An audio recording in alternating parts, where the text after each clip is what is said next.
سوره بقره یعنی گاو در مدینه نازل شده است و از 286 آیت عبارت است. بسم الله الرحمن الرحیم. به نام الله بخشاینده مهربان. الف لام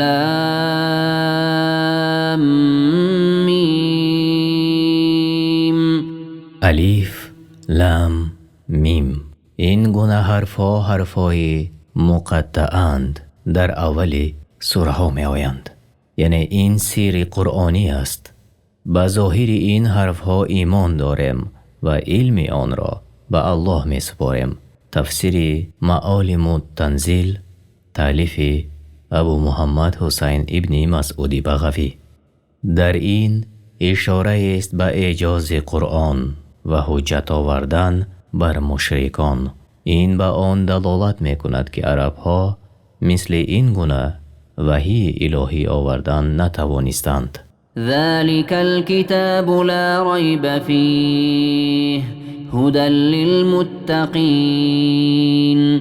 این همان کتابه که در آن هیچ شک نیست و از جهت روشن بودنش به هیچ کس درست نیست که در آن شک کند. از این کتاب بهره میبرند متقیان، آنان که از الله میترسند و حکمهای او را پیروند. این کتاب پرهیزگاران را رهنماست.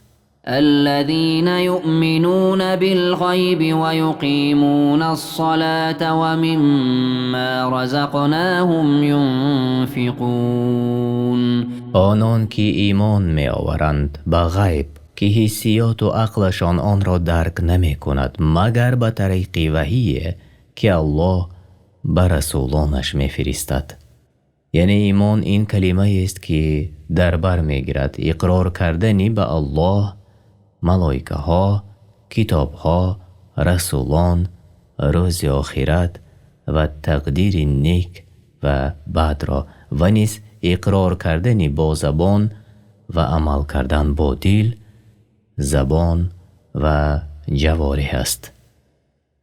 یعنی آنهایی که از عذاب الله حذر می کنند و امیدوار رحمتش می باشند. از کتاب تفسیر قرآن عظیم تالیف عبدالفدا اسماعیل ابن عمر ابن کثیر. و آنان بنابر تصدیقشان به غیب نماز را در وقتش موافق شریعت محمد صلی الله علیه و سلم ادا می نمایند و از آنچه روزیشان داده ایم نفقه می دهند. یعنی نفقه واجبی مانند زکات، نفقه زن و فرزند و نفقه مستحبی مانند همه کارهای خیر. والذين يؤمنون بما أنزل إليك وما أنزل من قبلك وبالآخرة هم يوقنون. و آنان که به آنچه بر تو نازل شد قرآن و حکمت یعنی سنت و بر پیامبرانی پیش از تو مانند تورات، انجیل و غیرها نازل شده است ایمان می آورند و به آخرت باور دارند. یعنی زنده گردانیدنی بعد از میرانیدن و آنچه در آن از حساب و جزا است. در آیت ذکر آخرت بیان شده است، زیرا ایمان آوردن به آن از بزرگترین چیز است که مؤمن پرهیزگار را بر اجرای طاعت وادار می کند و از محرمات دور می سازد و به محاسبه نفس بیدار می کند. أولئك على هدى من ربهم وأولئك هم المفلحون. کسانی که دارای این گونه صفاتند با نور پروردگارشان و توفیق از جانب خالقشان در حیات دنیا عمر به سر میبرند و خود نجات یافتگانند. آنچه را که طلب کرده اند دریافتند و از بدی آنچه که گریختند نجات یافتند. إن الذين كفروا سواء عليهم أنذرتهم أم لم تنذرهم لا يؤمنون. کسانی که آنچه به تو نازل شد از جانب پروردگارت انکار کردند و تکبر ورزیدند و ظلم و ستم کردند، هرگز در آنها ایمان واقع نشود. آنان کافرانند. برابر است خواه بترسانی یا نترسانی، ایمان نمی آورند. ختم الله على قلوبهم وعلى سمعهم وعلى أبصارهم غشاوة ولهم عذاب عظیم. الله بر دلهایشان و بر شنواییشان مهر و بر بیناییشان پرده نهاده است و به سبب کفر و سرکشیشان در جهنم برایشان عذاب بزرگ آماده کرده است. ومن الناس من يقول آمنا بالله وباليوم الآخر وما هم بمؤمنین. و بعضی از مردم که بین مؤمنان و کافران حیران و سرسام می گردند، می گویند با زبانشان به الله و روز قیامت ایمان آورده ایم، حال آن که صدقاً ایمان نآورده اند. يخادعون الله والذين آمنوا وما يخدعون إلا أنفسهم وما يشعرون. این گروه منافقان با جهالت خود الله و مؤمنان را به اظهار کردن ایمانشان و پنهان کردن کفرشان می فریبند و نمی دانند که عاقبت فریبشان بر خودشان بر می گردد و حال آن که این را حس نمی کنند. في قلوبهم مرض فزادهم الله مرضا ولهم عذاب أليم بما كانوا يكذبون. در دلهایشان بیماری هست، یعنی شک، نفاق، پلیدی و فساد، و الله نیز بر کسلیشان بیفزوده است و به جزای دروغی که گفتند برایشان عذاب است دردآور. وإذا قيل لهم لا تفسدوا في الأرض قالوا إنما نحن مصلحون. و چون به آنها نصیحت ها گفته شود که در زمین فساد نکنید، بنابر فاش کردن سر مؤمنان و دوست گرفتن کافران می گویند ما مصلحانیم، یعنی نیکوکارانیم. الا انهم هم المفسدون ولكن لا يشعرون. آگاه باشید که اینها خود فسادکارانند ولی به سبب جهل و سرکشیشان حس نمی کنند. وإذا قيل لهم آمنوا كما آمن الناس قالوا أنؤمن كما آمن السفهاء ألا إنهم هم السفهاء ولكن لا يعلمون.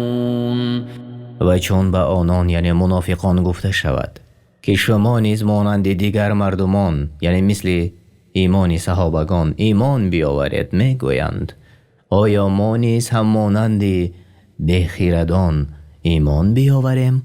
الله تعالی سخنان آنان را رد کرد و فرمود آگاه باشید که آنان خود بخیردانند و نمی دانند. وإذا لقوا الذين آمنوا قالوا آمنا وإذا خلوا إلى شياطينهم قالوا إنا معكم إنما نحن مستهزئون.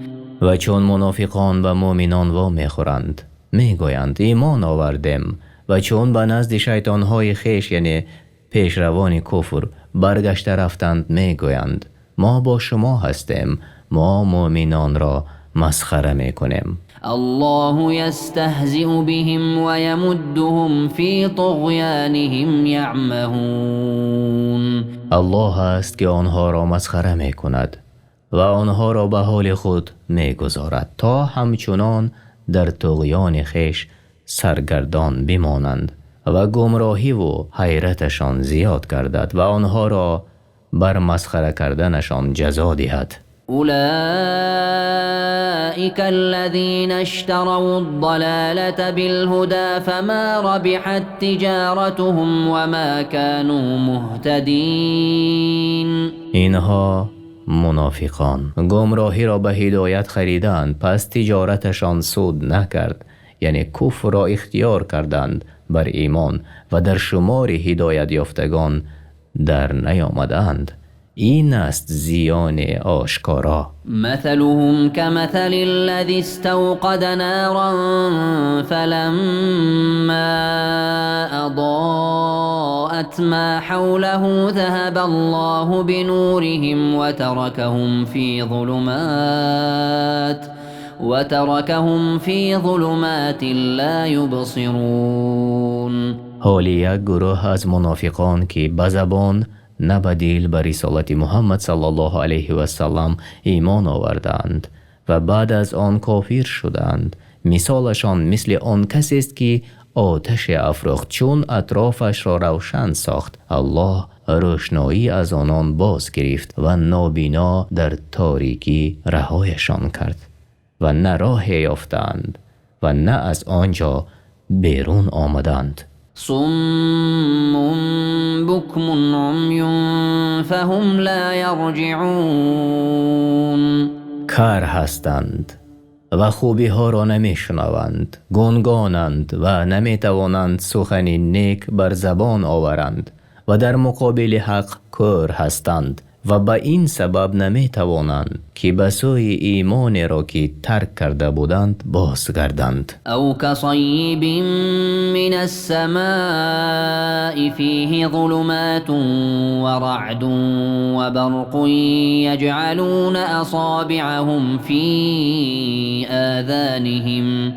يجعلون أصابعهم في آذانهم من الصواعق حذر الموت والله محيط بالكافرين.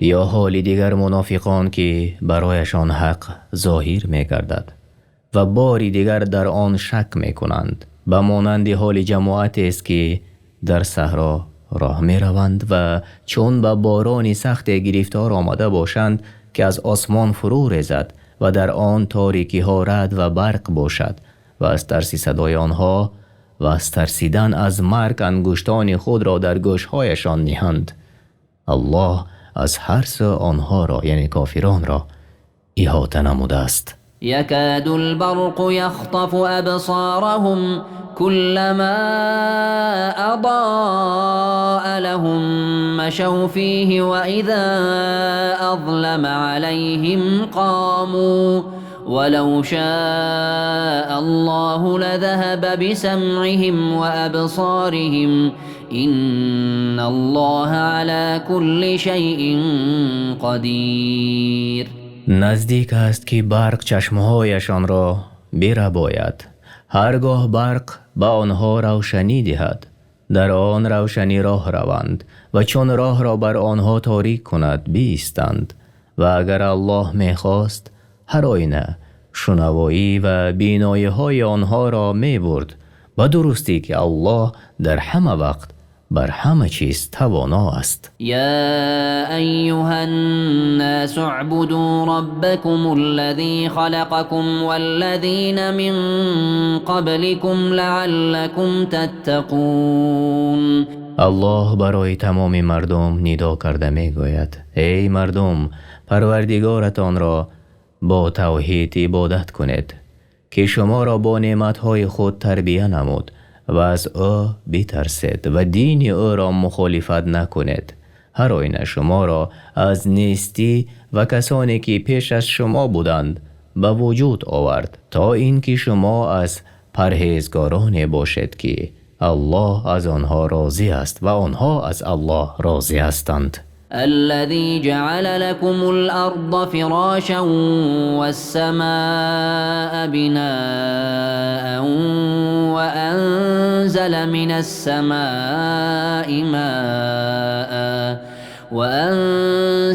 السماء ماء فأخرج به من الثمرات رزقا لكم فلا تجعلوا لله اندادا وانتم تعلمون. آن اللهی که زمین را چون گلیم بیانداخت و آسمان را چون بینای برافراخت و از آسمان آب فرستاد و با آن آب برای روزی شما از زمین هر گونه ثمره بیارانید و خود می‌دانید که الله در آفرینش مخلوقات خود کسی را شریک نگرفته است. این چنین نباید برای الله در عبادتش چیزهای را شریکان او قرار دهید. وَإِن كُنتُمْ فِي رَيْبٍ مِّمَّا نَزَّلْنَا عَلَىٰ عَبْدِنَا فَأْتُوا بِسُورَةٍ مِّن مِّثْلِهِ وَادْعُوا شُهَدَاءَكُم مِّن دُونِ اللَّهِ إِن كُنتُمْ صَادِقِينَ. و ای کافرانی سرکش، اگر در آنچه بر بنده خویش نازل کردیم در شک هستید و گمان میکنید که آن از نزد الله نیست، پس سوره نیز مانند آن بیاورید و غیر الله همه مددگارانتان را فرا خوانید اگر در دعواهایتان راستگو باشید. فَإِن لَّمْ تَفْعَلُوا وَلَن تَفْعَلُوا فَاتَّقُوا النَّارَ الَّتِي وَقُودُهَا النَّاسُ وَالْحِجَارَةُ أُعِدَّتْ لِلْكَافِرِينَ. و هرگاه چنین نکرده اید که هرگز نتوانید کرد، پس بترسید از آتشی که برای کافران مهیا شده، هیزم آن مردمان و سنگ ها هستند. وبشر الذين آمنوا وعملوا الصالحات أن لهم جنات تجري من تحتها الأنهار كلما رزقوا منها من ثمرة رزقا قالوا هذا الذي رزقنا من قبل وأتوا به متشابها ولهم فيها أزواج مطهرة وهم فيها خالدون. و با آن کسانی که ایمان آوردند و کارهای شایسته کردند مژده ده که در آخرت برایشان بستان‌هایی است و قصرهای عالی مرتبه و درختان سایه افکند که زیر آنها جایها جاری می شوند و هرگاه از آنجا از میوه‌های گوناگون روزی داده شوند گویند پیش از این در دنیا از چنین میوه‌های داده شده بودیم و هر وقتی که از آن میوه‌ها چشیدند طعم و لذت نوی را یافتند، گرچند که این میوه‌ها مانند به یکدیگرند. و نیز در آنجا همسران پاکیزه دارند و در جنت نمی میرند و از آنجا بیرون نمی شوند و آنجا جاویدانه باشند. معنای همسران پاکیزه تازه از افلاسی های حسی به مانند بول و حیض و پاک از افلاسی های معنوی به مانند دروغگویی و بداخلاقی. تفسیر سعدی. إن الله لا يستحيي أن يضرب مثلا ما بعوضة فما فوقها فأما الذين آمنوا فيعلمون أنه الحق من ربهم وأما الذين كفروا فيقولون ماذا أراد الله بهذا مثلا يضل به كثيرا ويهدي به كثيرا وما يضل به إلا الفاسقين. همانا الله از حق شرم ندارد که چیزی را خاطررسان کند گرچند کم یا زیاد باشد، به مانند پشه و بالاتر از آن مثل بزند، اما آنهایی که ایمان آوردند می‌دانند که این مثل راست و از پروردگارشان است، و اما آنهایی که کافرند مسخره می‌کنند و می‌گویند الله به آن مثل چی چیز خواسته است. الله به آنها جواب می‌دهد که مراد از این امتحان است، بین مؤمن و کافر را جدا می‌کند و به سبب وی بسیاری را گمراه می کند و به سبب وی بسیاری را هدایت می کند و الله کسی را ظلم نمی کند و کسی را از راه حق باز نمی دارد بجز فاسقان یعنی بدکارانی که از طاعت پروردگارشان خارج می شوند. معنای فاسق: کافر و منافق به سبب از طاعت پروردگارشان بیرون برآمدنشان فاسق نامیده شدند. تفسیر طبری: الذين ينقضون عهد الله من بعد ميثاقه ويقطعون ما أمر الله به أن يوصل ويفسدون في الأرض أولئك هم الخاسرون. کسانی که پیمان الله را پس از بستن آن می شکنند و آنچه را که الله به پیوستن آن یعنی نزدیکی کردن به خویشاوندان فرمان داده می برند و در زمین فساد می کنند، زیانکارانند. یعنی و آن پیمان یعنی الله را یکه و یگانه عبادت کنند و به او شریک نآورند. كيف تكفرون بالله وكنتم أمواتا فأحياكم ثم يميتكم ثم يحييكم ثم إليه ترجعون. ای مشرکان، چگونه الله را انکار میکنید و به او شریک می آورید در حالی که مرده بودید و او شما را زنده ساخت، باز شما را می میراند و در قبر قرار می دهد و روز قیامت شما را زنده می کند و آنگاه برای حساب و جزا به نزد او باز می گردید. هو الذي خلق لكم ما في الأرض جميعا ثم استوى إلى السماء فسواهن 7 سماوات وهو بكل شيء عليم. اوست که همه چیزهایی را که در روی زمین است برایتان بیافرید تا که شما از آن منفعت برید و آنگاه به آفریدن آسمان پرداخت و هر 7 آسمان را بیافرید و او از هر چیز آگاه است. و اذ قال ربك للملائكة إني جاعل في الأرض خليفة قالوا أتجعل فيها من يفسد فيها ويسفك الدماء ونحن نسبح بحمدك ونقدس لك قال إني أعلم ما لا تعلمون. و ای پیامبر به یاد آر چون پروردگارت به فرشتگان گفت من در زمین خلیفه می آفرم.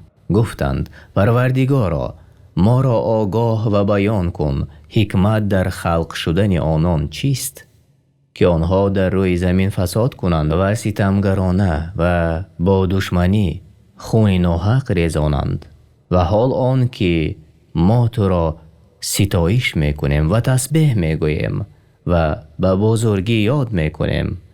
گفت من آن دانم که شما نمیدانید. مراد از آن آدم علیه السلام است که او را الله در روی زمین جانشین قرار کرد برای برپا کردن فرموده ها و به جا آوردن وصیت های. تفسیر بغوی: وعلم آدم الأسماء كلها ثم عرضهم على الملائكة فقال أنبئوني بأسماء هؤلاء إن كنتم صادقين. و آموزانید به آدم همه نامها را، سپس آنها را به فرشتگان عرضه کرد و گفت اگر راست میگویید مرا به نامهای اینها خبر دهید. مراد از نامهای همه موجودات است. تفسیر بغوی: قالوا سبحانك لا علم لنا إلا ما علمتنا إنك أنت العليم الحكيم. فرشتگان گفتند تو را به پاکی یاد میکنیم، ما را هیچ دانش نیست مگر آنچه تو به ما آموزانده ای به درستی که تو دانا و با حکمت هستی. قال يا آدم أنبئهم بأسمائهم فلما أنبأهم بأسمائهم قال ألم أقل لكم إني أعلم غيب السماوات والأرض وأعلم ما تبدون وما كنتم تكتمون. الله گفت ای آدم آنها را از نامهایی که از دانستن آن عاجز ماندند آگاه کن، چون از آن نامها آگاهشان کرد. الله به ملائکه ها گفت آیا به شما نگفتم که من پنهان آسمان ها و زمین را می دانم و بر آنچه آشکار می کنید و پنهان می داشتید آگاهم. وَإِذْ قُلْنَا لِلْمَلَائِكَةِ اسْجُدُوا لِآدَمَ فَسَجَدُوا إِلَّا إِبْلِيسَ أَبَى وَاسْتَكْبَرَ وَكَانَ مِنَ الْكَافِرِينَ. و چون به فرشتگان گفتیم آدم را سجده کنید، همه سجده کردند جز ابلیس که روی گرداند و خودسرانه خود را از انسان بالا دانست و او از زمره انکار کنندگان و نافرمان روایان الله گردید و کافر شد. و چون به فرشتگان گفتیم آدم را سجده کنید، بر دو قول است. صحیح ترین آن سجده حقیقی برای آدم علیه السلام و دیگری در بر میگیرد معنای اطاعت و به جا آوردن امرهای او تعالی را. و این سجده سجده تعظیم یعنی تحیه سلام است، نه سجده عبادت. تفسیر بغوی. وقلنا يا آدم اسكن أنت وزوجك الجنة وكلا منها رغدا حيث شئتما ولا تقربا هذه الشجرة فتكونا من الظالمين. و گفتیم ای آدم خود و همسرت یعنی حوا در بهشت جای گیرید و هر چی خواهید و هر جا که خواهید از ثمرات آن به خوشی بخورید و به این درخت نزدیک نشوید که به گروه ستمکاران درآید. فأزلهما الشيطان عنها فأخرجهما مما كانا فيه وقلنا اهبطوا بعضكم لبعض عدو ولكم في الأرض مستقر ومتاع إلى حين. پس شیطان هر دو را به خطاگی انداخت، یعنی از وسوسه شیطان فریفته شده از آن درخت من شده بخوردند و آن دو نفر آدم و حوا علیه السلام را از بهشتی که در آن بودند بیرون راند. گفتیم فرود آید، بعضی از شما دشمنی بعضی دیگر خواهد بود، یعنی آدم، حوا و شیطان، و قرارگاه و جای برخورداری شما تا روز قیامت در زمین باشد و برای شما در زمین تا مدت آرامگاه و بهره‌مندی است. فتلقى آدم من ربه كلمات فتاب عليه إنه هو التواب الرحیم. و آدم از پروردگارش چند کلمه تعلیم گرفت، پس الله توبه او را پذیرفت، زیرا به تحقیق توبه پذیر و مهربان است. یعنی و آن کلمه ها اینهایند: ای پروردگار ما، به خود ستم کردیم و اگر ما را نبخشی و بر ما رحمت نکنی از زیان دیدگان خواهیم بود. تفسیر طبری. قلنا اهبطوا منها جميعا فإما يأتينكم مني هدى فمن تبع هداي فلا خوف عليهم ولا هم يحزنون. گفتیم همه از بهشت فرود آید، پس اگر از جانب من راهنمایی برایتان آمد و کسانی که هدایت مرا پیروی کنند برای آنها در آخرت هیچ ترس نیست و آنها غمگین نمی گردند. والذين كفروا وكذبوا بآياتنا أولئك أولئك أصحاب النار هم فيها خالدون. و کسانی که انکار کنند و آیاتهای ما را دروغ برآورند خود اهل جهنمند و جاویدانه در آنجا خواهند بود. يا بني إسرائيل اذكروا نعمتي التي أنعمت عليكم وأوفوا بعهدي أوف بعهدكم وإياي فارهبون. ای بنی اسرائیل، نعمتی را که به شما ارزانی داشتم به یاد بیاورید و شکر مرا به جا آورید و به عهد من وفا کنید تا به عهدتان وفا کنم و از من بترسید.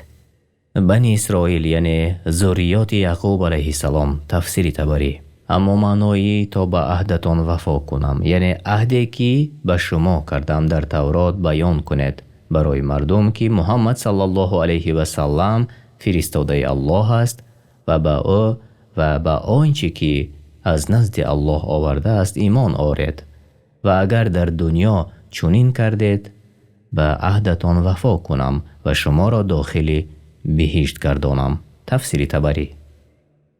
وآمنوا بما أنزلت مصدقا لما معكم ولا تكونوا أول كافر به ولا تشتروا بآياتي ثمنا قليلا وإياي فاتقون. ای بنی اسرائیل، با آنچه که نازل کرده ام کتاب شما را تصدیق می کند ایمان بیاورید و از نخستین کسانی که این کارش می کنند نباشد و آیات مرا به بهای اندک نفروشید و از من بترسید و تنها به طاعت من عمل نمایید و از نافرمانی من دور ایستید. ولا تلبسوا الحق بالباطل وتكتموا الحق وأنتم تعلمون. و حق را که برایتان بیان کردم به باطل نیامیزید و با آن که حقیقت را روشن می‌دانید از صفت رسول الله صلی الله علیه و سلم که در کتابتان ذکر شده است پنهانش نکنید.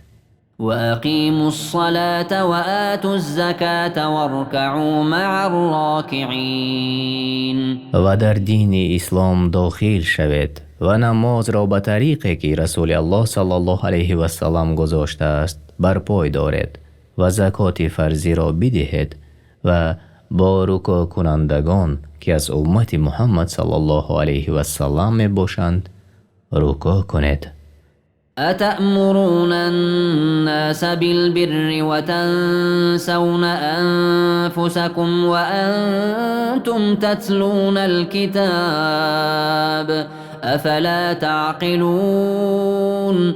چی بد است حال شما و حال علمای شما وقتی که مردم را به نیکی یعنی طاعت فرمان می دهید و خود را فراموش می کنید و مردم را به نیکی بزرگ امر نمی کنید که وی اسلام است و حال آن که تورات را می خوانید که در آن ایمان آوردن به رسول الله صلی الله علیه و سلم امر شده و صفتهایش ذکر شده اند.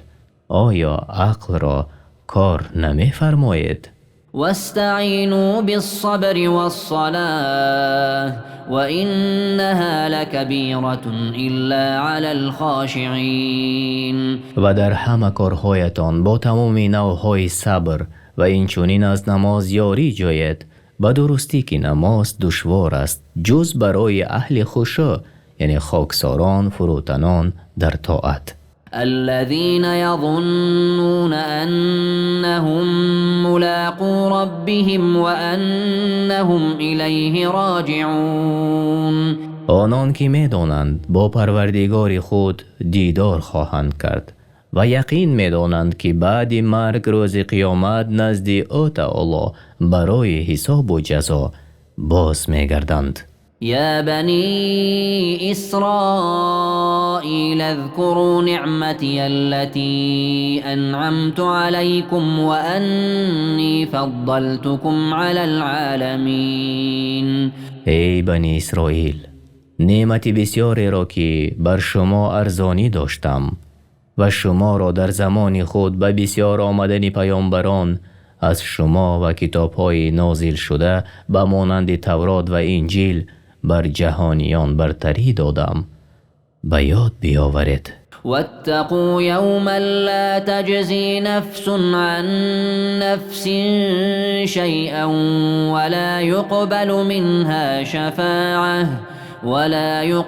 منها شفاعة ولا يؤخذ منها عدل ولا هم ينصرون.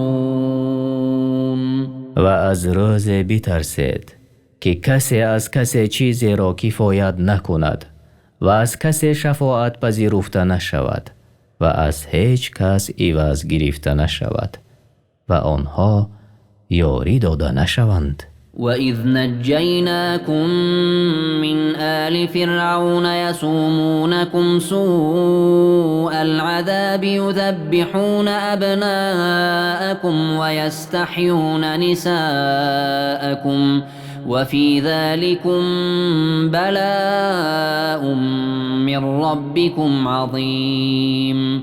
و نعمت‌هایمان را به یاد آرید آنگاه که شما را از ظلم فرعونیان رهانیدیم. شما را شکنجه های سخت می کردند، پسرانتان را می کشتند و زنانتان را زنده می گذاشتند تا برای آنها خدمت کنند و در این آزمایش بزرگی بود از سوی پروردگارتان. می بایست که شما در هر عصر و زمان شکر الله را بجا آورید. وَإِذْ فَرَقْنَا بِكُمُ الْبَحْرَ فَأَنْجَيْنَاكُمْ وَأَغْرَقْنَا آلَ فِرْعَوْنَ وَأَنْتُمْ تَنْظُرُونَ. و نعمتمان را به یاد آرید هنگامی که دریا را برایتان شکافتیم، پس شما را نجات دادیم و فرعون و لشکرش را غرق ساختیم و شما نگاه میکردید. وَإِذْ وَاعَدْنَا مُوسَى 40 لَيْلَةً ثُمَّ اتَّخَذْتُمُ الْعِجْلَ مِنْ بَعْدِهِ وَأَنْتُمْ ظَالِمُونَ. و نعمتمان را که به شما ارزانی نمودیم به یاد آورید وقتی که ما وعده نمودیم به موسی 40 شب برای فرود آمدن تورات که در آن هدایت و نور است برای شما و شما در مدت نبودن موسی فرصت را غنیمت دانسته گوساله را که با دستان خود ساخته بودید پرستش کردید و حال آن که ستمگر بودید. ثم عفونا عنكم من بعد ذلك لعلكم تشكرون. پس گناهانتان را عفو کردیم و بعد از بازگشتن موسی علیه السلام توبتان را قبول کردیم باید که سپاسگزار باشید. وَإِذْ آتَيْنَا مُوسَى الْكِتَابَ وَالْفُرْقَانَ لَعَلَّكُمْ تَهْتَدُونَ. و به یاد آرید آن هنگام را که به موسی کتاب و فرقان دادیم که جدا کننده بین حق و باطل و آن تورات است تا بود که راه یابید و به گمراهی دچار نگردید. وَإِذْ قَالَ مُوسَى لِقَوْمِهِ يَا قَوْمِ إِنَّكُمْ ظَلَمْتُمْ أَنفُسَكُمْ بِاتِّخَاذِكُمُ الْعِجْلَ فَتُوبُوا إِلَى بَارِئِكُمْ فَاقْتُلُوا أَنفُسَكُمْ ذَلِكُمْ خَيْرٌ لَكُمْ عِندَ بَارِئِكُمْ فَتَابَ عَلَيْكُمْ إِنَّهُ هُوَ التَّوَّابُ الرَّحِيمُ. و نعمت را که به شما ارزانی نمودم به یاد آورید وقتی که موسی به قوم خود گفت ای قوم من، شما به سببی که گوساله را پرستیدید بر خود ستم روا داشتید. اینک به درگاه آفریدگارتان توبه کنید و یکدیگر را بکشید که چنین کار در نزد آفریدگارتان بهتر است از جاوید ماندن در دوزخ. پس شما چنین امر را به جا آوردید. الله توبه شما را پذیرفت زیرا توبه پذیر و مهربان است. وَإِذْ قُلْتُمْ يَا مُوسَى لَن نُّؤْمِنَ لَكَ حَتَّى نَرَى اللَّهَ جَهْرَةً فأخذتكم الصاعقة وأنتم تنظرون. و به یاد آورید که گفتید ای موسی ما تا الله را به آشکار نبینیم به تو ایمان نمی آوریم. و همچنان که می نگریستید صاعقه یعنی آتشک یعنی برق از آسمان فرود آمد و شما را به سبب گناهانتان هلاک ساخت. ثم بعثناكم من بعد موتكم لعلكم تشكرون. و شما را پس از مردن زنده ساختیم باید که سپاسگزار شوید. این مرگ برای آنها عقوبت بود بعد از آن به اجل خویش فوتیدند.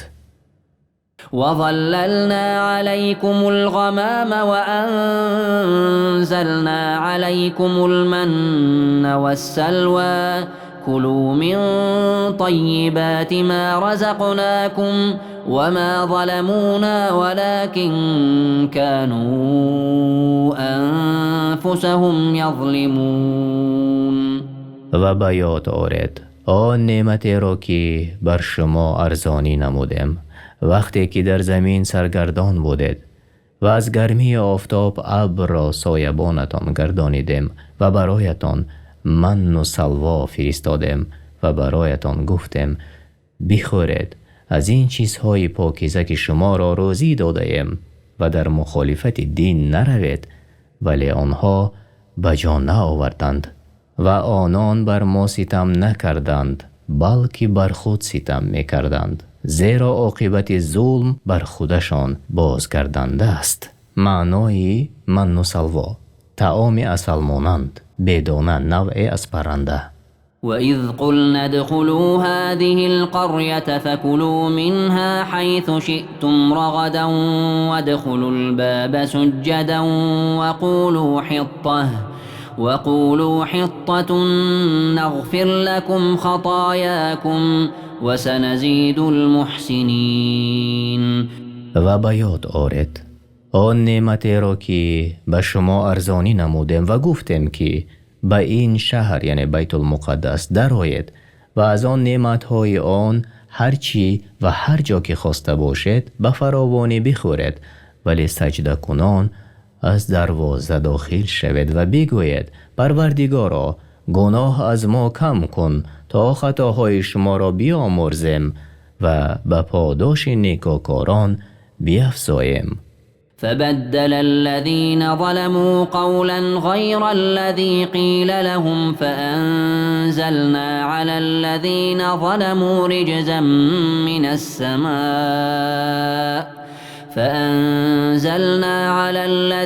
ظلموا رجزا من السماء بما كانوا يفسقون. پس ستمگاران از بنی اسرائیل آن سخن را به سخن دیگری غیر از آنچه به آنان گفته شده بود تبدیل کردند و بر آنان به سبب سرکشیشان و بیرون آمدنشان از طاعت پروردگار عذاب آسمانی فرود آوردیم. وإذ استسقى موسى لقومه فقلنا اضرب بعصاك الحجر فانفجرت منه 12 عينا قد علم كل أناس مشربهم كلوا واشربوا من رزق الله ولا تعثوا في الأرض مفسدين. و به یاد آورید آنگاه که تشنه لبان و سرگردان بودید پس موسی برای قوم خود آب خواست گفتیم عصایت را بر سنگ بزن. پس 12 چشمه از آن برآمد. هر گروه محل آبنوشی خود را بدانست تا بینشان کشمکش نشود و برایشان گفتیم از روزی الله بخورید و بیاشامید و در روی زمین با فساد سرکشی نکنید. وإذ قلتم يا موسى لن نصبر على طعام واحد فادع لنا ربك يخرج لنا مما فادع لنا ربك يخرج لنا مما تنبت الأرض من بقلها وقثائها وفومها وعدسها وبصلها قال أتستبدلون الذي هو أدنى بالذي هو خير اهبطوا مصرا فإن لكم ما سألتم وضربت عليهم الذلة والمسكنة وباءوا بغضب من الله ذلك بأنهم كانوا يكفرون بآيات الله ويقتلون النبيين بغير الحق ذلك بما عصوا وكانوا يعتدون. و به یاد آرد وقتی که ما به شما طعام یعنی شیرین و پرنده اشتها بخش فرود آوردیم مثل عادتتان ناشکری کردید و به تنگی و ملال دچار گشتید. پس گفتید ای موسی ما بر یک نوع طعام نتوانیم صبر کرد.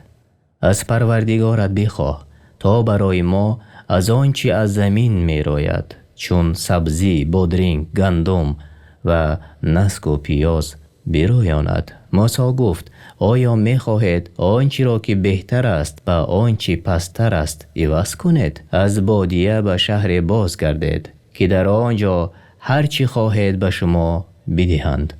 آنها خواهش نفس خود را برخواست الله بالا دانستند. وقتی که به شهر وارد شدند مقرر شد بر آنها خواری و بیچارگی و به خشم الله نزدیک شدند و این بدان سبب بود که به آیات الله کافر شدند و پیامبران را به ناحق کشتند و نافرمانی کردند و تجاوز نمودند. إن الذين آمنوا والذين هادوا والنصارى والصابئين من آمن بالله واليوم الآخر وعمل صالحا فلهم أجرهم عند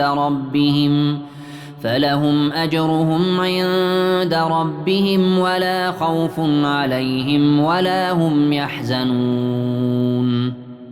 کسانی که از این امت ایمان آوردند به الله و رسولش و عمل کردند به شریعت او و کسانی که پیش از بعثت پیامبر یعنی پیامبر شدن محمد صلی الله علیه و سلم از امتهای پیشینه از یهودیان و نصرانیان و صابیان که بر فطرتشان باقی بودند و همگان خالص به الله و به روز جزا ایمان آوردند به کار شایسته کردند الله به آنها جزای نیک می دهد و نه بیمناک می شوند و نه غمگین. معنای صابیان گروهی از اهل قبله که خود را بر آیین ابراهیم علیه السلام می دانند و در جنوب عراق زندگی می کنند، هرچند که در تفسیر سعدی آنها را گروهی از نصارا ذکر کرده است. وَإِذْ أَخَذْنَا مِيثَاقَكُمْ وَرَفَعْنَا فَوْقَكُمُ الطُّورَ خُذُوا مَا آتَيْنَاكُمْ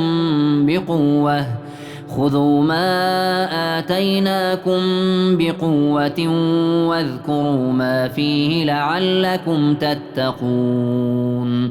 و به یاد آرید ای بنی اسرائیل آن زمان را که با شما پیمانی سخت بستیم که ایمان به الله آرید و یگانه او را عبادت کنید و کوه طور را بر بالای سرتان بداشتیم و برای شما گفتیم آنچه را که به شما داده ایم مستحکم بگیرید وگرنه کوه طور را بر بالایتان سرنگون سازیم و آنچه را که در آن است به خاطر بدارید تا بود که پرهیزگار باشد. کوه طور نام کوه است در نیم جزیره سینا در مرز فلسطین. در آنجا موسی با پروردگار خود مناجات کرد. تفسیر طبری. ثم تولیتم من بعد ذلك فلولا فضل الله عليكم ورحمته لكنتم من الخاسرین. باری دیگر بعد از گرفتن پیمان و نگاه داشتن کوه بر بالایتان رو گردانیدید و اگر فضل و رحمت الله نمی بود همانا شما در دنیا و آخرت از زیانکاران می شدید. ولقد علمتم الذين اعتدوا منكم في السبت فقلنا لهم كونوا قردة خاسئين. و ای جماعت یهودیان بیشک دانستید آن گروه را که روز شنبه از حد خود تجاوز کردند، یعنی حیله اندیشیدند، روز شنبه برای صید کردن ماهی ها و تور گذاشتند و خندقی کندند تا ماهی ها را به دست آورند و روز یک شنبه ماهی های صید شده را گرفتند، زیرا صید روز شنبه برایشان حرام بود. پس به آنها خطاب کردیم میمون های خار شده باشد. تفسیر بغوی. فجعلناها نكالا لما بين يديها وما خلفها وموعظة للمتقين. و آنها را برای گناهانشان عبرتی همزمانانشان و آیندگان و پند برای پرهیزکاران گردانیدیم. وَإِذْ قَالَ مُوسَى لِقَوْمِهِ إِنَّ اللَّهَ يَأْمُرُكُمْ أَن تَذْبَحُوا بَقَرَةً قَالُوا أَتَتَّخِذُنَا هُزُوًا قَالَ أَعُوذُ بِاللَّهِ أَنْ أَكُونَ مِنَ الْجَاهِلِينَ. ای بنی اسرائیل، جنایت پیشگذشتگان خود، سرکشی و جدالشان با موسی علیه السلام را به یاد دارید که آن وقت موسی به قوم خود گفت الله فرمان می دهد که گاوی را بکشید. خودپسندانه گفتند آیا ما را مسخره می کنی؟ گفت به الله پناه می برم که از نادانان یعنی مسخره کنندگان باشم. قالوا ادع لنا ربك يبين لنا ما هي قال إنه يقول إنها بقرة لا فارض ولا بكر عوان بين ذلك فافعلوا ما تؤمرون. گفتند برای ما پروردگارت را بخوان تا بیان کند که آن چگونه گاو است. موسی گفت الله می گوید گاو است نه سخت پیر و از کار افتاده، نه جوان و کار ناکرده، میان سال. اکنون برای اجرا نمودنی امر پروردگارتان بشتابید. قالوا ادع لنا ربك يبين لنا ما لونها قال إنه يقول إنها بقرة صفراء فاقع لونها تسر الناظرين. گفتند برای ما پروردگارت را بخوان تا بگوید که رنگ آن چیست. گفت میگوید گاو است زرد سخت که رنگش بینندگان را شاد میگرداند. قالوا ادع لنا ربك يبين لنا ما هي إن البقرة شابه علينا وإنا إن شاء الله لمهتدون. بنی اسرائیل گفتند برای ما پروردگارت را بخوان تا بگوید آن چگونه گاو است که آن گاو بر گاو خسته ما مانند شده است و هر آینه اگر الله خواسته باشد راه یافتگانیم. قال إنه يقول إنها بقرة لا ذلول تثير الأرض ولا تسقي الحرث مسلمة لا شية فيها قالوا الآن جئت بالحق فذبحوها وما كادوا يفعلون. موسی برایشان گفت الله می فرماید وی گاوی مهنت کش نیست که رام باشد و زمین را جفت کند و کشتزار را آب دهد، به عیب و نقصان است و یک رنگ. گفتند اکنون حقیقت را گفتی. پس بعد پرسجوی بسیار آن را کشتند، هرچند که نزدیک بود که از این کار روی گردانند. این چنین بود که بر خود مشقت کردند، الله بر آنها مشقت آورد. وَإِذْ قَتَلْتُمْ نَفْسًا فَادَّارَأْتُمْ فِيهَا وَاللَّهُ مُخْرِجٌ مَا كُنْتُمْ تَكْتُمُونَ. و به یاد آرید آن وقت را که کسی را کشتید و در آن اختلاف کردید و الله آنچه را که پنهان می‌کردید آشکار کننده است. فقلنا اضربوه ببعضها كذلك يحيي الله الموتى ويريكم آياته لعلكم تعقلون. سپس گفتم پاره از آن گاوی کشته شده بر آن آدمی کشته شده بزنید. الله آن را زنده می‌گرداند و از کشنده خود شما را خبر می‌دهد. پس با پاره از آن گاو مرده را زدند و الله آن را زنده گرداند و آن کشنده خود را خبر داد. الله مردگان را اینچنین روز قیامت زنده می‌سازد و نشانه‌های قدرت خویش را اینچنین به شما ای بنی اسرائیل نمایان می‌کند تا که به عقل خود درک کنید و از نافرمانی او باز ایستید.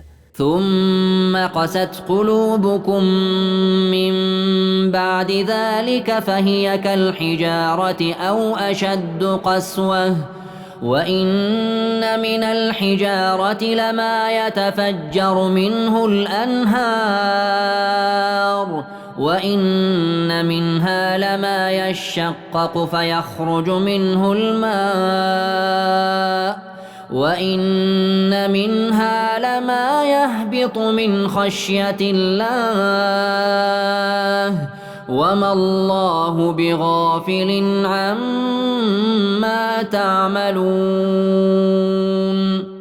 لیکن شما را این منفعت نبخشید، بلکه بعد از دیدن چنین معجزه ها دلهای شما چون سنگ سخت گردید، حتی سخت‌تر از سنگ گردید. زیرا که از بعض سنگ ها گاه جاها روان می شوند و چون بعضی دیگر شکافته شود آب از آن بیرون آید و گاه سنگ از ترس الله از بالا به نیشه فرو افتد و الله از آن چیزی که می کنید غافل نیست. افتطمعون ان يؤمنوا لكم وقد كان فريق منهم يسمعون كلام الله ثم يحرفونه من بعد ما عقلوه وهم يعلمون. ای مسلمانان، آیا رفتار بنی اسرائیل را فراموش کردید و امیدوار هستید که یهودیان به دین شما ایمان بیاورند، حال آنکه گروهی از عالمانشان کلام الله تورات را میشنیدند و با آنکه حقیقت آن را میافتند و قصداً آن را در معنا یا لفظ تغییر میدادند و از کار خویش آگاه بودند. وَإِذَا لَقُوا الَّذِينَ آمَنُوا قَالُوا آمَنَّا وَإِذَا خَلَا بَعْضُهُمْ إِلَى بَعْضٍ قالوا أتحدثونهم بما فتح الله عليكم ليحاجوكم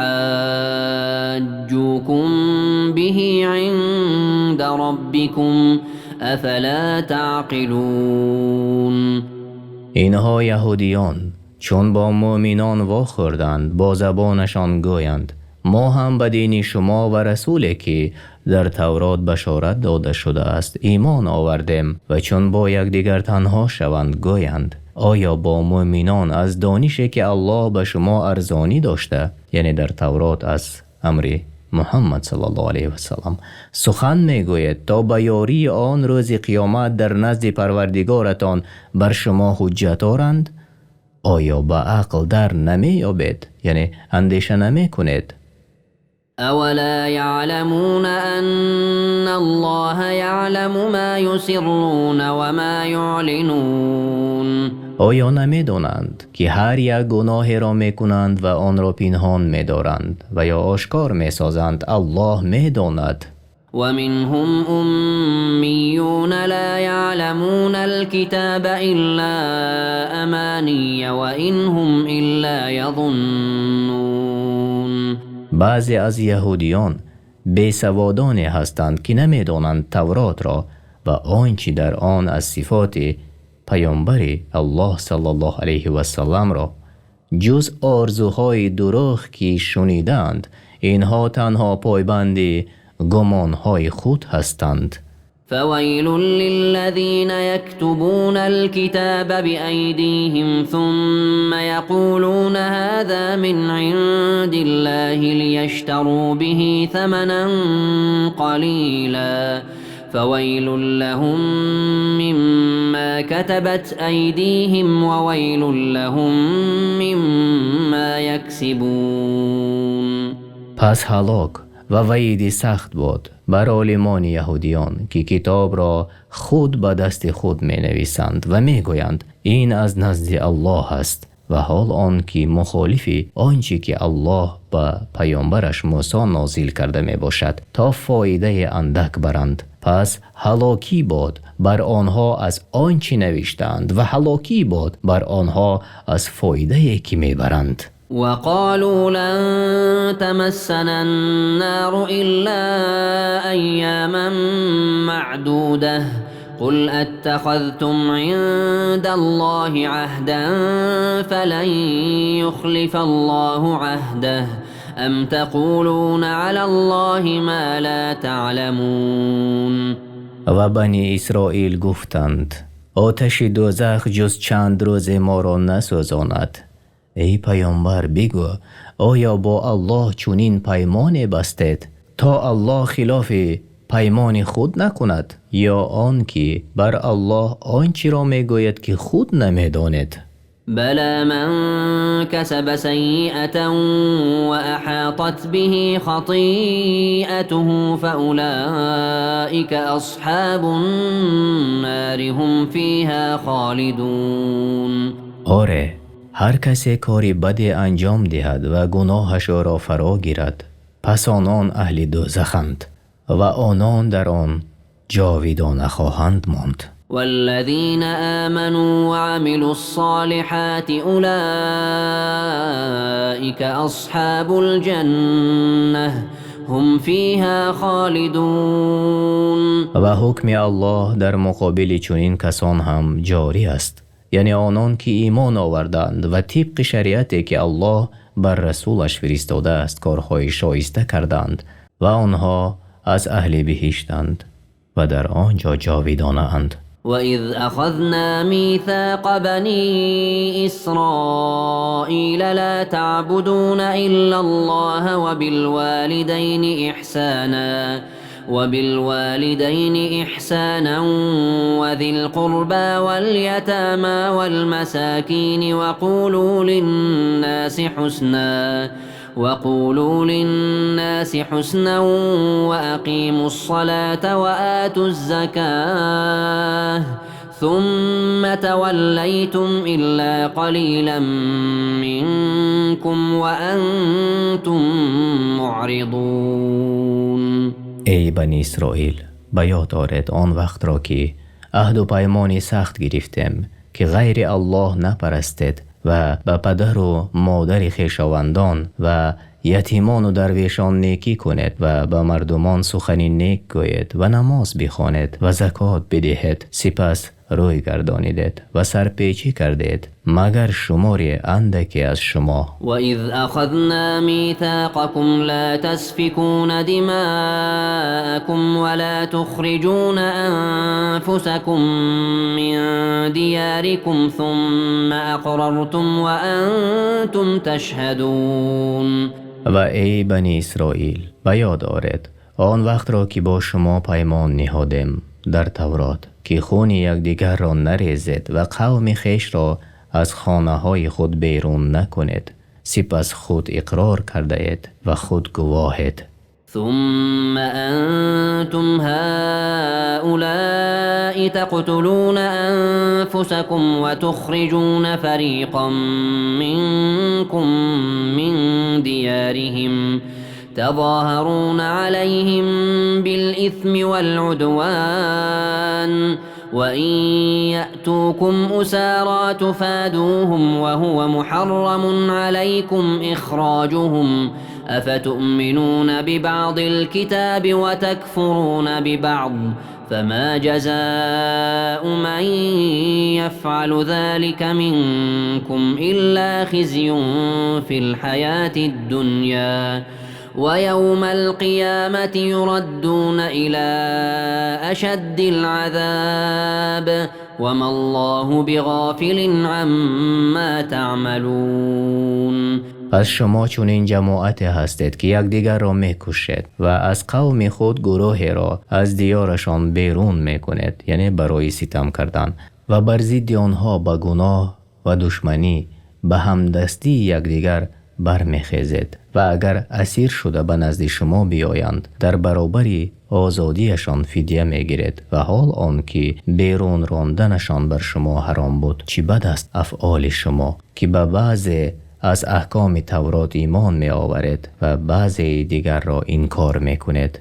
جزای کسی که چنین کند در دنیا جز خواری نیست و در روز قیامت به سخت‌ترین طرز شکنجه می شود و الله از آنچه که انجام می دهید غافل نیست. اولئک الذین اشتروا الحیاة الدنیا بالآخرة فلا يخفف عنهم العذاب ولا هم ينصرون.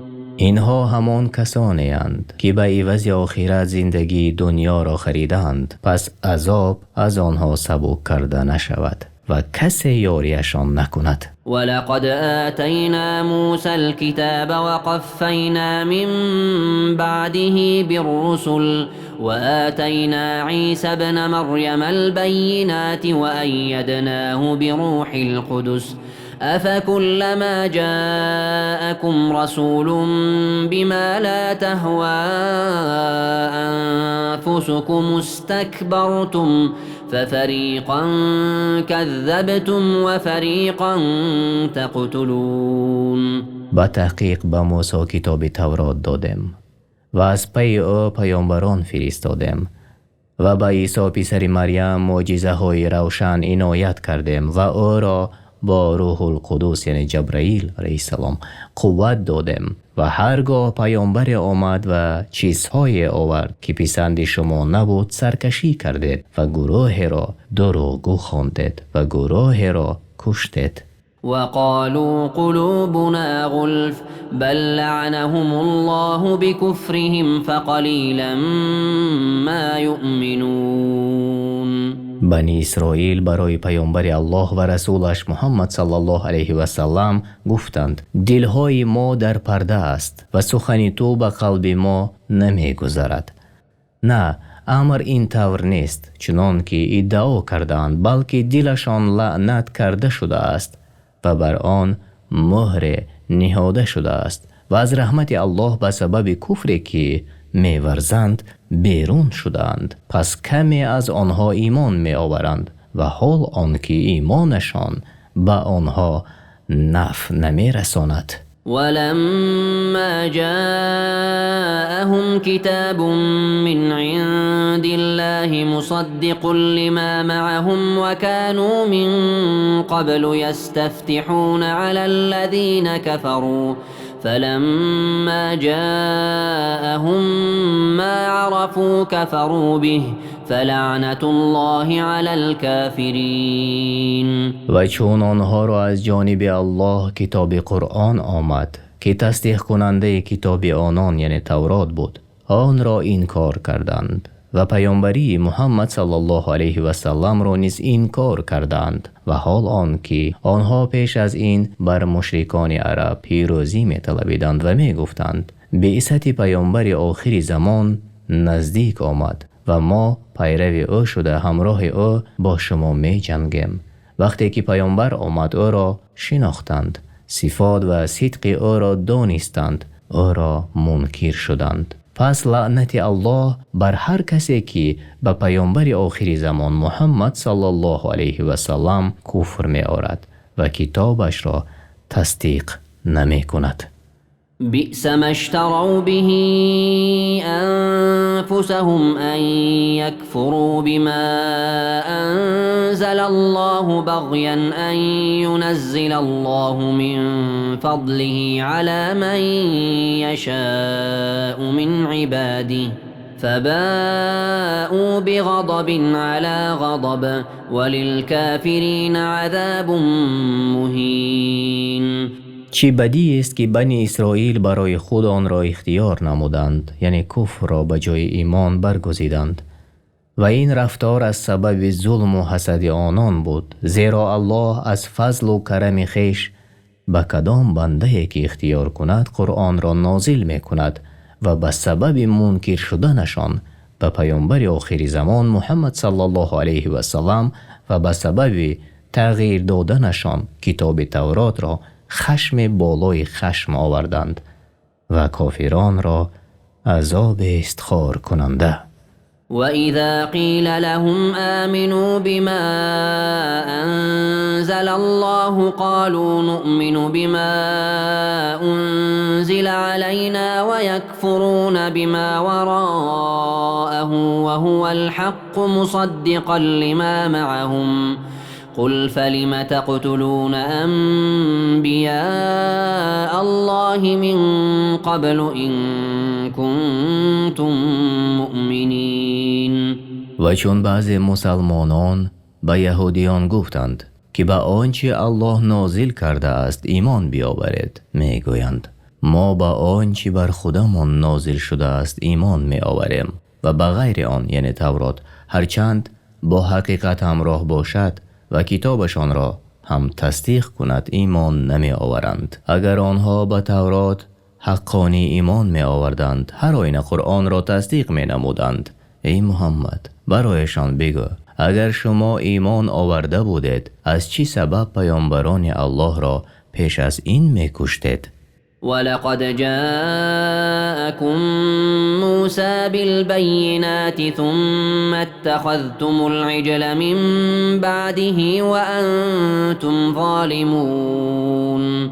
موسی به شما معجزه های روشن آورد که دلالت کننده بر صدق است، به مانند طوفان، ملخ، شبوشک و قورباغه و غیر از این آنچه که الله در قرآن عظیم ذکر نموده است. با وجود این شما پس از رفتن موسی به وعدهگاه پروردگارش گوساله را معبود خود گرفتید و شما ستمکار بودید. وَإِذْ أَخَذْنَا مِيثَاقَكُمْ وَرَفَعْنَا فَوْقَكُمُ الطُّورَ خُذُوا مَا آتَيْنَاكُمْ بِقُوَّةٍ وَاسْمَعُوا قالوا سمعنا وعصينا وأشربوا في قلوبهم العجل بكفرهم قل بئس ما يأمركم به إيمانكم إن كنتم مؤمنين. و به یاد آرید ای بنی اسرائیل وقتی که با شما پیمان سخت بستیم که قبول نمایید آنچه که موسی از تورات آورد، پس عهد را شکستید و ما کوه طور را بر بالای سرتان بداشتیم و برایتان گفتیم اکنون آنچه را که برایتان فرستادیم محکم بگیرید و استوار باشید و کلام الله را بشنوید. پس گفتید شنیدیم سخنت را و نافرمانی کردیم، زیرا بر اثر کفرشان پرستش گوساله یعنی محبت گوساله در دلهایشان جای گرفته بود. بگو اگر به آنچه میگوید ایمان داشته باشد ایمانتان شما را به بدکاری امر میکند. قل إن كانت لكم الدار الآخرة عند الله خالصة من دون الناس فتمنوا الموت إن كنتم صادقين. ای پیامبر به یهودیان که دعوا میکنند جنت خاص برای آنهاست و گمان میکنند که آنها فرزندان و دوستان الله هستند، بگو اگر راست میگویید که سرای آخرت یعنی جنت نزد الله خاص برای شماست نه برای مردم دیگر، پس آرزوی مرگ کنید. ولن يتمنوه ابدا بما قدمت ایدیهم والله علیم بالظالمین. ولی به سبب اعمالی که کرده اند هرگز آرزوی مرگ نخواهند کرد، یعنی زیرا آنها از صدق پیامبر محمد صلی الله علیه و سلم با خبرند و به سبب آنچه که مرتکب شدند از کفر و عصیان خود را از جنت محروم و به در آمدن دوزخ لازم گردانیدند. تفسیر ابن کثیر. الله ستمکاران را می شناسد و موافق کردارشان جزا خواهد داد. ولتجدنهم أحرص الناس على حياة ومن الذين أشركوا يود أحدهم لو يعمر 1000 سنة وما هو بمزحزحه من العذاب أن يعمر والله بصير بما يعملون. البته میدانی ای رسول یهودیان سخت حریص‌ترند که عمری بسیار بینند نوابسته حیات هرچند با خواری و پستی باشد، بلکه رغبتشان در بسیار حیات دیدن از رغبت مشرکان هم زیادتر است. یهودیان تمنا دارند که 1000 سال در این دنیا زندگی کنند، ولی این عمری دراز آنها را از عذاب الله دور نخواهد ساخت. بر الله هیچ چیزی از اعمالشان پنهان نیست و زود است که آنها را بر عملهایی که سزاوار عذاب پروردگارشان است جزا خواهد داد. قل من كان عدوا لجبريل فإنه نزله على قلبك بإذن الله مصدقا لما بين يديه وهدى وبشرى للمؤمنين. ای رسول به یهودیان هنگامی که گفتند جبرائیل دشمن ما است بگو کسی که دشمن جبرائیل باشد پس به درستی که جبرائیل قرآن را بر دل تو به حکم الله متعال فرود آورده است که تصدیق کننده کتاب های پیشینه و راهنما به سوی حق و مژده دهنده برای مؤمنان است. من كان عدوا لله وملائكته ورسله وجبريل وميكال فإن الله عدو للكافرين. هر کی دشمنی الله و فرشتگان او و پیامبرانش و خصوصا دشمنی جبرائیل و میکائیل باشد پس همانا الله کافران را دشمن است. زیرا یهودیان گمان داشتند که جبرائیل دشمن و میکائیل دوست آنان است، پس الله به آنها آگاه کرد که کسی به یکی از آن ملائک دشمنی کند به دیگری نیز دشمنی کرده است. ولقد أنزلنا إليك آيات بينات وما يكفر بها إلا الفاسقون. و به درستی که به سوی تو ای رسول آیت های روشن یعنی اخبار و سر و اسرار یهودیان بنی اسرائیل را فرود آوردیم که آنها صدقاً و حقیقتاً دلالت بر پیامبری تو می کنند. بجز فاسقان کسی منکر این آیت ها نخواهد شد. او كلما عاهدوا عهدا نبذه فريق منهم بل اكثرهم لا يؤمنون. چی بدرفتاری است در پیمان شکنی بنی اسرائیل.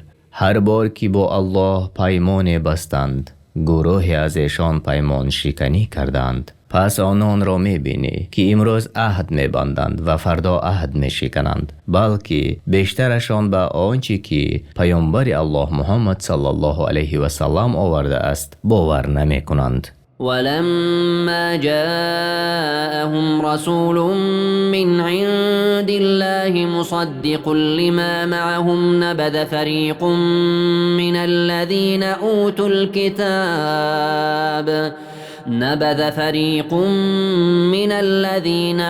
الكتاب كتاب الله وراء ظهورهم كأنهم لا يعلمون. و زمانی که پیامبری از جانب الله نزد آنها آمد که تصدیق کننده چیزی بود که با خود داشتند، گروهی از اهل کتاب کتاب الله را پشت سرشان انداختند گویا که از آن هیچ نمیدانند. واتبعوا ما تتلو الشياطين على ملك سليمان وما كفر سليمان ولكن الشياطين كفروا يعلمون الناس السحر وما أنزل على الملكين ببابل هاروت وماروت وما يعلمان من أحد حتى يقولا إنما نحن فتنة فلا تكفر فيتعلمون منهما ما يفرقون به بين المرء وزوجه وما هم بضارين به من أحد إلا بإذن الله ويتعلمون ما يضرهم ولا ينفعهم ولقد علموا لمن اشتراه ما له في الآخرة من خلاق ولبئس ما شروا به أنفسهم لو كانوا يعلمون.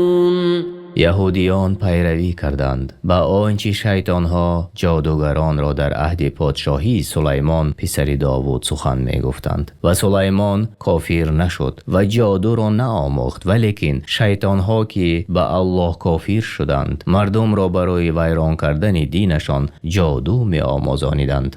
همین چنین یهودیان پیروی کردند جادویی که به دو ملائکه هاروت و ماروت فرود آورده شدند در زمین بابل در عراق و این امتحان و سنجش الله برای بندگانش بود و آن دو ملائکه هیچ کس را نمی آموزانیدند مگر آن که نصیحت می کردند و از تعلیم گرفتن آن بیم می کردند و می گفتند ما برای آزمایشم به تعلیم گرفتن جادو و اطاعت کردن شیطان ها کافر نشو. پس مردم از دو ملائکه جادو را یاد می گیرند که به سبب وی در میان مرد و زن وی جدایی می افکنند و جادوگران به آن سحر نمی توانند به کسی زیان رسانند مگر به خواست و حکم الله و مردم آنچه را یاد می گیرند که به آنها زیان می رساند و فایده برایشان نمی دهد. به تحقیق شیطانها این جادو را به یهودیان روان کردند و در بینشان این اوج گرفت حتی به گمراهی دچار شدند و یهودیان می دانستند هر کس جادو را اختیار نماید و حق را ترک کند او را در آخرت هیچ بهره نیست. چه بدی است که آنها جادو و کفر را بر ایمان و مطابقت رسول عوض کردند. کاش این را می دانستند. تفسیر سعدی و تفسیر ابن کثیر. ولو أنهم آمنوا واتقوا لمثوبة من عند الله خير لو كانوا يعلمون.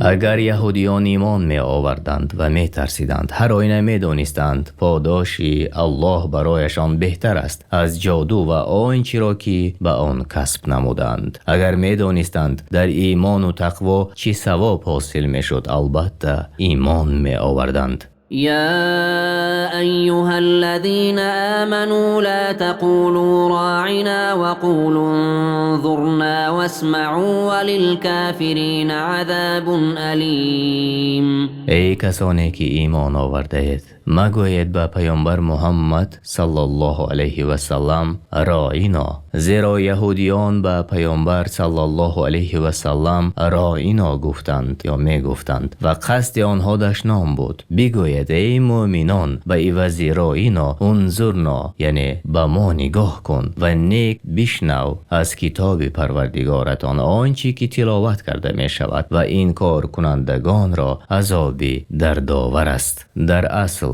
راینا به معنای تو ما را گوش کن و شفقت کن بر ما و به معنای دیگرش صاحبی رعونت یعنی ابله است و مقصدشان دشنام و تحقیر بود. تفسیر سعدی. ما يود الذين كفروا من أهل الكتاب ولا المشركين أن ينزل عليكم من خير من ربكم والله يختص برحمته من يشاء والله ذو الفضل العظيم. از میان اهل کتاب آنان که کافر شدند و نیز مشرکان دوست نمی دارند که از جانب پروردگار به شما خیره، یعنی قرآن، علم، نصرت یا بشارت برسد، و حال آن که الله هر کس را که بخواهد به رحمت خویش خاص می‌گرداند و الله دارای فضل بزرگ است. ما ننسخ من آیة او ننسها نأتی بخیر منها او مثلها ألم تعلم أن الله على كل شيء قدیر. هیچ آیتی را بیکار یا ترک نمی کنیم مگر آن که بهتر از آن یا به مانند آن را می آوریم. آیا نمی دانی ای پیامبر که الله به هر کار تواناست و او را هیچ چیز عاجز کرده نمی تواند؟ ألم تعلم أن الله له ملك السماوات والأرض وما لكم من دون الله من ولي ولا نصير. آیا نمیدانی که الله پادشاه آسمان ها و زمین است؟ آنچه که خواهد می کند و چگونه که خواهد بندگانش را امر و نهی می کند و بجز الله برای شما دیگر هیچ دوست و یاری دهنده نیست. أم تريدون أن تسألوا رسولكم كما سئل موسى من قبل ومن يتبدل الكفر بالإيمان فقد ضل سواء السبيل. آیا می خواهید از پیامبر خود چیزی بپرسید، یعنی به قصد سرکشی، همچنان که قوم موسی پیش از این از موسی پرسیده بودند؟ آن کس که کفر را به جای ایمان اختیار کند چون کسی است که راه راست را گم کرده باشد. ود كثير من أهل الكتاب لو يردونكم من بعد إيمانكم كفارا حسدا من عند أنفسهم من بعد ما تبين لهم الحق فاعفوا واصفحوا حتى يأتي الله بأمره إن الله على كل شيء قدیر. بسیاری از اهل کتاب با آن که حقیقت بر آنها آشکار شده از روی حسد دوست دارند شما را پس از ایمان آوردنتان به کفر باز گردانند. عفو کنید از کمبودی و خطاگی هایشان و گذشت کنید از جهالتشان تا الله فرمانش را بیاورد و به افعال بدشان آنها را به عذاب گرفتار کند که او بر هر کار تواناست. وأقيموا الصلاة وآتوا الزكاة وما تقدموا لأنفسكم من خير تجدوه عند الله إن الله بما تعملون بصير. ای مؤمنان، نماز را برپا دارید، به طریق صحیح و زکات فرض شده را ادا نمایید و بدانید هر نیکی را که پیشا پیش برای خود می‌فرستید پاداش آن را نزد الله خواهید یافت. البته الله به کارهایی که میکنید بیناست. وقالوا لن يدخل الجنة إلا من كان هودا أو نصارى تلك أمانيهم قل هاتوا برهانكم إن كنتم صادقين. هر یک از یهودیان یا نصرانیان دعوا کرده گفتند غیر از یهودیان و نصرانیان کسی به بهشت نمی رود. این آرزوی باطل آنهاست. بگو برایشان ای رسول بر صحیح بودن دعوایتان حجتتان را بیاورید اگر شما راستگو باشید. بلى من أسلم وجهه لله وهو محسن فله أجره عند ربه ولا خوف عليهم ولا هم يحزنون. امر این طور نیست چنان که گمان کردند که جنت برای طایفه مخصوص است. آره، هر کس که از راه اخلاص رو به الله کند و به او کسی را شریک نآورد نیکوکار بود و در گفتار و کردارش و با پیامبر الله محمد صلی الله علیه و سلم پیروی نماید، پس هر کسی که اینها را انجام داد در آخرت مزدش را از پروردگارش خواهد گرفت. داخل شدن بهشت چنین است و آنها از بیم و هراس آخرت در ترس نیستند و اندوهگین نمی شوند. وقالت اليهود ليست النصارى على شيء وقالت النصارى ليست اليهود على شيء وهم يتلون الكتاب كذلك قال الذين لا يعلمون مثل قولهم فالله يحكم بينهم يوم القيامة فيما كانوا فيه يختلفون.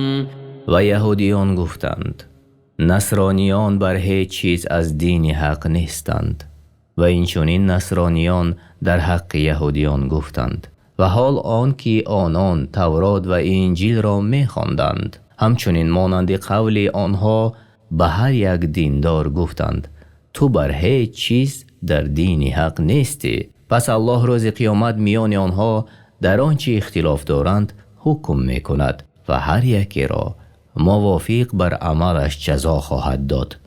ومن أظلم ممن منع مساجد الله أن يذكر فيها اسمه وسعى في خرابها أولئك ما كان لهم أن يدخلوها إلا خائفين لهم في الدنيا خزي ولهم في الآخرة عذاب عظيم. و نیست کسی ظالمتر از آنان که یاد کردن نام الله را در مسجدها از برپا داشتن نماز و تلاوت قرآن و مانند آن من می کنند و در ویرانی آنها می کشند. این گروه ظالمان را سزاوار است که هراسان و ترسان به مسجدها درآیند. آنها را در دنیا خواری و در آخرت عذاب بزرگ است. ولله المشرق والمغرب فأينما تولوا فثم وجه الله إن الله واسع عليم. مشرق و مغرب و مابین آن از آن الله است. او پادشاهی همه زمین است. پس بر هر جایی که روی آرید یعنی در نماز همان جا رو به الله است. شما از ملک و طاعت او بیرون نیستید به درستی که الله فراخ نعمت و داناست.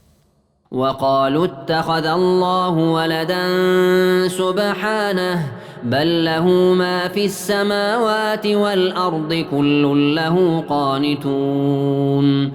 یهودیان، نصرانیان و مشرکان گفتند که الله برای خود فرزند گرفت.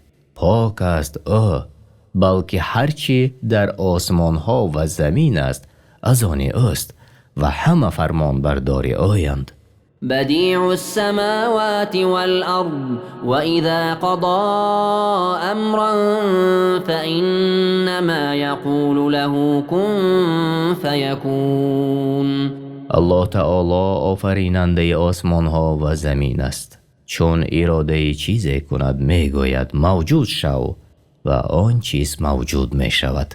وقال الذين لا يعلمون لولا يكلمنا الله أو تأتينا آية كذلك قال الذين من قبلهم مثل قولهم تشابهت قلوبهم قد بينا الآيات لقوم يوقنون. نادانان اهل کتاب و غیر آنها یعنی از روی کبرشان به پیامبر الله صلی الله علیه و سلم گفتند چرا الله با ما سخن نمی گوید که تو حقیقتا فرستاده او تعالی هستی یا معجزه بر ما نمی آید که بر صدق پیامبری تو دلالت کند. کسانی که پیش از آنها بودند نیز سرکشانه چنین سخنان می گفتند به سبب که دلهایشان هم مانند یکدیگر است.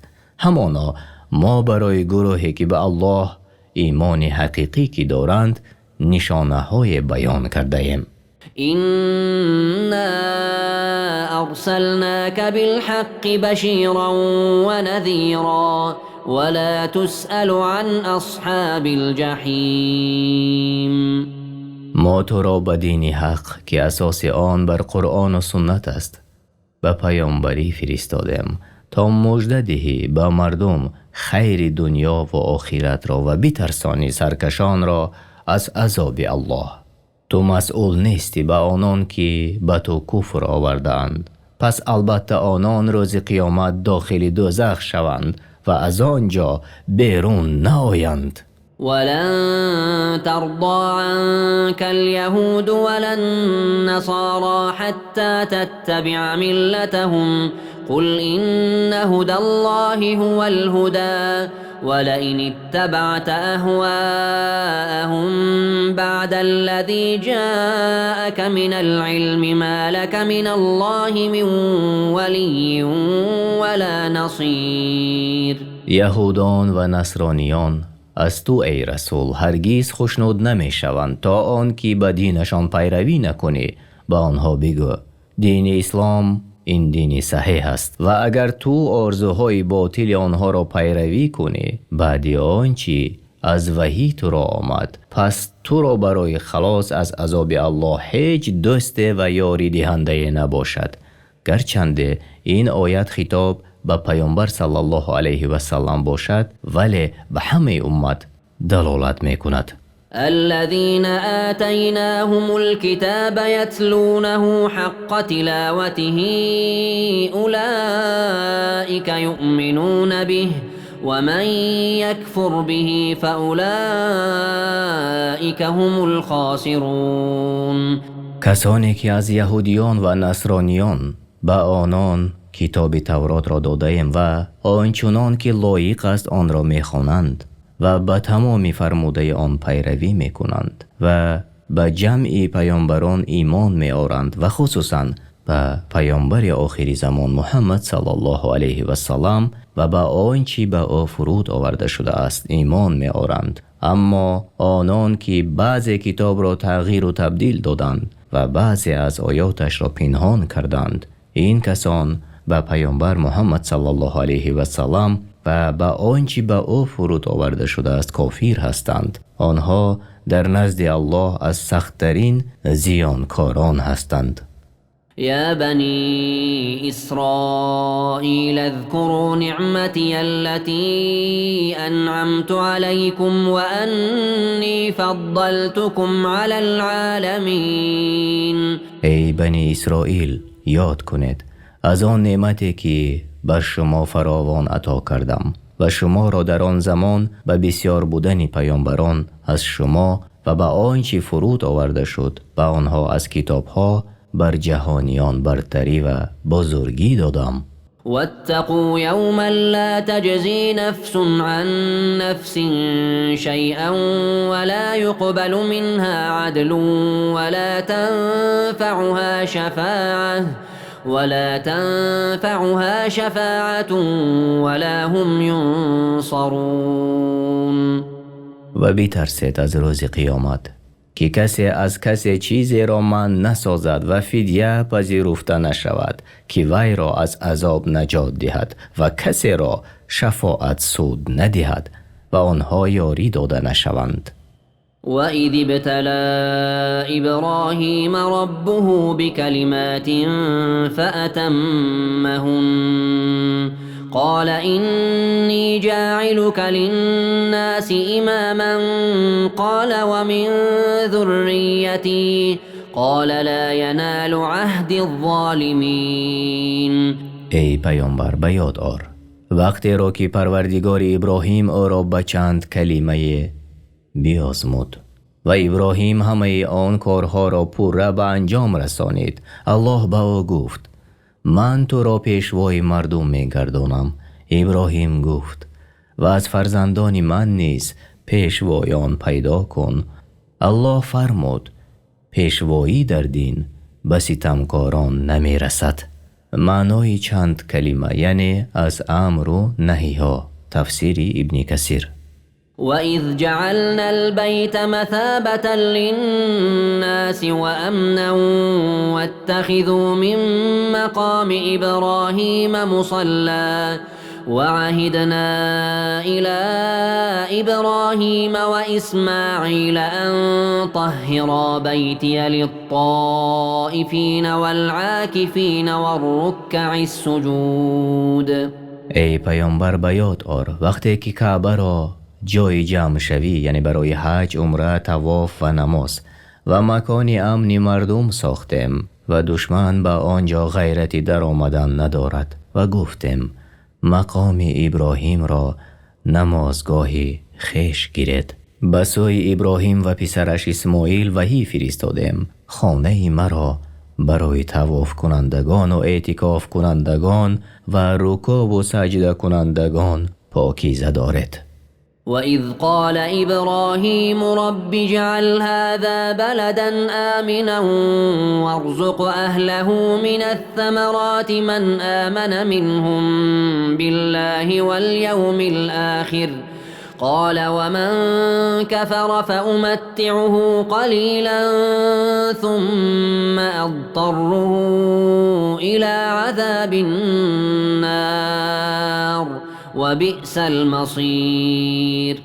ای پیامبر به یاد آر وقتی که ابراهیم در دعایش گفت ای پروردگار من این شهر مکه را جای امن گردان و از ساکنانش کسی را که به الله و روز قیامت ایمان دارند از هر میوه ها روزی ده. الله فرمود هر کس که کافر شد او را اندکی در این دنیا بهره‌مند گردانم، سپس از عذاب آتش دوچارش گردانم. چی جایی بازگشتی بد است. وإذ يرفع إبراهيم القواعد من البيت وإسماعيل ربنا تقبل منا إنك أنت السميع العليم. ای پیامبر به یاد آر وقتی که ابراهیم و اسماعیل اساسهای خانه را بلند می کردند و هر دو با خشوع دعا کرده گفتند ای پروردگار ما از ما عملهای شایسته و دعاهایمان را بپذیر که تو شنوا به سخنان بندگانت و دانا هستی به احوال آنها. ربنا وجعلنا مسلمين لك ومن ذريتنا أمة مسلمة لك وأرنا مناسكنا وتب علينا إنك أنت التواب الرحيم. ای پروردگار ما را استوار بر اسلام و فرمان بردار احکام خیش ساز و نیز فرزندان ما را فرمان بردار خیش گردان و طرز عبادت های ما را به ما نشان بده و توبه ما را بپذیر که تو توبه پذیرنده و مهربان هستی. ربنا وابعث فيهم رسولا منهم يتلو عليهم آياتك ويعلمهم الكتاب والحكمة ويزكيهم إنك أنت العزيز الحكيم. ای پروردگار ما در این امت یعنی از ذریات اسماعیل پیامبر بر آنها بفرست تا آیات تو را بر آنها بخواند و به آنها کتاب و حکمت بیاموزاند و آنها را از شرک و بد اخلاقی پاکیزه سازد و تو عزیزی چیز مانع تو شده نمیتواند و حکیم هستی همه چیز را در موضع خودش میگذاری. ومن يرغب عن ملة إبراهيم إلا من سفه نفسه ولقد اصطفيناه في الدنيا وإنه في الآخرة لمن الصالحين. و کسی که از دین ابراهیم یعنی دین اسلام روی برمیتابد خود را خار کرد و به تحقیق ابراهیم را در دنیا برگزیدیم و او را نیز از شایستگان قرار دادیم که برایش در آخرت عالی ترین درجه ها است. اذ قال له ربه اسلم قال اسلمت لرب العالمین. و سبب این اختیار بی تردد قبول کردن او دین اسلام است. وقتی که پروردگارش به او گفت به طاعت پروردگارت تسلیم شو، ابراهیم گفت من در برابر پروردگار جهانیان با اخلاص و توحید و محبت و توبه تسلیمم. ووصى بها إبراهيم بنيه ويعقوب يا بني إن الله اصطفى لكم الدين فلا تموتن إلا وأنتم مسلمون. ابراهیم و یعقوب به فرزندان خود به این کلمه وصیت کردند: ای فرزندان من، الله برای شما این دین را اختیار کرده است و این دین اسلام است که محمد صلی الله علیه و سلم به این دین آمد. تفسیر بغوی: و در ایام زندگیتان از آن جدا نشوید، پس از این جهان نمیرید مگر این که شما فرمان بردار باشید، یعنی در دین اسلام باشید. أم كنتم شهداء إذ حضر يعقوب الموت إذ قال لبنيه ما تعبدون من بعدي قالوا نعبد إلهك وإله آبائك إبراهيم وإسماعيل وإسحاق إلها واحدا ونحن له مسلمون. ای یهودیان، آیا شما حاضر بودید آنگاه که مرگ یعقوب فرا رسید و به فرزندانش گفت پس از من چه چیز را می پرستید؟ گفتند معبود تو و معبود پدران تو را که ابراهیم و اسماعیل و اسحاقند و به یکتایی خواهیم پرستید و در برابر او تعالی فرمان بردار هستیم. تلك أمة قد خلت لها ما كسبت ولكم ما كسبتم ولا تسألون عما كانوا يعملون. آنها امت‌هایی بودند که در حقیقت در گذشته اند. آنچه کرده بودند از آن آنهاست و آنچه شما کنید از آن شماست و شما را از اعمالی که آنها کردند نمی پرسند و هر کسی به آنچه کرد جزا خواهد دید و کسی به گناه کسی عذاب کرده نمی شود. وقالوا كونوا هودا أو نصارى تهتدوا قل بل ملة إبراهيم حنيفا وما كان من المشركين. یهودیان به امت محمد صلی الله علیه و سلم گفتند به دین یهودی داخل شوید تا راه راست یابید و نصرانیان نیز چنین گفتند. ای رسول برایشان بگو بلکه هدایت پیروی نمودن ملت ابراهیم است که او از مشرکان نبود. قولوا آمنا بالله وما أنزل إلينا وما أنزل إلى إبراهيم وإسماعيل وإسحاق ويعقوب والأسباط وما أوتي موسى وعيسى وما أوتي النبيون من ربهم لا نفرق بين أحد منهم ونحن له مسلمون. ای مؤمنان، به یهودیان و نصرانیان بگوید ما به الله و آیاتی که بر ما نازل شده و نیز آنچه بر ابراهیم و اسماعیل و اسحاق و یعقوب و نبیرگانش نازل شده و نیز آنچه به موسی و عیسی فرستاده شده و آنچه بر پیامبران دیگر از جانب پروردگارشان آمده است ایمان آوردیم. میان هیچ یک از پیامبران فرق نمی نهیم و همه در برابر الله با طاعت و عبادت تسلیم هستیم. فإن آمنوا بمثل ما آمنتم به فقد اهتدوا وإن تولوا فإنما هم في شقاق فسيكفيكهم الله وهو السميع العليم. اگر با آنچه شما ایمان آوردید یهودیان و نصرانیان و دیگران نیز به مثل شما ایمان بیاورند هدایت یافتند، اما اگر روی تافتند پس با تو در دشمنی و خلافند و در برابر آنها الله تو را ای رسول از شر آنها کفایت می کند و او شنوا و داناست. صبغة الله ومن أحسن من الله صبغة ونحن له عابدون. دین الله را لازم گیرید که شما را بر آن دین پیدا کرده است. بهتر از دین الله که مردم را بر آن پیدا کرد دین نیست. پس آن را لازم گیرید و بگویید ما فرمان بردار و پرستندگان او و پیرو ملت ابراهیم هستیم. قل أتحاجوننا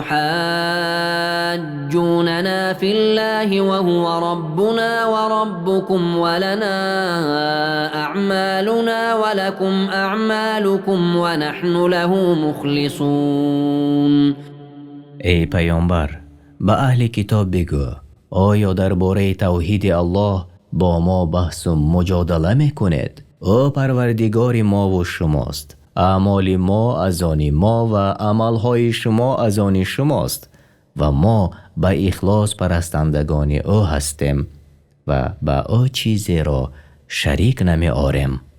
أم تقولون إن إبراهيم وإسماعيل وإسحاق ويعقوب والأسباط كانوا هودا أو نصارى قل أأنتم أعلم أم الله ومن أظلم ممن كتم شهادة عنده من الله وما الله بغافل عما تعملون.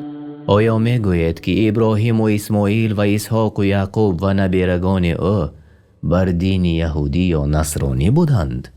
این دروغی محض است، زیرا که آنها قبل از نزول تورات و انجیل به پیامبری مبعوث شده بودند و از دنیا گذشته بودند. ای پیامبر برایشان بگو آیا شما داناترید از دین آنها یا الله؟ به درستی که در قرآن خبر داده شده بود که آنها مسلمانانی پاک از شرک بودند. کیست ستمگارتر از کسی که گواهی را که از جانب الله نزدش است بباشد و الله از آنچه که میکنید بخبر نیست، بلکه حساب گیرنده و جزا دهنده عمل هاست. تلك أمة قد خلت لها ما كسبت ولكم ما كسبتم ولا تسألون عما كانوا يعملون. آنان امت‌های بودند که در حقیقت درگذشته اند. آنچه آنها کردند از آن آنهاست و آنچه شما میکنید از آن شماست و شما را از عملهای آنها نمیپرسند. یعنی آیت دلالت به آن میکند انسان تکیه بر مخلوقها نکند و به نسبها فریفته نشود و کسی به یک پیامبر کفر آورد به تمام پیامبران کفر آورده است. سيقول السفهاء من الناس ما ولاهم عن قبلتهم التي كانوا عليها قل لله المشرق والمغرب يهدي من يشاء إلى صراط مستقيم. مردمان بیخیرت و یهود و نصرانیان و اهل نفاق آنان که عقلشان ضعیف است تمسخرانه خواهند گفت چی چیز آنها را از قبیله که روبروی آن می ایستادند برگردانید. ای رسول با آنها بگو مشرق و مغرب و ما بین آن ملک الله است و الله هر کس را که بخواهد به راه راست هدایت می کند. یعنی تنبیه، همه چیز ملک الله است، حتی همه جهت و اطراف از ملک او خارج نیست و در همه حال به جا آوردن امر الله لازم است. پس به کدام طرف امر نماید به همان طرف رو می آریم.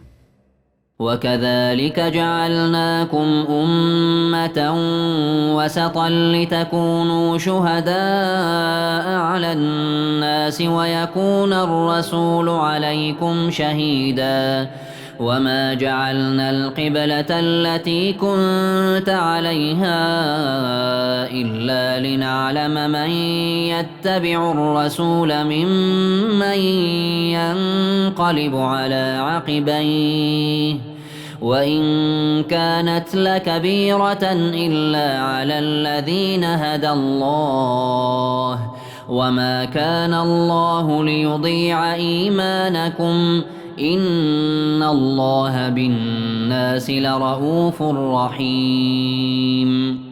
و همچنین شما را براه راست راه نمودم و شما را بهترین امتها گردانیدم تا با مردم در آخرت گواه باشد و نیز پیامبر بر شما گواه باشد که او رسالت پروردگارش را به مردم رسانید و آن قبله را که رو به سوی آن میکردی دیگرگون نکردیم مگر به آن سبب که آنان را که به پیامبر پیروی میکنند از آنان که پیروی نمیکنند باز شناسیم و کسانی که ایمانشان ضعیف بود از سبب شک و نفاقشان از دینشان بدین شدند.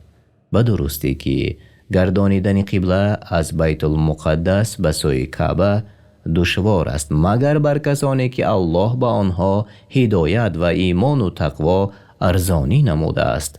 الله ایمان و نمازتان را تباه نمی کند به درستی که الله به مردم مهربان و بخشاینده است. تفسیر بغوی. قد نرى تقلب وجهك في السماء فلنولينك قبلة ترضاها فول وجهك شطر المسجد الحرام وحيث ما كنتم فولوا وجوهكم شطره وإن الذين أوتوا الكتاب ليعلمون أنه الحق من ربهم وما الله بغافل عما يعملون.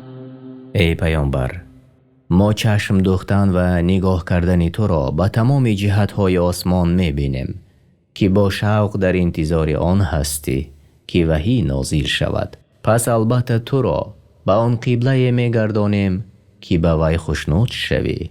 پس روی به جانب مسجد الحرام کن و هر جا که باشد ای مسلمانان چون اراده نماز کردید روی به آن جانب کنید. اهل کتاب میدانند که گردانیدن قبله به سوی کعبه حق است و در کتابشان ثابت است و الله از آنچه میکنند بیخبر نیست. ولئن أتيت الذين أوتوا الكتاب بكل آية ما تبعوا قبلتك وما أنت بتابع قبلتهم وما بعضهم بتابع قبلة بعض ولئن اتبعت أهواءهم من بعد ما جاءك من العلم إنك إذا لمن الظالمين.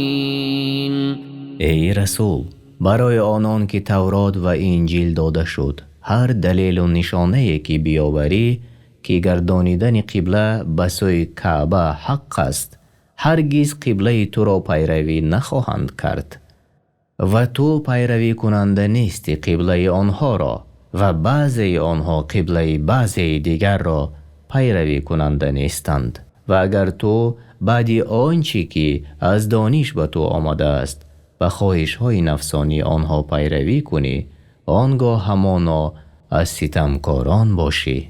یعنی این آیت خطاب برای جمع امت است و آن تهدید و وعید است به هر شخصی که خواهش های ضد شریعت اسلام را پیروی می کند. الذين آتيناهم الكتاب يعرفونه كما يعرفون أبناءهم وإن فريقا منهم ليكتمون الحق وهم يعلمون. آنان که اهل تورات و انجیل هستند از عالمان یهود و نصارا همچنان که فرزندان خود را می شناسند رسول الله محمد صلی الله علیه و سلم را با صفت‌هایی که در کتاب‌هایشان ذکر شده است می شناسند، ولی گروهی از آنها حق را دانسته می پوشند. الحق من ربك فلا تكونن من الممترین. ای پیامبر، آنچه از جانب الله بر تو نازل شده حق همان است، پس در آن شبهه نکن. آیت اگر چند خطاب برای رسول الله صلی الله علیه و سلم باشد هم، ولی این خطاب همه امت را در بر میگیرد. ولكل وجهة هو موليها فاستبقوا الخيرات أينما تكونوا يأت بكم الله جميعا إن الله على كل شيء قدير. هر کسی را قبله است که به آن روی می آورد در نمازش. پس ای مؤمنان، در عملهای شایسته که الله برای شما در دین اسلام فرموده است، پس برای بجا آوردن این خوبی ها بشتابید. هر جا که باشد الله شما را روز قیامت حاضر می آورد که او بر هر کار تواناست. ومن حيث خرجت فول وجهك شطر المسجد الحرام وإنه للحق من ربك وما الله بغافل عما تعملون. ای پیامبر، و از هر جایی که بیرون شوی برای سفر و هر وقتی که اراده نماز کردی، روی خود به جانب مسجد الحرام کن. حق همان است که پروردگارت به آن امر فرموده و الله از آنچه که میکنید بیخبر نیست.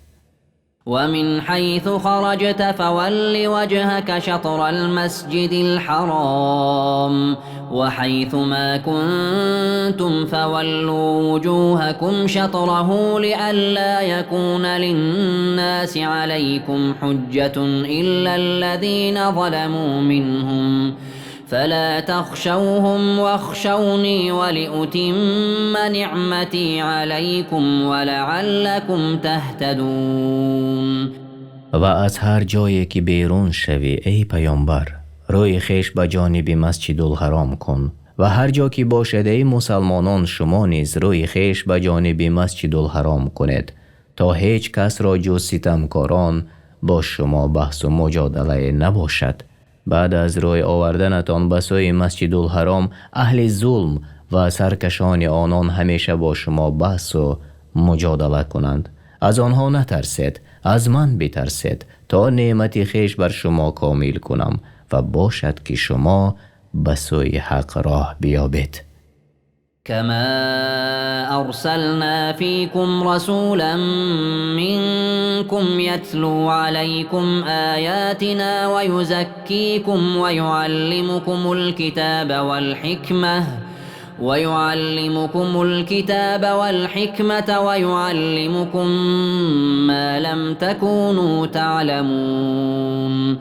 همچنان که نعمت‌هایمان را به شما ارزانی نمودیم، یعنی روی به جانب کعبه کردن، نیز در میان شما پیامبری از قوم شما فرستادیم تا آیات‌های ما را برایتان بخواند و شما را از شرک و بد اخلاقی پاکیزه گرداند و کتاب و حکمت و احکام شریعت بیاموزد و از اخبار و قصه های پیامبران گذشته آنچه را که نمی‌دانستید به شما یاد دهد.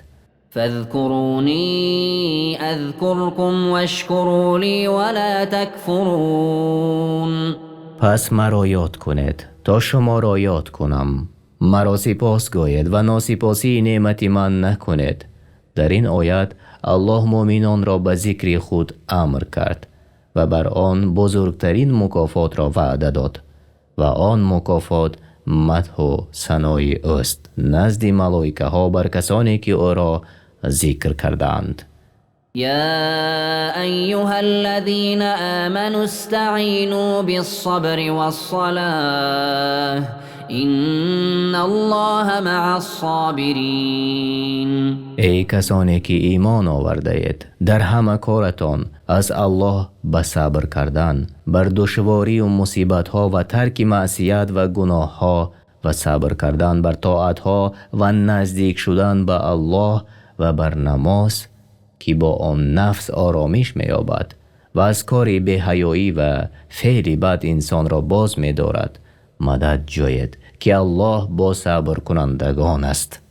ولا تقولوا لمن يقتل في سبيل الله أموات بل أحياء ولكن لا تشعرون.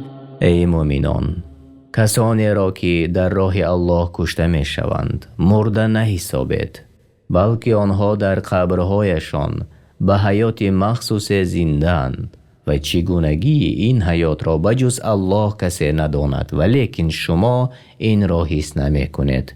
این آیه دلیل است که در قبر راحت نیز وجود دارد. تفسیر سعدی.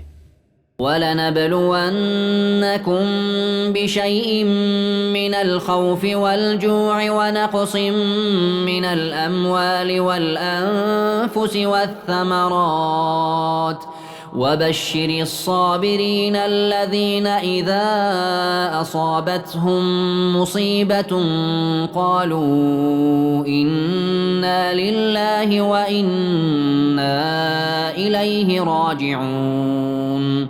البته شما را به اندک ترس و گرسنگی و نقصان مالها که به دشواری به دست آورده می شود یا از دست می رود و جانها به فرا رسیدن مرگ یا قتل و کم شدن میوه ها می آزماییم.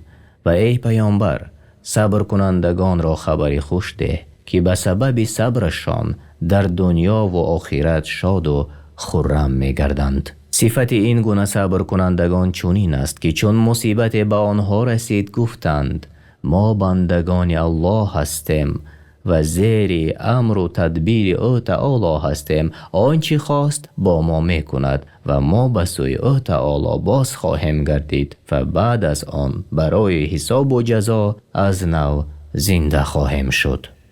أولئك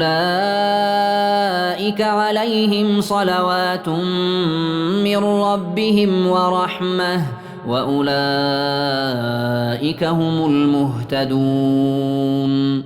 آنان که صابران هستند، صلوات و رحمت پروردگارشان بر آنان باد که راه یافتگانند.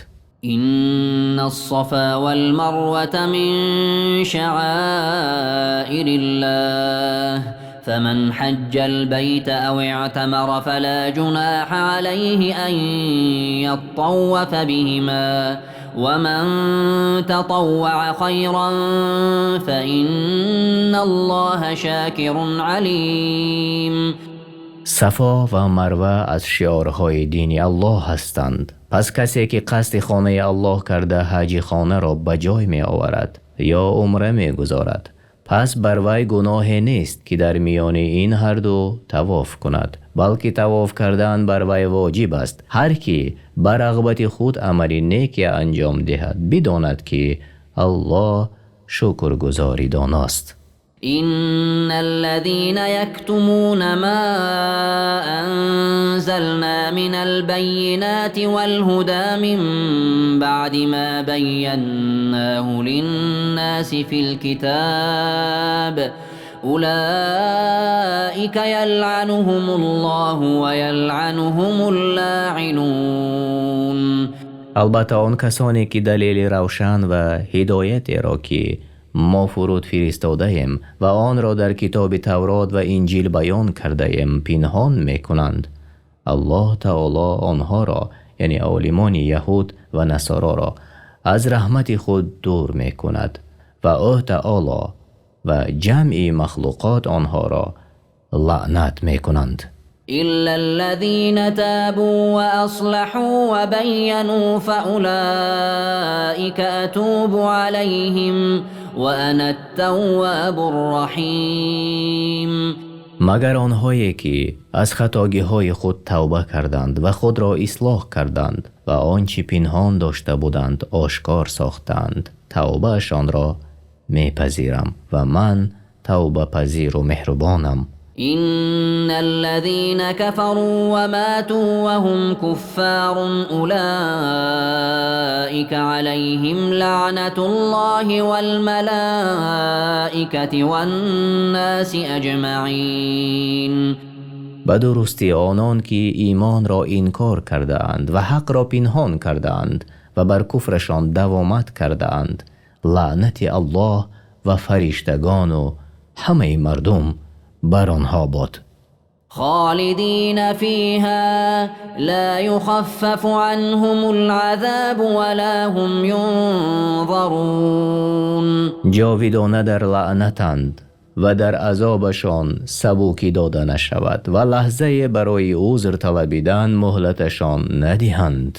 وإلهكم إله واحد لا إله إلا هو الرحمن الرحيم. ای مردم، معبود شما الله یگانه است، در ذات، نام، صفات، افعال و پرستش و بجز او هیچ کس سزاوار عبادت نیست. معبود غیر او نیست. بخشاینده است برای جمعی خلق و مهربان است با مؤمنان. إن في خلق السماوات والأرض واختلاف الليل والنهار والفلك التي تجري في البحر بما ينفع الناس وما أنزل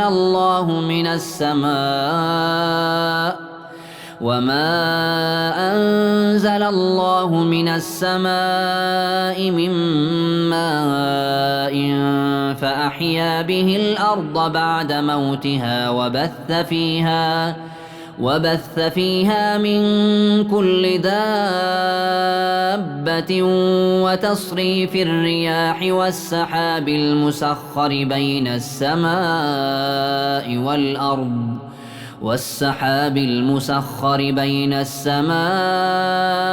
والأرض لآيات لقوم يعقلون.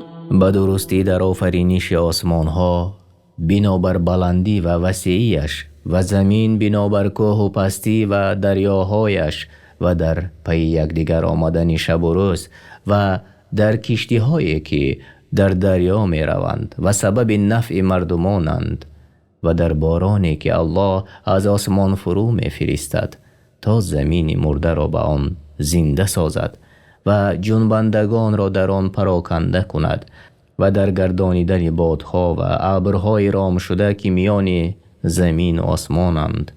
در همه اینها برای خردمندانی که در میابند نشانه هاست و به این دلیل ها میفهمند که بجز الله هیچ کس سزاوار عبادت نیست.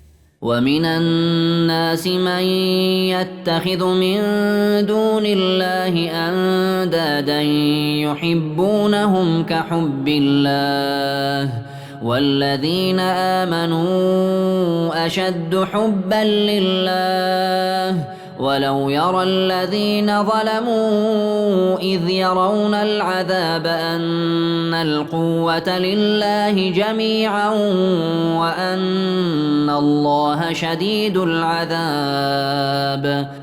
با وجود این دلیل های روشن بعضی از مردم با الله شریکان اختیار می کنند و آنها را با تعظیم و طاعت چنان دوست می دارند که گویا الله اند، حال آن که تعظیم و طاعت جز برای الله به کسی یا چیز سزاوار نیست. ولی آنان که ایمان آورده اند قوی ترند در دوستی الله از دوستی کافران بر معبودان خود، زیرا مؤمنان همه محبت را خالص از برای الله می دارند و مشرکان در محبت شریک قرار می دهند.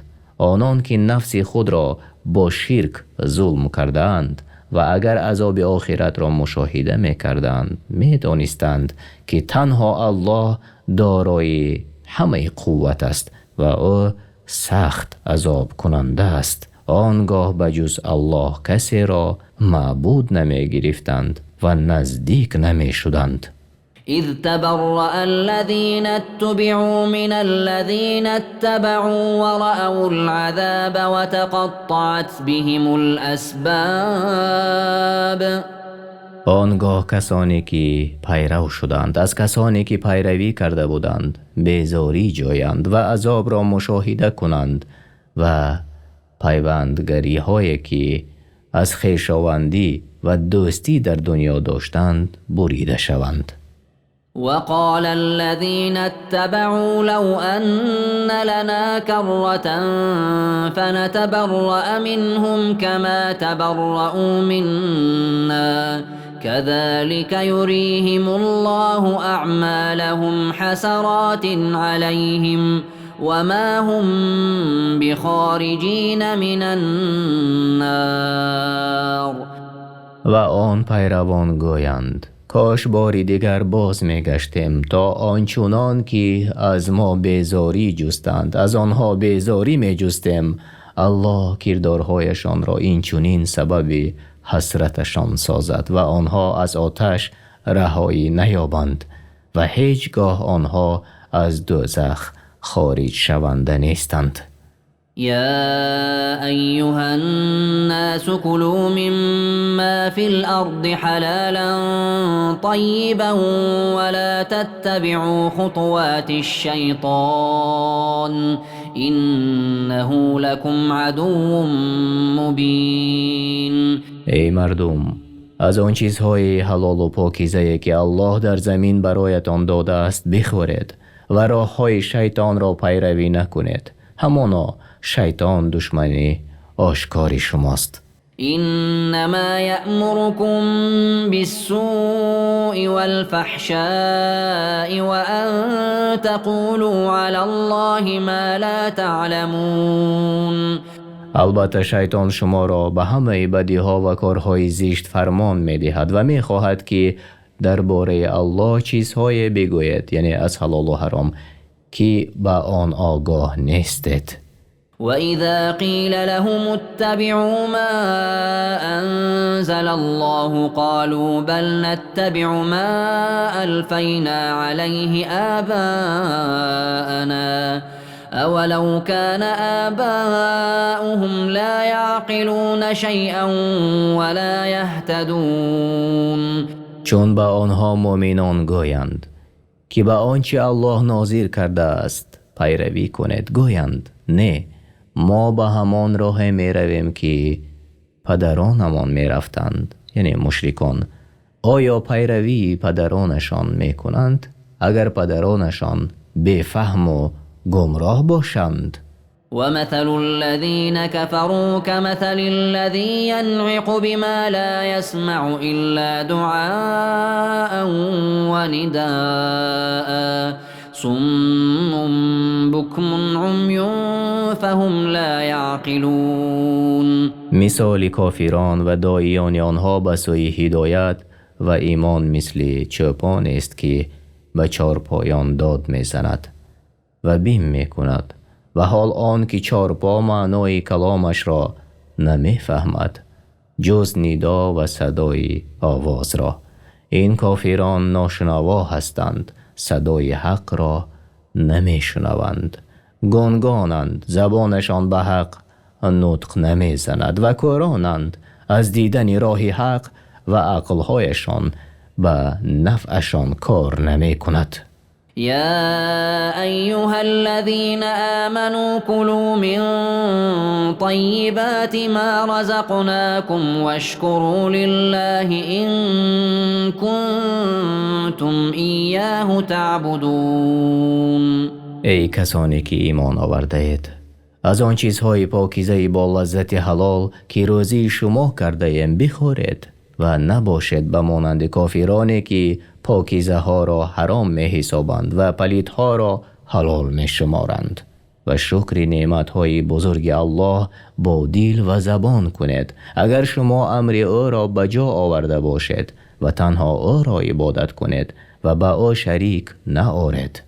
إنما حرم عليكم الميتة والدم ولحم الخنزير وما أهل به لغير الله فمن اضطر غير باغ ولا عاد فلا إثم عليه إن الله غفور رحیم.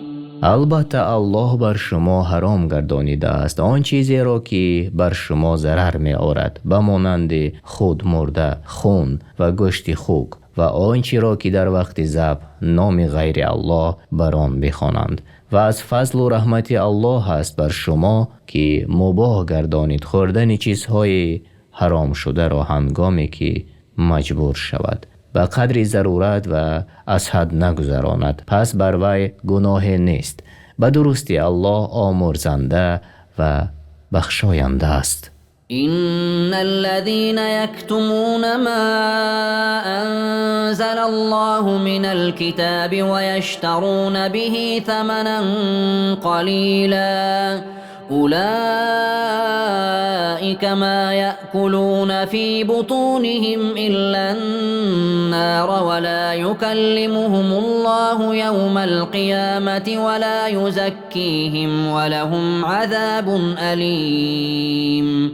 آنان که پنهان می دارند از صفتهای پیامبر محمد صلی الله علیه و سلام و حقیقتهای دیگری را که الله در کتاب نازل کرده است و آن را با بهای اندکی از مال دنیا می فروشند، به عوض این کارشان در روز قیامت شکمهای خود را از آتش پر می سازند. الله به آنها سخن نمی گوید و آنها را پاک نمی سازد و برای آنها عذاب المناک است. أولئك الذين اشتروا الضلالة بالهدى والعذاب بالمغفرة فما أصبرهم على النار. اینها گمراهی را به جای هدایت و عذاب را به جای آمرزش خریدند. چگونه جرأت می کنند به صبر کردن در آتش دوزخ؟ الله از این اقدامشان در تعجب می شود. پس ای آدمان از جرأت و صبر آنان تعجب کنید. ذلك بأن الله نزل الكتاب بالحق وإن الذين اختلفوا في الكتاب لفي شقاق بعید. این عذاب را که آنان سزاوار شدند به سبب آن است که به کتابی بر پیامبرش فرود آورده الله کافر شدند و آنان که در کتاب اختلاف کردند و به بعض کتاب ایمان آوردند و به بعضیش کفر آوردند، همان آنها در مخالفت دور از حق هستند. ليس البر أن تولوا وجوهكم قبل المشرق والمغرب ولكن البر من آمن بالله واليوم الآخر والملائكة والكتاب والنبيين وآتى المال على حبه ذوي القربى واليتامى والمساكين وابن السبيل والسائلين وفي الرقاب وأقام الصلاة وآتى الزكاة والموفون بعهدهم إذا عاهدوا والصابرين في البأساء والضراء وحين البأس أولئك الذين صدقوا وأولئك هم المتقون. نزد الله نیکی آن نیست که در نماز روی خود به جانب مشرق و مغرب کند، بلکه نیکوکار کسی است که به الله یگانه که شریک و مانند ندارد و روز قیامت و فرشتگان و کتاب الله و پیامبران ایمان آورد و مال خود را با آن که دوستش دارد به رغبت خود به خویشاوندان و یتیمان و درماندگان و مسافران و گدایان و غلامان ببخشد و نماز بگذارد و زکات فرض شده را بدهد. و نیز کسانی هستند که چون عهد می بندند به آن وفا می کنند و آنان که در تنگ دستی و بیماری و هنگام جنگ صبر می کنند، اینها راستگویان و پرهیزگارانند. يا أيها الذين آمنوا كتب عليكم القصاص في القتلى الحر بالحر والعبد بالعبد والأنثى بالأنثى فمن عفي له من أخيه شيء فاتباع بالمعروف وأداء إليه بإحسان ذلك تخفيف من ربكم ورحمة فمن اعتدى بعد ذلك فله عذاب أليم. ای کسانی که ایمان آورده اید، درباره کشتگانی که قصداً کشته شدند بر شما قصاص مقرر شد، آزاد در برابر آزاد و بنده در برابر بنده و زن در برابر زن.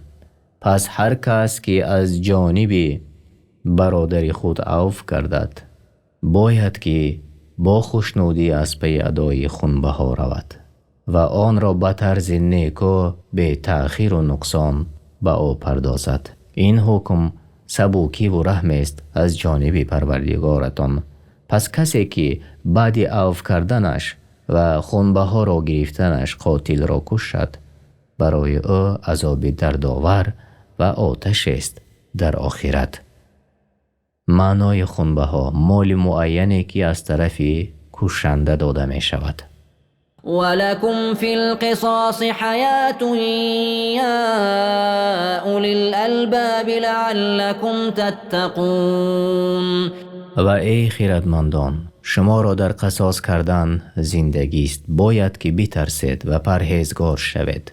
كتب عليكم إذا حضر أحدكم الموت إن ترك خيرا الوصية للوالدين والأقربين بالمعروف حقا على المتقين. الله فرض گردانید هر وقتی که بر یکی از شما نشانه های مرگ فرا رسد و مال بر جای گذارد، مقرر شد که درباره پدر و مادر و خویشاوندان از روی انصاف وصیت کند. پس ترک نکند در وصیتش فقیر را و بدهد ثروتمند را. یعنی جایز نیست وصیت زیاده از یک مال. این حکم پیش از نزول آیت های میراث بود که الله نصیب هر یک میراثخوار را معین کرد و این شایسته پرهیزگاران است. تفسیر بغوی. فمن بدله بعدما سمعه فإنما إثمه على الذين يبدلونه إن الله سميع عليم. پس هر کس که آن وصیت میت را بشنود و آنگاه دیگرگونش سازد، گناهش بر آن کسی است که آن را دیگرگون ساخته است. همانا الله میشنود وصیت شما را و میداند آنچه را که مخفی می‌دارید در دل به میل کردن سوی حق و عدل یا ظلم و هلاکی.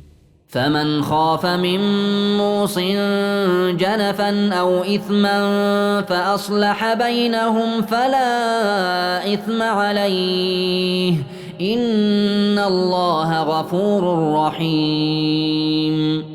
اگر کسی داند که وصیت کننده در وصیت خود دور است از حق، خواه قصداً باشد یا سهواً، و نصیحت کند وصیت کننده را به عدل و او نصیحت را قبول نکند، پس اگر اصلاح میان آنان پردازد به تغییر دادن وصیت تا موافق شریعت شود، مرتکب گناه نشده است. به درستی الله آمرزنده مهربان است. يا أيها الذين آمنوا كتب عليكم الصيام كما كتب على الذين من قبلكم لعلكم تتقون. ای کسانی که ایمان آورده اید، روزه داشتن بر شما فرض شد همچنان که بر کسانی پیش از شما فرض شده بود. باید که از پروردگارتان بترسید و بین خودتان و گناههایتان قلعه از طاعت و عبادت او قرار دهید.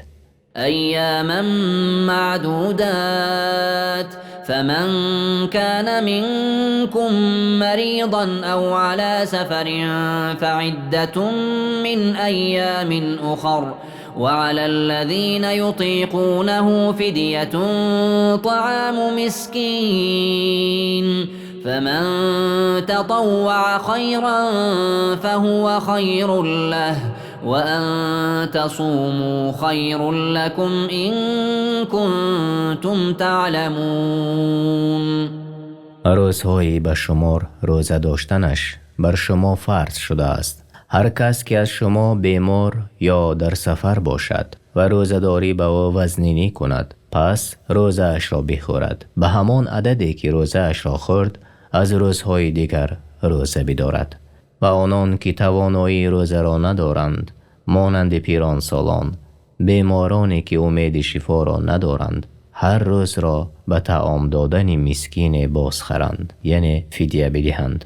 و هر کی به اختیار در آن بیفزاید برایش بهتر است و روزه برایتان بهتر است گرچند با مشقت باشد از فدیه دادن. اگر شما منزلت بزرگ روزه را در نزد الله تعالی می دانستید. شهر رمضان الذي أنزل فيه القرآن هدى للناس وبينات من الهدى والفرقان فمن شهد منكم الشهر فليصمه ومن كان مريضا أو على سفر فعدة من أيام أخر يريد الله بكم اليسر ولا يريد بكم العسر ولتكملوا العدة ولتكبروا الله على ما هداكم ولعلكم تشكرون.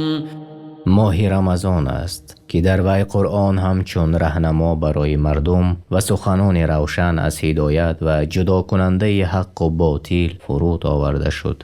پس هر کس که از شما این ماه را دریابد باید که در روزهای آن ماه روزه بدارد و هر کس که بیمار یا در سفر باشد برای او رخصت است روزه ندارد. بعد از آن برای وی به شماره آنچه فوت شد از روزهای دیگر روزه داشتنش لازم است. الله در شریعت خود برای شما آسانی را می خواهد و به شما دشواری و مشقت را نمی خواهد و می خواهد که عید را کامل سازد و در عید رمضان پس از ادای روزه الله را با تکبیر یاد کنید و بر هدایت یافتنتان او را بزرگ دارید و بر توفیقی که به شما ارزانی نموده است شکرگزار باشید.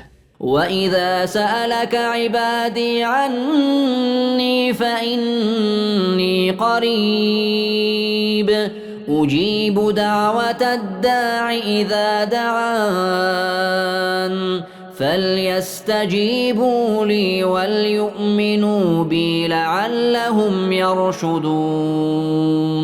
ای محمد، چون بندگان من درباره من از تو بپرسند من به آنها نزدیکم و به ندای کسی که مرا بخواند جواب می دهم. پس مرا در آنچه که آنها را فرمودم و از آنچه که آنها را من نمودم اطاعت کنند و به من ایمان آورند باشد که راهی آبادی دین دنیایشان را دریابند. أحل لكم ليلة الصيام الرفث إلى نسائكم هن لباس لكم وأنتم لباس لهن علم الله أنكم كنتم تختانون أنفسكم فتاب عليكم وعفى عنكم فالآن باشروهن وابتغوا ما كتب الله لكم وكلوا واشربوا حتى يتبين لكم الخيط الأبيض من الخيط الأسود من الفجر ثم أتموا الصيام إلى الليل ولا تباشروهن وأنتم عاكفون في المساجد تلك حدود الله فلا تقربوها كذلك يبين الله آياته للناس لعلهم يتقون. الله در شبهای ماه رمضان برایتان همبستری با همسرانتان را مباح گردانید. آنها پوشش و حفظ شمایند و شما نیز پوشش و حفظ آنها هستید. الله می دانست که شما با نفس خود خیانت می ورزید. با مخالفت حرام کرده الله در شبهای رمضان با همبستری کردنتان با همسران، پس توبه شما را پذیرفت و شما را عفو کرد و امر را به شما وسیع گردانید. اکنون با آنها همبستر شوید و آنچه را که الله بر شما مقدر گردانیده است طلب کنید، یعنی از فرزند، و بخورید و بیاشامید تا روشنی صبح در تاریکی شب آشکار شود و روزه را تا فرو رفتن آفتاب به شب برسانید. و چون در مسجد و اعتکاف نشستید با همسران هم بستر نشوید. این حدود فرمان الله است، به آن نزدیک نشوید. الله آیات و احکام خود را این چنین بیان می کند باشد که به پرهیزگاری برسند. ولا تأكلوا أموالكم بينكم بالباطل وتدلوا بها إلى الحكام لتأكلوا فريقا من أموال الناس بالإثم وأنتم تعلمون. مالهای یکدیگر را به ناحق به مانند قسمی بر دروغ به زور گرفتن دزدی پاره نخورید و اموال خود را به رشوت به حاکمان ندهید تا بدان سبب مالهای گروه دیگر را به ناحق بخورید و شما خود حرام بودن این را می‌دانید. يسألونك عن الأهلة قل هي مواقيت للناس والحج وليس البر بأن تأتوا البيوت من ظهورها ولكن البر من اتقى وأتوا البيوت من أبوابها واتقوا الله لعلكم تفلحون. از تو ای پیامبر درباره هلال‌های ماه می‌پرسند. بگو الله آن را نشانه گردانیده است برای دانستن مردم وقت‌های عبادت خود را، به مانند رسیدن وقت روزه و حج و معاملاتشان. و نکوکاری آن نیست که از پشت به خانه ها درآید، ولی نکوکاری راه کسانی است که پرهیزگار باشند و از درها به خانه ها درآیند. یعنی این عادت جاهلیت بود. اسلام آمد و آن را برهم داد. یعنی عرب ها وقتی که در حج یا عمره احرام می بستند از دروازه خانه ها وارد نمی شدند و این را یک امر عبادتی گمان می کردند. تفسیر بغوی. بنابراین الله خبر داد که این نکوکاری نیست و الله این کار را مشروع نکرده است، بلکه نکوکاری آن است که از الله بترسد و از گناه دور شود و در همه حالت از الله بترسید تا رستگار شود. وقاتلوا في سبيل الله الذين يقاتلونكم ولا تعتدوا إن الله لا يحب المعتدين. ای مؤمنان، در راه الله با کسانی جنگ کنید که با شما جنگ میکنند و از حد نگذرید، یعنی به مانند کشتن زنان، دیوانگان، کودکان، راهبان و کشتن حیوانات و بریدن درختان، زیرا الله از حد گذشتگان را دوست ندارد. وقتلوهم حيث ثقفتموهم وأخرجوهم من حيث أخرجوكم والفتنة أشد من القتل ولا تقاتلوهم عند المسجد الحرام حتى يقاتلوكم فيه فإن قاتلوكم فاقتلوهم كذلك جزاء الكافرين. هر جا که آنها مشرکان را بیابید بکشید و از آنجا که شما را بیرون کردند، یعنی از مکه، بیرون کنید که فتنه یعنی کفر، شرک و پیش راه اسلام را بستن از قتل سخت‌تر است. و در مسجد الحرام شما با آنها جنگ سر نکنید تا آنگاه که با شما جنگ سر نکنند و اگر با شما در مسجد الحرام جنگیدند پس آنها را بکشید که این است جزای کافران. فإن انتهوا فإن الله غفور رحیم. و اگر باز ایستادند از کفر و جنگیدن با شما در نزد مسجد الحرام و داخل ایمان شدند پس به درستی الله آمرزنده و مهربان است. وقاتلوهم حتى لا تكون فتنة ويكون الدين لله فإن انتهوا فلا عدوان إلا على الظالمين. ای مؤمنان با مشرکان ستمگر بر دوام بجنگید تا دیگر فتنه بر مسلمانان باقی نماند و دین تنها دین الله شود. پس چنان که این مقصد حاصل شد نه کشتار هست نه جنگ. پس اگر آنها از جنگیدن با شما در مسجد الحرام باز ایستادند شما با آنها تجاوز نکنید و هر کسی که ستم کرده باشد به اندازه ستمی که کرد جزا داده می شود. الشهر الحرام بالشهر الحرام والحرمات قصاص فمن اعتدى عليكم فاعتدوا عليه بمثل ما اعتدى عليكم واتقوا الله واعلموا ان الله مع المتقين. جنگیدن شما ای مؤمنان با مشرکان در ماهی که الله جنگیدن را در آن حرام کرده است یعنی ذوالقعده تفسیر بغوی جزایی است برایشان در آن ماه، یعنی هر چیزی که مورد احترام قرار گیرد از ماه حرام، شهر حرام و تمام چیزهایی که شریعت به تکریم آن امر کرده است. پس هر کس به این مقدسات و محرمات به حرمتی کند از او قصاص گرفته می شود. بنابراین کسی در ماه حرام بجنگد با او جنگ خواهد شد و از الله بترسید و بدانید که او یعنی الله با پرهیزگاران است. وأنفقوا في سبيل الله ولا تلقوا بأيديكم إلى التهلكة وأحسنوا إن الله يحب المحسنين. ای مؤمنان همیشه در راه الله برای نصرت دینش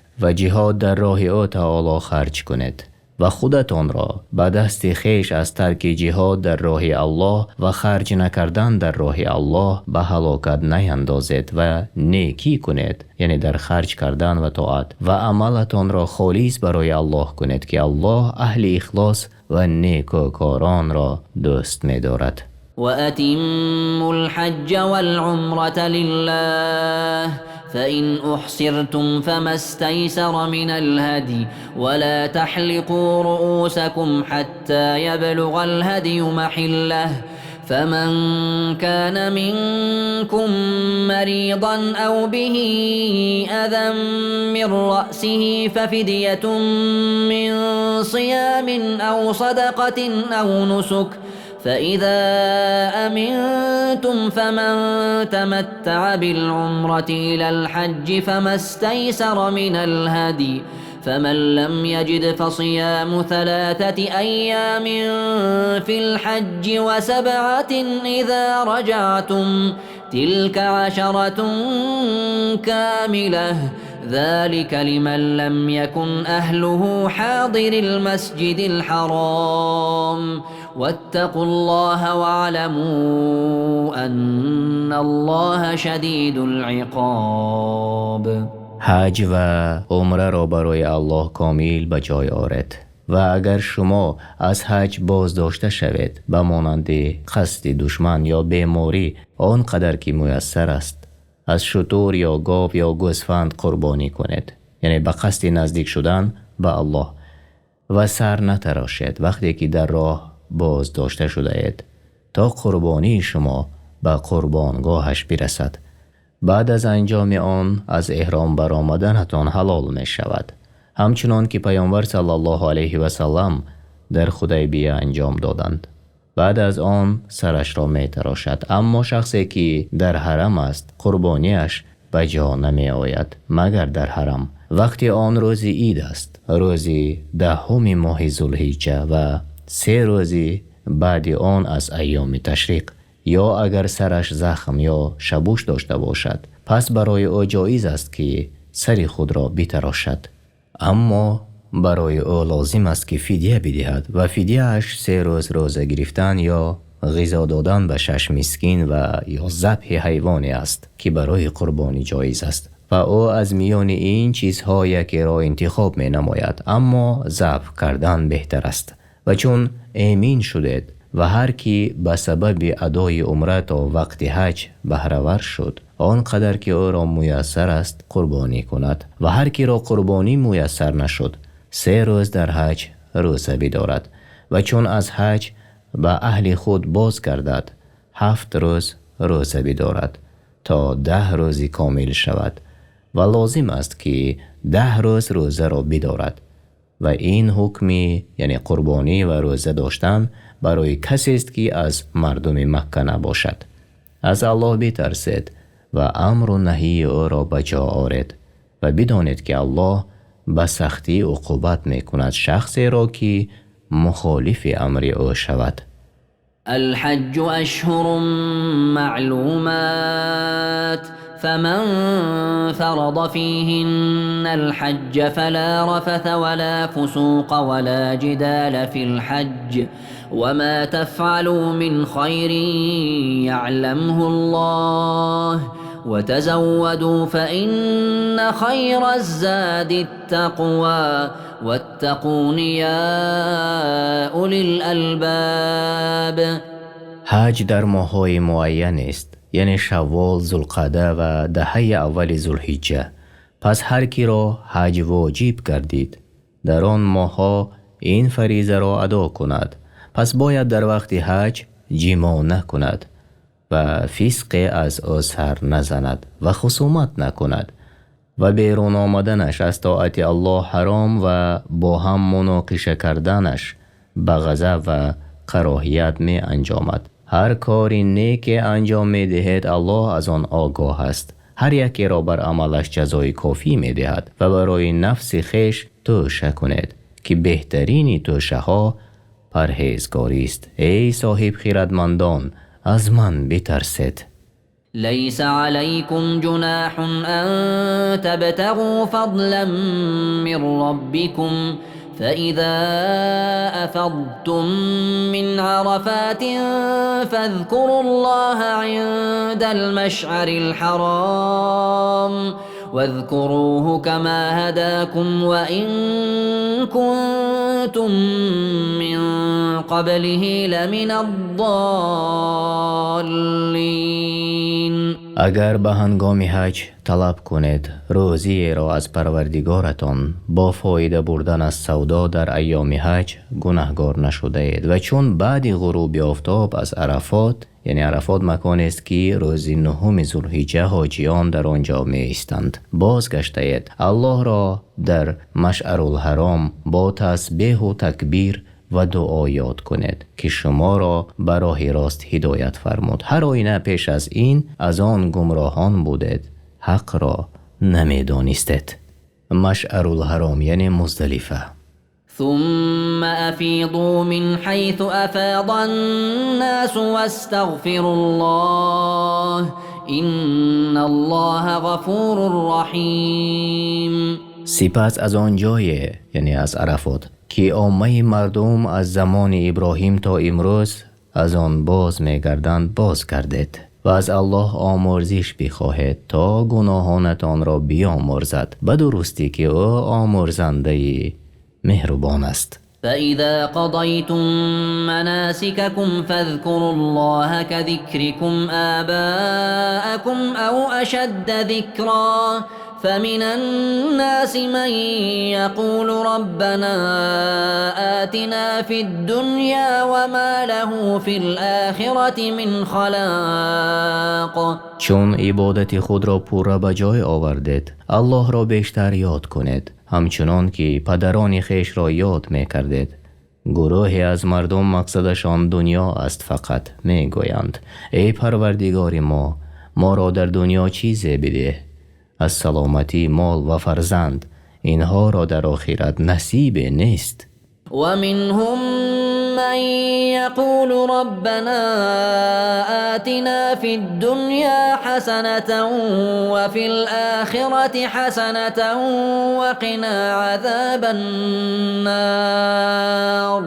و بعضی از مردم گروه مؤمنان یعنی میگویند ای پروردگار ما را در دنیا تندرستی، رزق، علمی نفع آور، زنی صالحه و عمل شایسته و غیره از امور دین و دنیا و در آخرت جنت را بده و از عذاب دوزخ ما را نگه دار. یعنی در صحیح بخاری و مسلم آمده است که بیشتری دعاهای پیامبر صلی الله علیه و سلم این بود. این دعا همه خیر دنیا و آخرت را در بر میگیرد. تفسیر سعدی. أولئك لهم نصيب مما كسبوا والله سریع الحساب. اینها یعنی مؤمنان دعاجو از آنچه خواستند به سبب عملهای شایسته‌شان به ثواب بزرگ بهره‌مند میشوند و الله عملهای بندگانش را زود به حساب گیرنده است. واذكروا الله في أيام معدودات فمن تعجل في يومين فلا إثم عليه ومن تأخر فلا إثم عليه لمن اتقى واتقوا الله واعلموا أنكم إليه تحشرون. الله را در روزهای با شمار یعنی ایام تشریق، روزهای 11 و 12 و 13 دهه ماه ذوالحجه یاد کنید و هر کی در 2 روز شتاب کند و از مینا قبل از غروب آفتاب روز 12 بعد از رمی جمار گناه بر وی نیست. معنای رمی جمار با سنگ زدن شیطان در جای مخصوص در مینا. و هر کی تأخیر کند شب بماند در مینا و روز 13 رمی جمار کند، پس گناه نیست مر کسی را که در حج خود تقوا را پیشه خود گرفت، لیکن تأخیر کردن افضل تر است، زیرا آن توشه است در عبادت و اقتدا به فعل پیامبر الله صلی الله علیه و سلم. از الله بترسید ای مسلمانان و در عملهای خویش مراقبت نمایید و بدانید که برای حساب و جزا همگان به پیشگاه او تعالی گرد می آید. ومن الناس من يعجبك قوله في الحياة الدنيا ويشهد الله على ما في قلبه وهو ألد الخصام. بعضی از مردم یعنی از منافقان کسی هست که سخن او را به زندگی این دنیا را دارد نه آخرت را. تو را ای محمد در تعجب می آرد و او به قسم خود بیان می دارد برای آنچه در دلش از محبت اسلام و الله است گواه می آرد، بلکه جرأت کرده با سخن دروغ به الله گواهی بر حق می دهد، حال آنکه او از سخت‌ترین دشمنان اسلام و مسلمانان است. وإذا تولى سعى في الأرض ليفسد فيها ويهلك الحرث والنسل والله لا يحب الفساد. و چون از پیش تو ای محمد باز گردد در زمین بشتابد، فساد کند و کشتزارها و چارپایان را نابود سازد و الله تباهکاری را دوست ندارد. و اذا قیل له اتق الله اخذته العزة بالإثم فحسبه جهنم ولبئس المهاد. و چون به آن منافق فسادکار گویند که از الله بترس و از عذاب او حذر کن، در روی زمین فساد نکن، نصیحت را قبول نمی کند بلکه او را کبر و عادت جاهلیت به گناه می برد، پس جهنم او را بسنده است و همانا بد جای است. ومن الناس من يشري نفسه ابتغاء مرضات الله والله رؤوف بالعباد. بعضی از مردم برای جستن خوشنودی الله جان خیش را در راه او و بجا آوردن طاعتش فدا می کنند. الله بر این بندگان مهربان است و با زودی و با مهلت بندگان مؤمنش را در رحمتش قرار می دهد و بهترین مکافات را به آنها عطا می کند. يا أيها الذين آمنوا ادخلوا في السلم كافة ولا تتبعوا خطوات الشيطان إنه لكم عدو مبين. ای کسانی که ایمان آورده اید، به الله که پروردگار شماست و به محمد که پیامبر شماست و به اسلام که دین شماست، همگان به اسلام درآیید و به جمع احکام او عمل کنید و چیزی را از آن ترک نکنید و راهی را که در آن شیطان شما را به معصیت دعوت می نماید پیروی نکنید، زیرا که او دشمنی آشکار شماست، پس از او حذر کنید. تفسیر بغوی و تفسیر ابن کثیر. فإن زللتم من بعد ما جاءتكم البينات فاعلموا أن الله عزيز حكيم. و اگر اشتباه کردید و مرتکب گناه شدید، پس از این که دلیل های آشکار از علم و یقین پیش شما آمد و باوری حاصل کردید، پس بدانید که الله عزیز است در ملک خود و حکیم است در امر و نهیش و هر چیزی را در جای مناسبش می گذارد. هل ينظرون إلا أن يأتيهم الله في ظلل من الغمام والملائكة وقضي الأمر وإلى الله ترجع الأمور. آیا این فسادکاران و پیروان راه‌های شیطان بعد برپا شدن دلیل‌های روشن منتظر آن هستند که روز قیامت الله با فرشتگان در زیر سایبانی از ابر نزدشان بیاید و میان بندگانش به عدل حکم نماید و کار به انجام رسانیده شود، حال آن که همه کارها به سوی الله برمیگردند. سل بني إسرائيل كم آتيناهم من آية بينة ومن يبدل نعمة الله من بعد ما جاءته فإن الله شديد العقاب.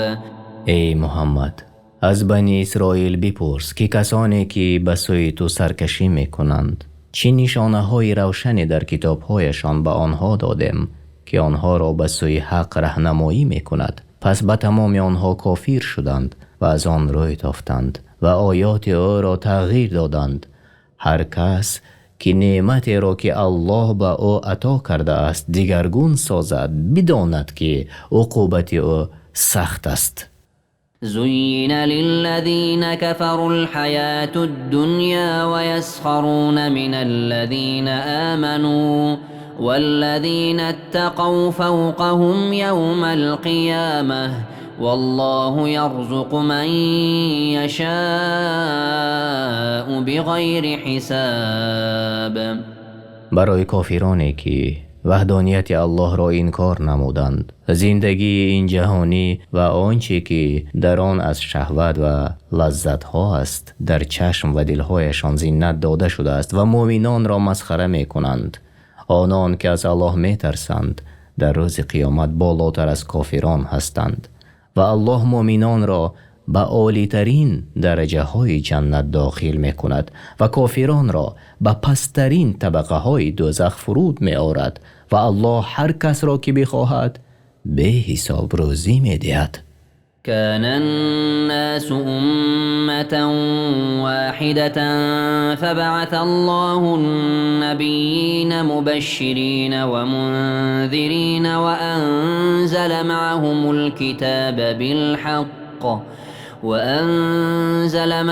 الكتاب بالحق ليحكم بين الناس فيما اختلفوا فيه وما اختلف فيه إلا الذين أوتوه من بعد ما جاءتهم البينات بغيا بينهم فهدى الله الذين آمنوا لما اختلفوا فيه من الحق بإذنه والله يهدي من يشاء إلى صراط مستقیم. مردم یک امت بودند و ایمان به الله داشتند. بعد از آن در دینشان اختلاف کردند. پس الله پیامبرانی خوشخبر دهنده و ترساننده را بفرستاد و کسی که الله را اطاعت کند داخل بهشت شود و کسی به الله کافر شود و او را نافرمان برداری کند داخل دوزخ شود. و الله بر پیامبران کتاب‌های برحق نازل کرد تا آن کتاب در آنچه مردم اختلاف دارند میانشان حکم کند، ولی در امر محمد صلی الله علیه و سلم اختلاف نکردند مگر کسانی که به آنها کتاب تورات نازل شده بود و اختلافشان به سبب ظلم و حسدشان بود. اهل کتاب آنچه را که در کتابشان نازل شده بود یعنی از حجتها و احکام می دانستند. پس الله بر رحمت خود مؤمنان را به آن حقیقتی که در آن اختلاف کردند راه نمود و الله هر کس را که بخواهد به راه راست هدایت می کند. ام حسبتم ان تدخلوا الجنة ولما يأتكم مثل الذين خلوا من قبلكم مستهم البأساء والضراء وزلزلوا حتى يقول الرسول والذين آمنوا معه متى نصر الله ألا إن نصر الله قریب. ای مؤمنان، آیا گمان کرده اید که وارد بهشت شوید حال آن که هنوز آنچه به مؤمنانی که پیش از شما بودند آمد و برای شما نیامده است، یعنی به مانند کمبغلی، کسلی، ترس و بیم. تفسیر سعدی: آنها دچار سختی و زیان شده اند و پریشان گشته اند تا آنجا که پیامبر و مؤمنانی که همراه او بودند برای زودتر آمدن یاری الله می گفتند یاری الله کی خواهد رسید؟ آگاه باشد که یاری الله نزدیک است.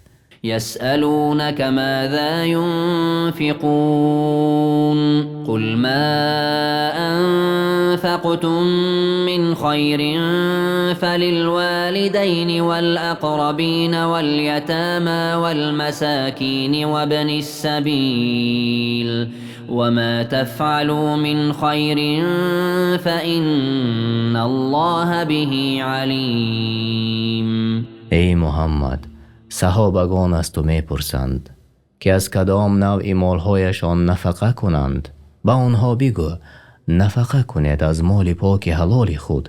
اول نفقه خود برای پدر و مادر و خویشاوندان و یتیمان و مسکینان و مسافران باشد و هر کاری نیکی که کنید الله به آن آگاه است.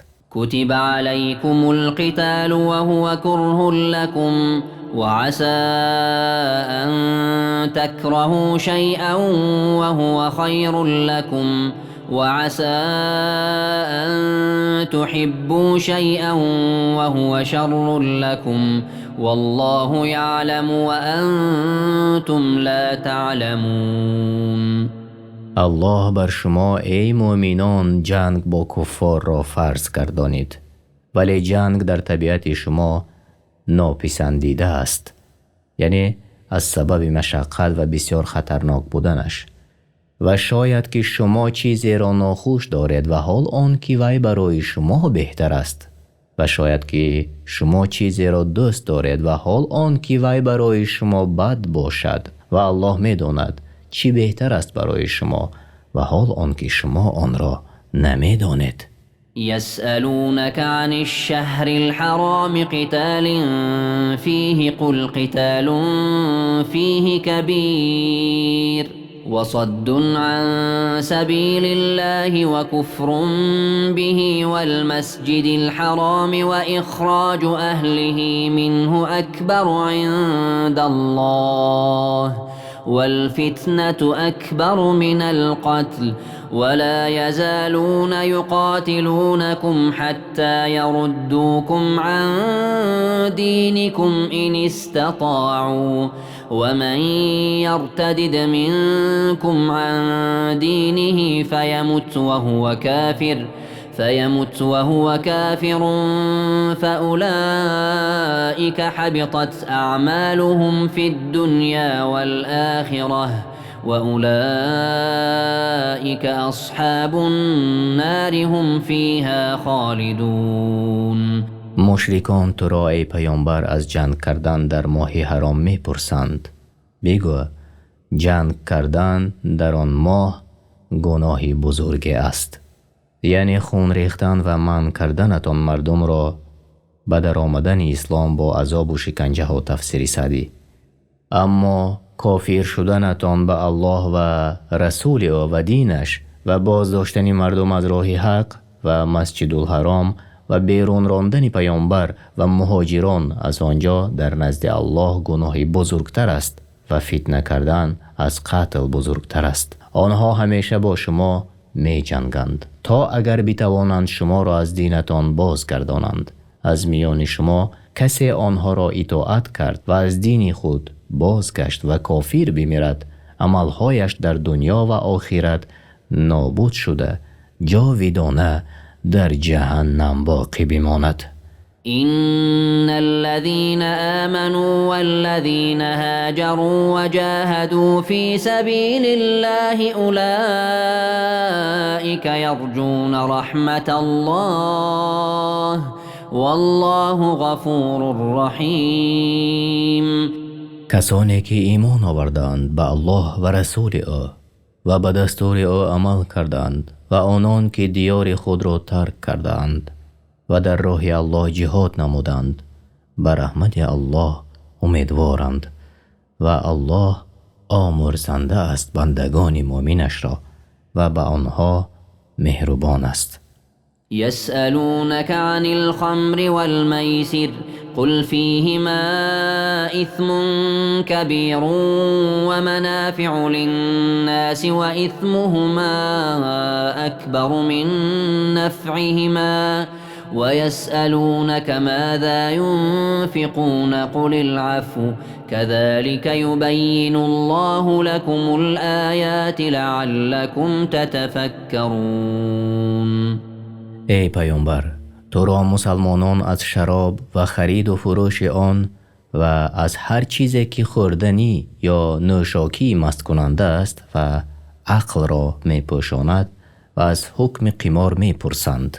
بگو در آنها ضرر و فساد بسیار است، یعنی در دین، دنیا، عقل و مالها، و در آن فایده های است برای مردم از جهت کسب کردن مالها و غیره ها و گناهانشان از نفعشان بیشتر است، زیرا از ذکر الله و نماز باز می دارد و دشمنی و بدبینی را بین مردم واقع می کند و مال را نابود می سازد. و از تو می پرسند چقدر نفقه کنند؟ بگو آنچه که از حاجت ضروری زیاد است.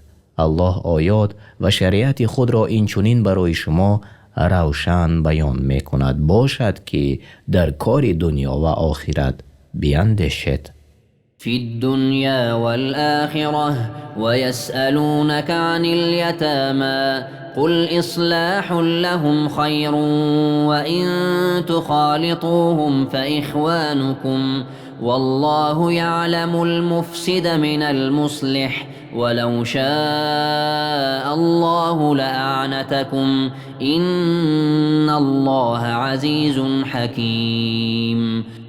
تو را ای پیامبر از یتیمان می پرسند چگونه همزیستی کنند با آنها در زندگیشان؟ بگو به صلاح آوردن کار آنها بهتر است و اگر با آنها همزیستی در خوردنی ها و معامله ها می کنید پس آنها برادران شمایند. الله فسادکار را از اصلاحگر باز می شناسد و اگر خواهد بر شما سخت می گیرد که الله عزیز و حکیم است. ولا تنكحوا المشركات حتى يؤمن ولأمة مؤمنة خير من مشركة ولو أعجبتكم ولا تنكحوا المشركين حتى يؤمنوا ولعبد مؤمن خير من مشرك ولو أعجبكم أولئك يدعون إلى النار والله يدعو إلى الجنة والمغفرة بإذنه ويبين آياته للناس لعلهم يتذكرون. زنان مشرکه را تا ایمان نیاورند به زنی نگیرید و بدانید که کنیز مؤمنه که او را نه مال است و نه شرف بهتر از زنی آزاد مشرک است. گرچه شما را به تعجب آورد و به مردان مشرک زن مؤمنه را خواه آزاد یا غلام باشد ندهید تا اینکه ایمان به الله و رسول او بیاورند و بدانید غلام مؤمن با کمبغلیش بهتر است از مرد آزاد مشرک گرچه شما را به تعجب آورد. اینها زنان و مردان مشرک در گفتار و کردار و حالات خود مردم را به جهنم دعوت می کنند. پس همزیستی و آمیزش با آنها خطرناک است و آن خطر دنیوی نیست بلکه بدبختی و شقاوت همیشگی است و الله بندگانش را برای به دست آوردن بهشت و آمرزش خویش فرا می خواند و آیات خود را آشکار بیان می کند. ضرور است که بیندیشند. ويسألونك عن المحيض قل هو أذى فاعتزلوا النساء في المحيض ولا تقربوهن حتى يطهرن فإذا تطهرن فأتوهن من حيث أمركم الله إن الله يحب التوابين ويحب المتطهرين. و تو را از حیض زنان می پرسند. با آنها بگو ای پیامبر حیض ناپاکی است پس در ایام حیض از زنان دوری بگیرید و به آنها نزدیک نشوید تا خونشان باز ایستد و چون پاک شدند از آنجا که الله فرمان داده است به آنها نزدیکی کنید. همانا الله کسانی را که همیشه از گناهانشان توبه می کنند دوست دارد و کسانی را دوست می دارد که خود را از گناهان دور و پاک می گردانند. یعنی حیض و آن خون است که از رحم زنان طبیعتاً در وقتهای مخصوص روان می شود. نساؤكم حرث لكم فأتوا حرثكم أنا شئتم وقدموا لأنفسكم واتقوا الله واعلموا أنكم ملاقوه وبشر المؤمنين. زنانتان کشتزاری شما هستند پس هر طوری که دوست دارید با زنانتان علاقه کنید اما علاقه در جایی که الله حلال فرموده است یعنی جایی که فرزند به دنیا می آید و با بجا آوردن کارهای خوب به الله نزدیکی جوید و در همه حالات از الله بترسید و بدانید که حتما شما او تعالی را خواهید دید و مؤمنان را مژده ده از چیزهایی که آنها را در آخرت خرسند می کنند. یعنی از جمله کارها این است که مرد با زنش برای نزدیکی به الله و بسیار کردن نسل و به وجود آمدن فرزندان صالح که مایه خیر و برکت جامعه است علاقه کند. تفسیر سعدی. ولا تجعلوا الله عرضة لأيمانكم أن تبروا وتتقوا وتصلحوا بين الناس والله سمیع علیم. الله را وسیله سوگندهای خویش قرار ندهید تا با این بهانه از نیکوکاری و تقوا و اصلاح در میان مردم باز ایستید. یعنی نباید قسمهای آنها مانعی برای انجام کارهای خوب و پرهیز از کارهای بد و اصلاح بین مردم باشد. پس با این بهانه حجت می آورید که با الله قسم خورده اید که آن را اجرا نمی کنید، بلکه قسم خورنده کارهای خوب انجام دهد و بر قسمی خورده اش کفارت دهد و این عمل را عادت خود نگرداند که الله سخنان شما را می شنود و به احوال شما داناست. لا يؤاخذكم الله باللغو في أيمانكم ولكن يؤاخذكم بما كسبت قلوبكم والله غفور حليم. الله شما را به سبب سوگندهای بیهوده که بر زبانتان می آید جزا نمی دهد، بلکه شما را به آنچه دلهایتان قصد کرده است جزا می دهد. الله آمرزنده است آن کسی را که توبه کرده است و پربردار است، زود به جزا نمی گیرد کسانی را که نافرمان برداری او می کنند.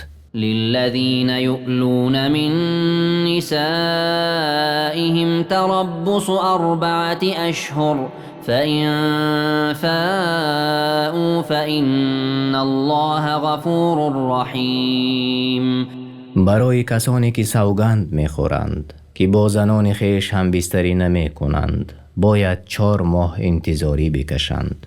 پس اگر قبل از 4 ماه باز آیند الله گناهانشان را آمرزنده است و به آنها مهربان است. وإن عزموا الطلاق فإن الله سميع عليم. و اگر قصد طلاق کردند با بهانه قسم خوردن و ترک جما کردنشان الله به سخنانشان شنوا و به مقصدهایشان داناست و آنها را بر این کردارشان جزا می دهد. والمطلقات يتربصن بأنفسهن 3 قروء ولا يحل لهن أن يكتمن ما خلق الله في أرحامهن إن كن يؤمن بالله واليوم الآخر وبعولتهن أحق بردهن في ذلك إن أرادوا إصلاحا ولهن مثل الذي عليهن بالمعروف وللرجال عليهن درجة والله عزيز حكيم. باید که زنان طلاق شده تا 3 بار پاک شدن از شوهر کردن باز ایستند، زیرا بدانند که در رحم او فرزنده نیست.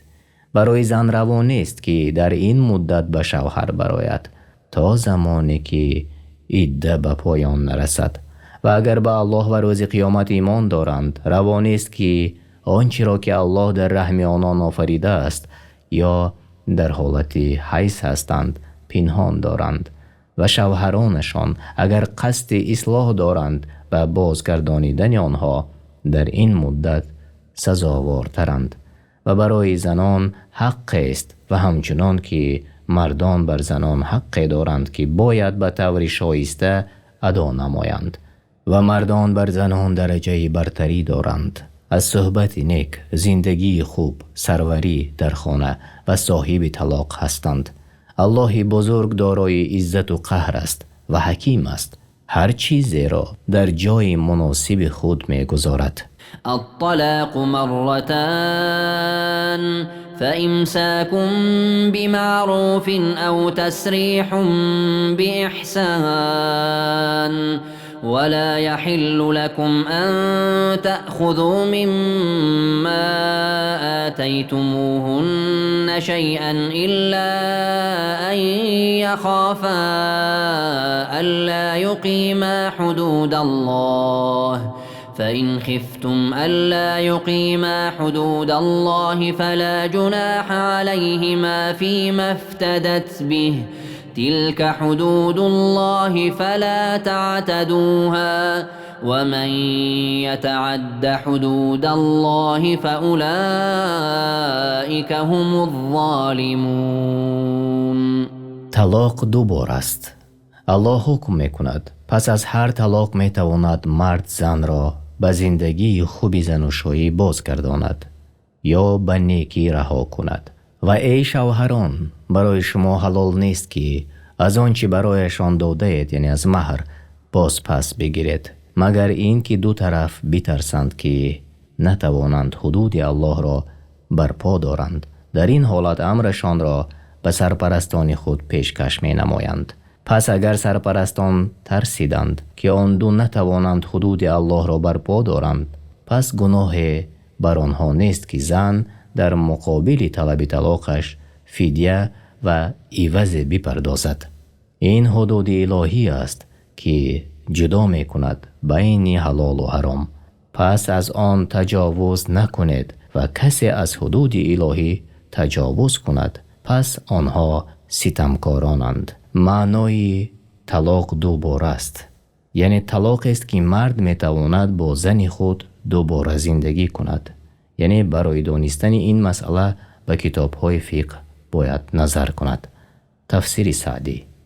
فإن طلقها فلا تحل له من بعد حتى تنكح زوجا غيره فإن طلقها فلا جناح عليهما أن يتراجعا إن ظنا أن يقيما حدود الله وتلك حدود الله يبينها لقوم يعلمون. پس اگر باز زن را طلاق داد یعنی طلاق سیوم، دیگر بر او حلال نیست تا آن که به نکاح مرد دیگری درآید، یعنی و با آن مرد جماع کند و نه به نیت حلال کردن زن برای شوهر اولیش. و هرگاه آن مرد دیگر زن را طلاق دهد یا شوهر زن بمیرد و عده اش به آخر رسد، پس بر او گناه نیست که بر شوهر اولیش به نکاح نو باز گردد. اگر می دانند که حدود الله را رعایت می کنند، بازگشتنشان را گناه نیست.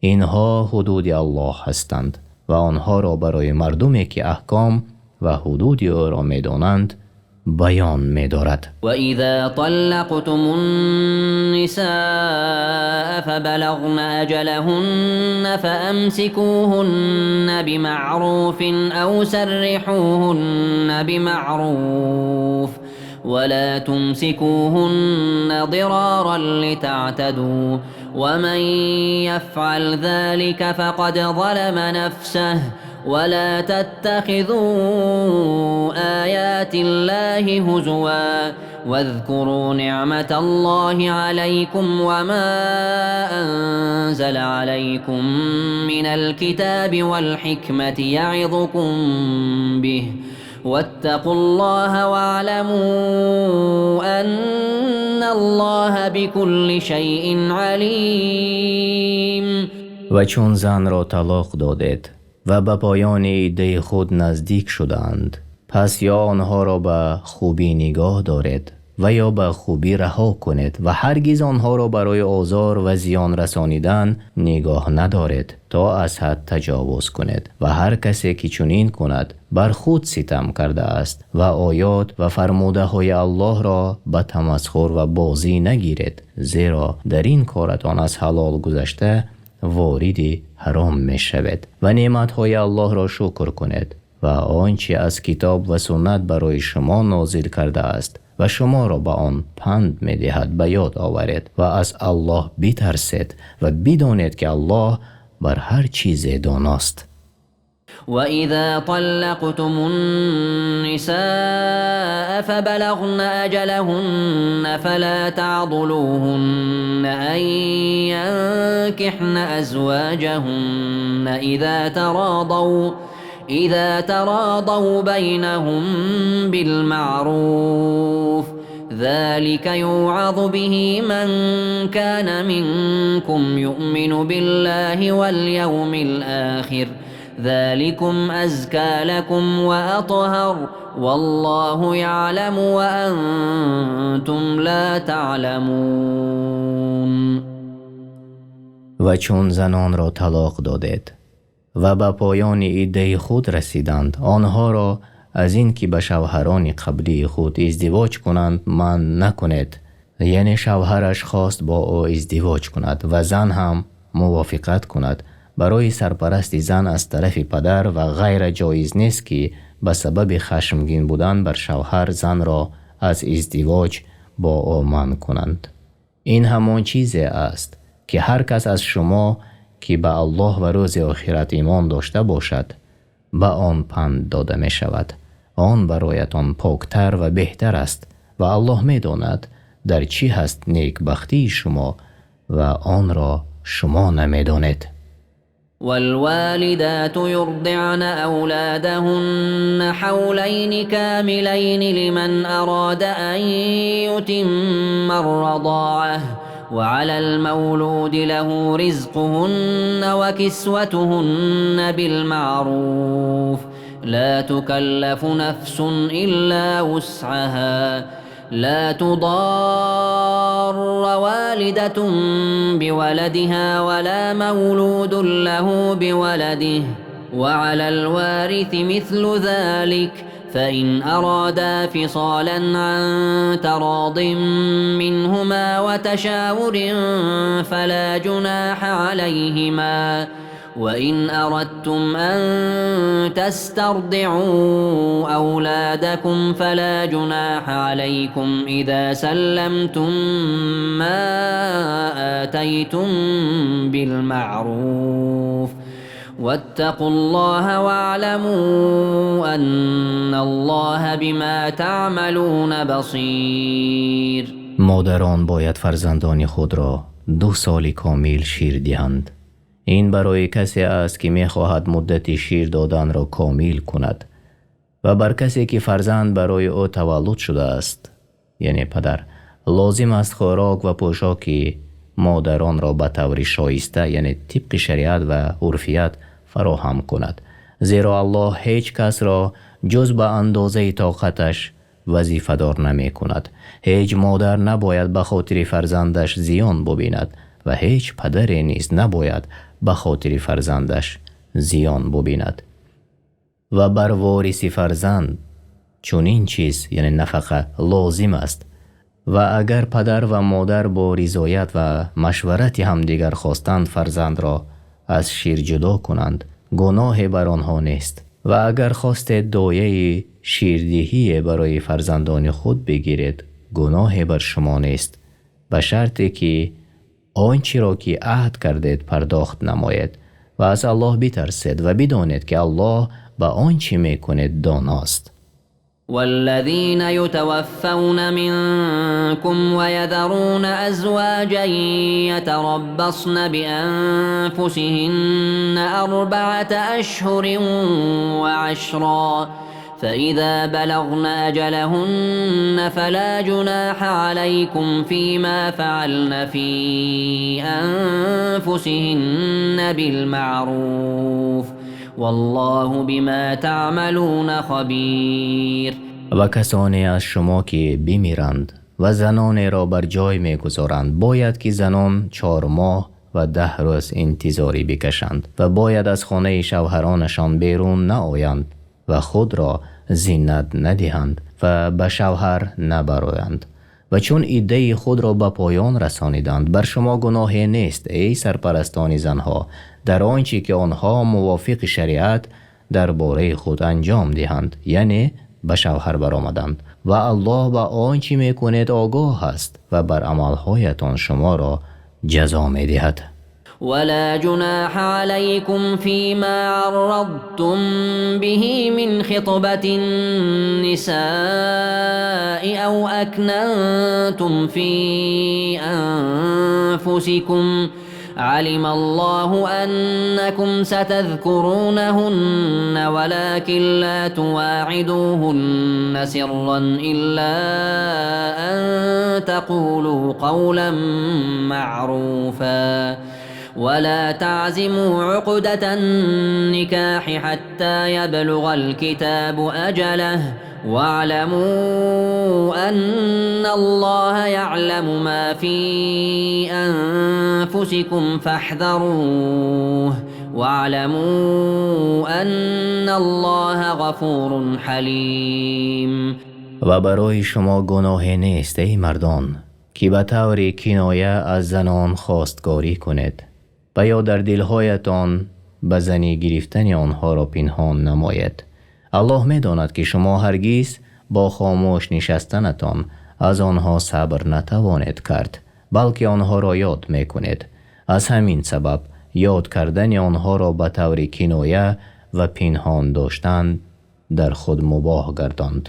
ولی به آنها وعده پنهانی ندهید، مانند زنا یا گفتگو کردن برای خانه‌داری در ایام عده‌شان، مگر اینکه سخن نیکو بگوید و تصمیم به عقد نکاح نگیرید تا وقتی که عده به پایان رسد و بدانید که الله می داند آنچه را که در دلتان هست. پس از او بترسید و بدانید که الله آمرزگار است به کسانی که از گناه خود توبه می کنند و مهربان است، زود به جزای بد نمی گیرد. لا جناح عليكم إن طلقتم النساء ما لم تمسوهن أو تفرضوا لهن فريضة ومتعوهن على الموسع قدره وعلى المقتر قدره متاعا بالمعروف حقا على المحسنين.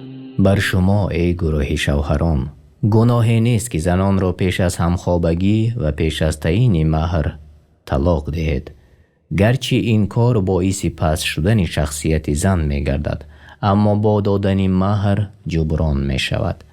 پس بر شما لازم است که چیزی بدهید تا رنجش خاطرشان جبران شود، بر توانگر به اندازه تواناییش و بر فقیر به اندازه طاقتش. این کار است شایسته نیکوکاران.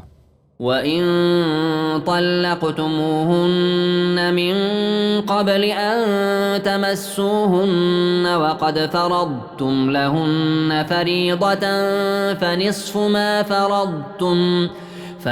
مَا فَرَضْتُمْ إِلَّا أَن يَعْفُونَ أَوْ يَعْفُوَ الَّذِي بِيَدِهِ عُقْدَةُ النِّكَاحِ وَأَن تَعْفُوا أَقْرَبُ لِلتَّقْوَى وَلَا تَنْسَوُا الْفَضْلَ بَيْنَكُمْ إِنَّ اللَّهَ بِمَا تَعْمَلُونَ بَصِيرٌ. اگر زنان را پیش از این که به آنها علاقه جنسی کنید طلاق دادید، در حالی که برای آنها مهر تعیین کردید، پس نصف آن مهر تعیین شده را بدهید، مگر این که آن را به شما ببخشند یا کسی که عقد ازدواج در دست اوست آن را ببخشد. پس الله متعال به بخشیدن تشویق نمود و بیان کرد که بخشیدن به پرهیزگاری نزدیکتر است و علامت نیکوکاری است و نیکوکاری اعلاترین رتبه است در معاملات.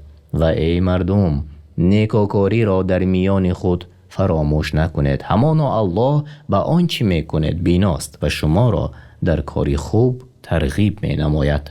حافظوا على الصلوات والصلاة الوسطى وقوموا لله قانتين. همه نمازها و نماز میانه را یعنی نماز عصر را نگهداری کنید و برای الله با طریق فرمان برداری بر پای بایستید. فإن خفتم فرجالا أو ركبانا فإذا أمنتم فاذكروا الله كما علمكم ما لم تكونوا تعلمون. و اگر از دشمنانتان ترسیدید، پس در این صورت پیاده یا در حالی که بر اسب و سایر سوارها هستید نماز بخوانید. پس هر وقتی که ترس از شما دور شد نماز را با آرامش خوانید و الله را در آن یاد کنید و آن را از هیئت اصلیش کم نکنید و شکر او را بجا آورید بنابر آن چیزهایی که شما را تعلیم داد از عبادتها و احکام که شما نمیدانستید. یعنی وقتی از دشمنانتان ترسیدید، در این حالت بر نمازگزار لازم نیست که رویش حتما به سوی قبله باشد، چون در حالت سواره بودن این کار مشکل است. تفسیر سعدی. والذين يتوفون منكم ويذرون أزواجا وصية لأزواجهم متاعا إلى الحول غير إخراج فإن خرجن فلا جناح عليكم فيما فعلن في أنفسهن من معروف والله عزيز حكيم. و کسانی از شما می میرند و زنانی را بر جا می گذارند باید برای همسران خود وصیت کنند که وارثان شوهر آنها را تا 1 سال کمک کنند و آنها را از خانه بیرون ننمایند و اگر خودشان بیرون رفتند پس در آنچه آنها به طور شایسته درباره خود انجام می دهند گناهی بر شما نیست. الله عزیز و حکیم است. یعنی بسیاری از مفسرین بر این باورند که این آیت کریمه به آیتی که پیش از آن آمده است منسوخ شده است. بنابر گفته الله و کسانی از شما که بمیرند و زنانی را بر جای میگذارند باید که زنان 4 ماه و 10 روز انتظاری بکشند. یعنی تفسیری سعدی. وللمطلقات متاع بالمعروف حقا على المتقین. و طلاق شدگان را طبق شریعت به پوشاک و نفقه خوب بهره‌مند ساختن لازم است. آنها کسانی اند که از الله خود می ترسند و امر و نهیش را به جا می آورند. كذلك يبين الله لكم آياته لعلكم تعقلون. همچنین الله احکام خود را درباره فرزندان و زنان روشن بیان می دارد. هدف از بیان آن برای بندگان این است که آن را بفهمند که در آن بیندیشند و با آن عمل نمایند. ألم تر إلى الذين خرجوا من ديارهم وهم ألوف حذر الموت فقال لهم الله موتوا ثم أحياهم إن الله لذو فضل على الناس ولكن أكثر الناس لا يشكرون. ای رسول، آیا این قصه عجیب را که برای گذشتگان شما پیش آمد نشنیده ای؟ آنگاه که وبا یعنی بیماری سرایت کننده و پهن شونده سرزمین آنها را فرا گرفت. آنها هزاران نفر بودند. برای آن که از دست مرگ فرار کنند از سرزمین خود بیرون رفتند، اما فرار آنها را نجات نداد و نتوانست چیزی را که از وقوع آن می ترسیدند از آنها دور نماید و الله برخلاف مقصودشان با آنها برخورد کرد و همه را هلاک گردانید. بعد از مدت الله آنها را به سبب فضل و احسان خود زنده گردانید تا اینکه عمر خود را دوام دهند و عبرت گرفته با توبه باز کردند. و آنها می بایست شکر نعمتهای الهی را بجا آورند ولی بیشترینشان در انجام فریضه شکرگزاری کوتاهی ورزیدند. وقاتلوا في سبيل الله واعلموا أن الله سميع عليم. ای مسلمانان، برای نصرت دین الله در راه الله با کافران بجنگید و بدانید که الله به سخنان شما شنوا و به نیت و عملهای شما داناست. من ذا الذي يقرض الله قرضا حسنا فيضاعفه له أضعافا كثيرة والله يقبض ويبسط وإليه ترجعون. کیست به الله قرض نیکو دهد و الله به او وعده داده است که پاداش او را چندین برابر نماید. الله رزق هر کس را که بخواهد زیاد یا کم می کند.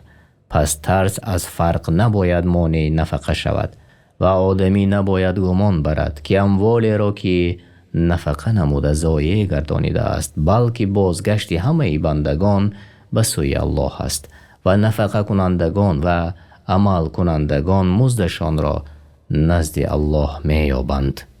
ألم تر إلى الملأ من بني إسرائيل من بعد موسى إذ قالوا لنبي له مبعث لنا ملكا نقاتل في سبيل الله قال هل عسيتم إن كتب عليكم القتال ألا تقاتلوا قالوا وما لنا ألا نقاتل في سبيل الله وقد أخرجنا من ديارنا وأبنائنا فلما كتب عليهم القتال تولوا إلا قليلا منهم والله علیم بالظالمین. آیا از قصه بزرگان بنی اسرائیل پس از موسی خبر نیافتی؟ آنگاه به پیامبر خودشان گفتند برای ما پادشاهی برپا کن تا در راه الله با دشمنان جنگ کنیم. پیامبرشان گفت شاید اگر جنگیدن بر شما فرض گردد جنگ نکنید، زیرا که من پی میبرم از ترس و گریختن شما در جنگ. گفتند چرا در راه الله جنگ نکنیم در حالی که از سرزمین و فرزندانمان بیرون رانده شده ایم؟ پس وقت جنگ بر آنها فرض شد ترسیده از جنگ گریختند و روی برتافتند، مگر اندکی از آنها در جنگ استوار ایستاد و الله به ستمکاران عهد شکن داناست. وقال لهم نبيهم إن الله قد بعث لكم طالوت ملكا قالوا أنا يكون له الملك علينا ونحن أحق بالملك منه ولم يؤت سعة من المال قال إن الله اصطفاه عليكم وزاده بسطة في العلم والجسم والله يؤتي ملكه من يشاء والله واسع علیم. و پیامبرشان به آنها گفت همانا الله بنابر درخواستتان طالوت را به پادشاهی شما فرستاده است تا در جنگ شما را در مقابل دشمنانتان راهنمایی کند. گفتند چگونه او فرمانروای ما باشد در حالی که ما از او به پادشاهی سزاوارتریم و به او مال فراوانی داده نشده است. پیامبرشان گفت همان الله او را بر شما برتری داده و در جسم و دانش بر شما برتری بخشیده است و او در کارهای بندگانش داناست و پادشاهی خود را به هر کس که بخواهد میدهد و الله صاحب فضل و نعمت و به همه کارها داناست و از او چیز پنهان نمیماند.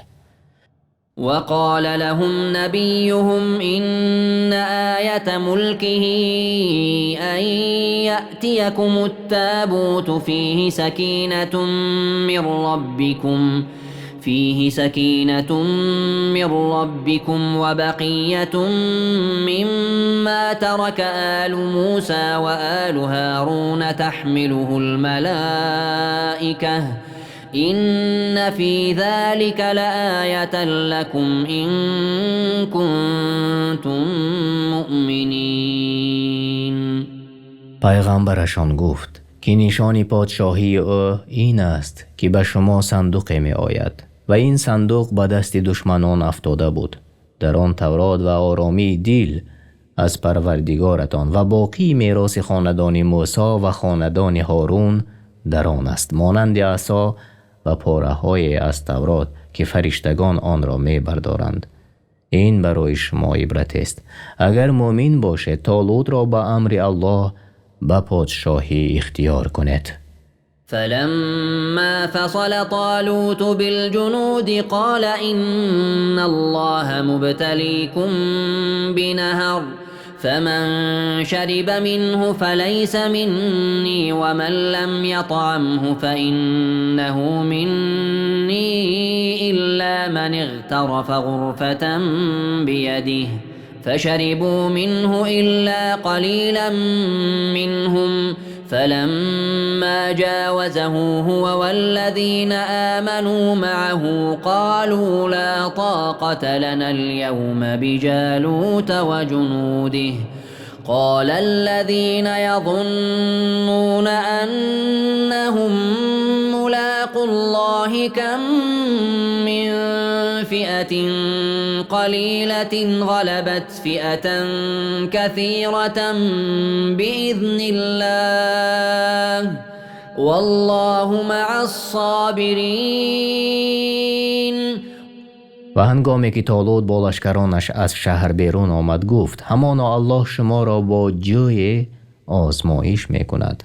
پس هر کس از آن جای بینوشد از من نیست و او عاصی است، در جهاد همراهی من طاقت کرده نمی تواند و هر کس از آن ننوشد از من است، زیرا او فرمان برداری امر من و لیاقت به جهاد شده می تواند، مگر کسی که کفی از آن با دست خود بردارد اجازت داده می شود. پس وقتی که به آن جای رسیدند بی صبری کرده همه آب نوشیدند، مگر کمی از آنها بر تشنگی و گرمی صبر کردند و به نوشیدن یک کف آب کفایت کردند. این هنگام عاصیان از جهاد عقب نشینی کردند و آنگاه که طالوت و کسانی که ایمان آورده بودند همراه او از جای گذشتند و گفتند امروز ما را به مقابل جالوت و لشکرهای او توانایی نیست از سبب بسیاری لشکر دشمن. کسانی که باور داشتند الله را ملاقات خواهند کرد و به برادرانشان می گفتند چی بسا گروهی اندک به اذن الله بر گروه زیاد غالب شود و الله با صبر کنندگان است. ولما برزوا لجالوت وجنوده قالوا ربنا أفرغ علينا صبرا وثبت أقدامنا وانصرنا على القوم الكافرين. چون مؤمنان با جالوت و لشکران مشرکش روبرو شدند گفتند ای پروردگار ما بر ما صبر بده و ما را ثابت قدم گردان و ما را با مددت بر کافران پیروز گردان. فهزموهم بإذن الله وقتل داود جالوت وآتاه الله الملك والحكمة وعلمه مما يشاء ولولا دفع الله الناس بعضهم ببعض لفسدت الأرض ولكن الله ذو فضل على العالمين. پس به خواست الله آنها را شکست دادند و داوود علیه السلام جالوت سرور ظالمان را بکشت و الله به داوود علیه السلام پادشاهی و حکمت داد و آنچه می‌خواست به او بیاموخت. و اگر الله بعضی از مردم یعنی اهل معصیت و شرک را به سبب بعضی دیگر یعنی اهل طاعت و ایمان دفع نمی کرد زمین فساد می شد، ولی الله بر مؤمنان لطف نموده بر اساس دین و شریعتی که برای آنان تعیین کرده است از آنها و از دینشان دفاع می نماید. تلك آیات الله نتلوها عليك بالحق وإنك لمن المرسلین. اینها است آیات‌های الله که براستی بر تو ای محمد می‌خوانیم و به درستی که تو از پیامبران هستی. تلك الرسل فضلنا بعضهم على بعض منهم من كلم الله ورفع بعضهم درجات وآتينا عيسى ابن مريم البينات وأيدناه بروح القدس ولو شاء الله ما اقتتل الذين من بعدهم من بعد ما جاءتهم البينات ولكن اختلفوا فمنهم من آمن ومنهم من كفر ولو شاء الله ما اقتتلوا ولكن الله يفعل ما يريد. بعض از این پیامبران گرامی قدر را بر بعض دیگر برتری دادیم. الله با بعض سخن گفت به مانند موسی و محمد علیهم السلام و الله بعض را به درجات عالی بالا کرد به مانند محمد صلی الله علیه و سلام که رسالت وی برای همه مردم و خاتم پیامبران است و امتش را بر تمام امتهای گذشته بزرگ کردند و غیره. و به عیسی پسر مریم معجزه ها دادیم و الله او را به وسیله روح القدس یعنی روح ایمان یاری نمود.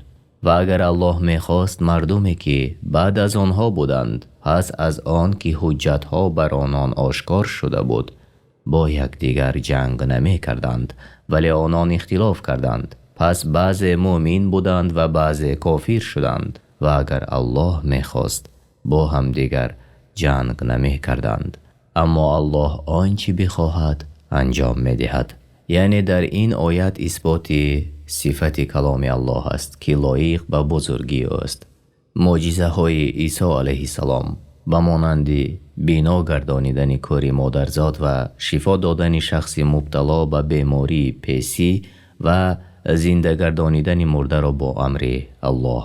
يا أيها الذين آمنوا أنفقوا مما رزقناكم من قبل أن يأتي يوم لا بيع فيه ولا خلة ولا شفاعة والكافرون هم الظالمون. ای کسانی که ایمان آورده اید، پیش از آن روزی که فرا رسد که نه در آن خرید و فروش باشد و نه دوستی و شفاعت، از آنچه به شما روزی یعنی زکات فرض شده داده ایم صدقه کنید و کافران خود ستمکارانند. الله لا إله إلا هو الحي القيوم لا تأخذه سنة ولا نوم له ما في السماوات وما في الأرض من ذا الذي يشفع عنده إلا بإذنه يعلم ما بين أيديهم وما خلفهم ولا يحيطون بشيء من علمه إلا بما شاء وسع كرسيه السماوات والأرض ولا يؤوده حفظهما وهو العلي العظيم. معبودی به حق جز الله وجود ندارد. تنها او سزاوار عبادت است. زنده و پایدار است. پینک و خواب او را فرا نمی گیرد. آنچه در آسمان ها و زمین است از آن اوست. کیست که نزد او شفاعت کند مگر با اذن او؟ گذشته و آینده ایشان را می داند و از علم او آگاه نمی یابند و به دانش او احاطه پیدا نخواهند کرد مگر آن مقدار که او تعالی بخواهد. کرسی او آسمان ها و زمین را فرا گرفته است و نگهداری آنها برای او گران نیست و او بلند مرتبه بزرگوار است. لا إكراه في الدين قد تبين الرشد من الغي فمن يكفر بالطاغوت ويؤمن بالله فقد استمسك بالعروة الوثقى لا انفصام لها والله سميع عليم. در دین مجبوری نیست، براستی که هدایت از گمراهی جدا شده است. پس هر کسی که به طاغوت کفر ورزد و به الله ایمان بیاورد، براستی که به دستاویز محکم یعنی دین اسلام چنگ زده است که کنده شدنی نیست و الله سخنان بندگانش را می شنود و از افعال و نیتهایشان آگاه است. الله ولي الذين آمنوا يخرجهم من الظلمات إلى النور والذين كفروا أولياؤهم الطاغوت يخرجونهم من النور إلى الظلمات أولئك أصحاب النار هم فيها خالدون. الله سرپرست و کارساز مؤمنان است. آنان را به نصرت، توفیق و حفظ خود از تاریکی ها به سوی نور یعنی ایمان، علم و طاعت بیرون میبرد و کسانی که کفر ورزیدند پرستندگان طاغوتند که آنان را از روشنایی ایمان به سوی تاریکی ها یعنی کفر، جهل و معصیت میکشانند. آنها اهل دوزخند و در آنجا جاویدانه خواهند بود. ألم تر إلى الذي حاج إبراهيم في ربه أن آتاه الله الملك إذ قال إبراهيم ربي الذي يحيي ويميت قال أنا أحيي وأميت قال إبراهيم فإن الله يأتي بالشمس من المشرق فأت بها من المغرب فبهت الذي كفر والله لا يهدي القوم الظالمين. ای رسول، آیا از حال کسی که الله به او پادشاهی بخشیده بود و با ابراهیم در مورد توحید و ربوبیت پروردگارش مجادله کرد خبر داری؟ چون از ابراهیم سوال کرد پروردگار تو کیست؟ آنگاه که ابراهیم گفت پروردگار من ذات است که تنها او می آفرد و تدبیر می نماید و زنده گردانیدن و میراندن تنها از آن اوست. گفت من نیز زنده می گردانم و می میرانم. ابراهیم گفت الله خورشید را از مشرق بر می آورد و آیا می توانی تو آن را از مغرب برآوری؟ پس کسی که کفر ورزیده بود حیران شد و حجتش برباد رفت. الله قوم ستمکار را به راه حق هدایت نمی کند. أو كالذي مر على قرية وهي خاوية على عروشها قال أنى يحيي هذه الله بعد موتها فأماته الله 100 عام ثم بعثه قال كم لبثت قال لبثت يوما أو بعض يوم قال بل لبثت 100 عام فانظر إلى طعامك وشرابك لم يتسنه وانظر إلى حمارك ولنجعلك آية للناس وانظر إلى العظام كيف ننشزها ثم نكسوها لحما فلما تبين له قال أعلم أن الله على كل شيء قدیر. یا دیدی که مانند آن کس که به دهی رسید، دهی که سقف‌های بینایش فرو ریخته بود، گفت از کجا الله این مردگان را زنده کند؟ الله او را به مدت 100 سال میراند و خرش را هم همراه او میراند و خوراک و نوشیدنی را نیز به همراه داشت که الله خوراک و نوشیدنی او را به همان حالت در این مدت طولانی نگاه داشت. آنگاه زنده اش کرد و گفت چه مدت در اینجا بودی؟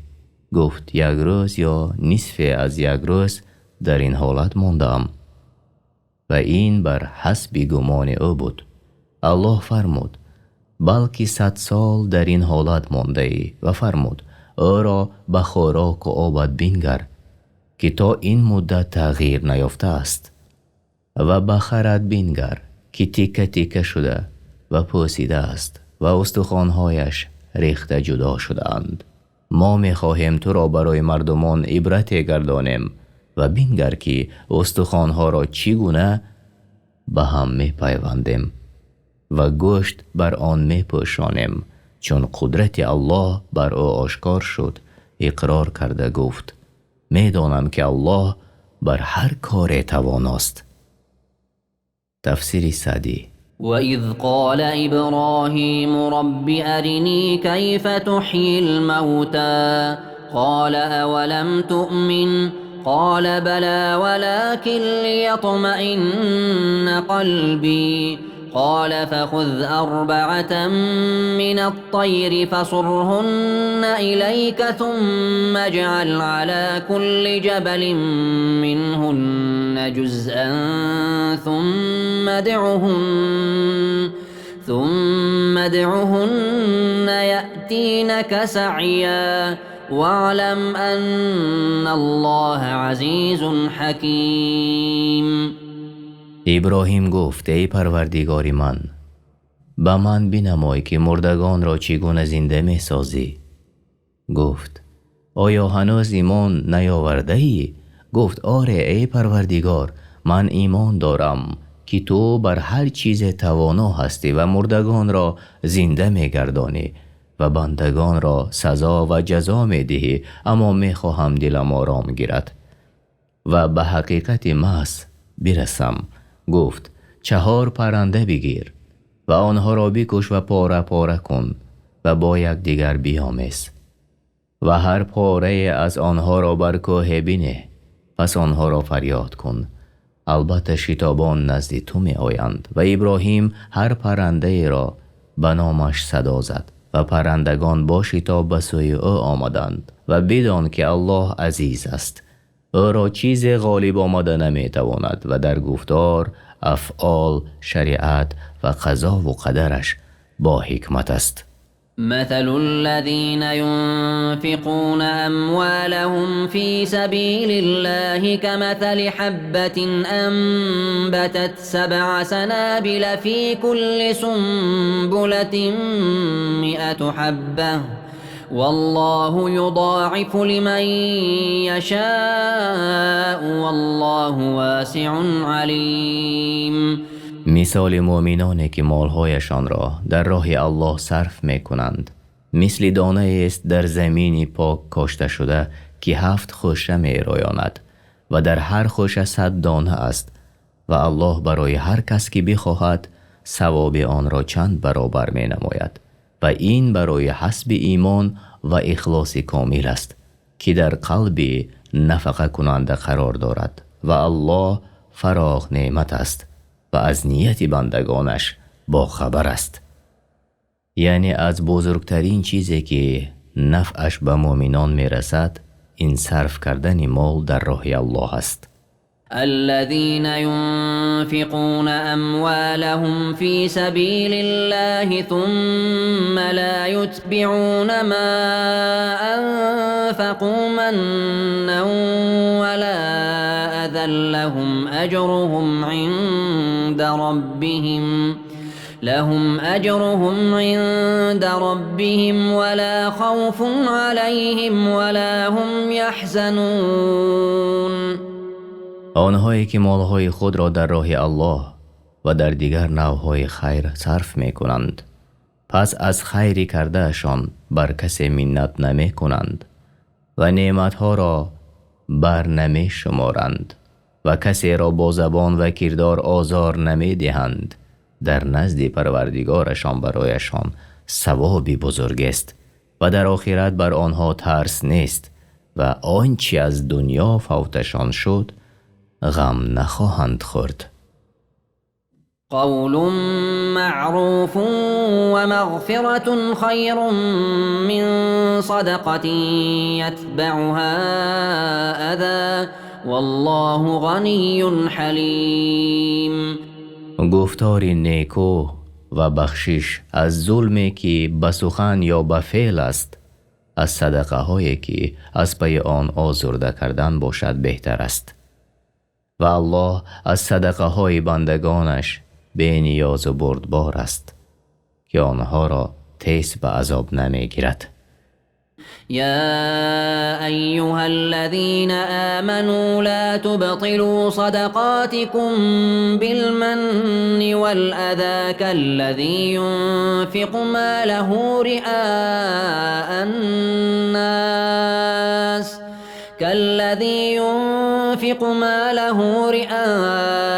الناس ولا يؤمن بالله واليوم الآخر فمثله كمثل صفوان عليه تراب فأصابه وابل فتركه صلدا لا يقدرون على شيء مما كسبوا والله لا يهدي القوم الكافرين. ای کسانی که ایمان آورده اید، صدقات خود را با منت نهادن و آزار رسانیدن باطل نکنید. همچنین کسی که مالش را به مقصد خودنمایی به مردم نفقه می کند تا که مردم او را مدح و ثنا گویند و به الله و روز آخرت ایمان ندارد، پس او مثل سنگ صاف و بزرگ است که بر روی آن خاک است و بارانی سخت بر آن باریده و آن خاک را از روی سنگ شسته برد. ریاکاران نیز از آنچه به دست آوردند در نزد الله بر نفقه کرده خود چیزی را از ثواب نمی‌یابند و فایده نگرفتند. الله کافران را به سوی حق هدایت نمی کند. تفسیر سعدی. ومثل الذين ينفقون أموالهم ابتغاء مرضات الله وتثبيتا من أنفسهم كمثل جنة بربوة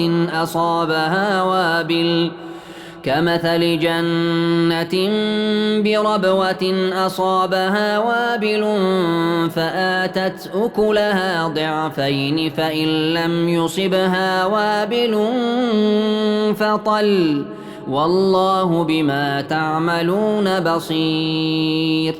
و مثل کسانی که مال خود را برای طلب رضای الله بنابر استواری اعتقاد خود نفقه می کنند، مانند باغی است که در تپه قرار دارد و بر آن بارانی سخت ببارد و 2 برابر میوه دهد و اگر بارانی سخت بر آن نبارد بارانی سبوک یعنی شبنم کفایت کند و الله بر آنچه میکند به ظاهر و باطن شما بیناست و هر یک را به درجه اخلاصش پاداش میدهد.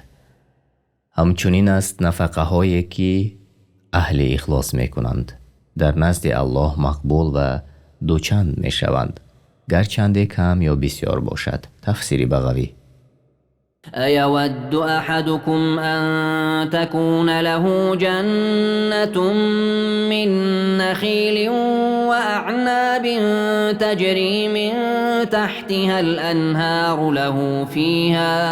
له فيها من كل الثمرات وأصابه الكبر وله ذرية ضعفاء فأصابها إعصار فيه نار فاحترقت كذلك يبين الله لكم الآيات لعلكم تتفكرون.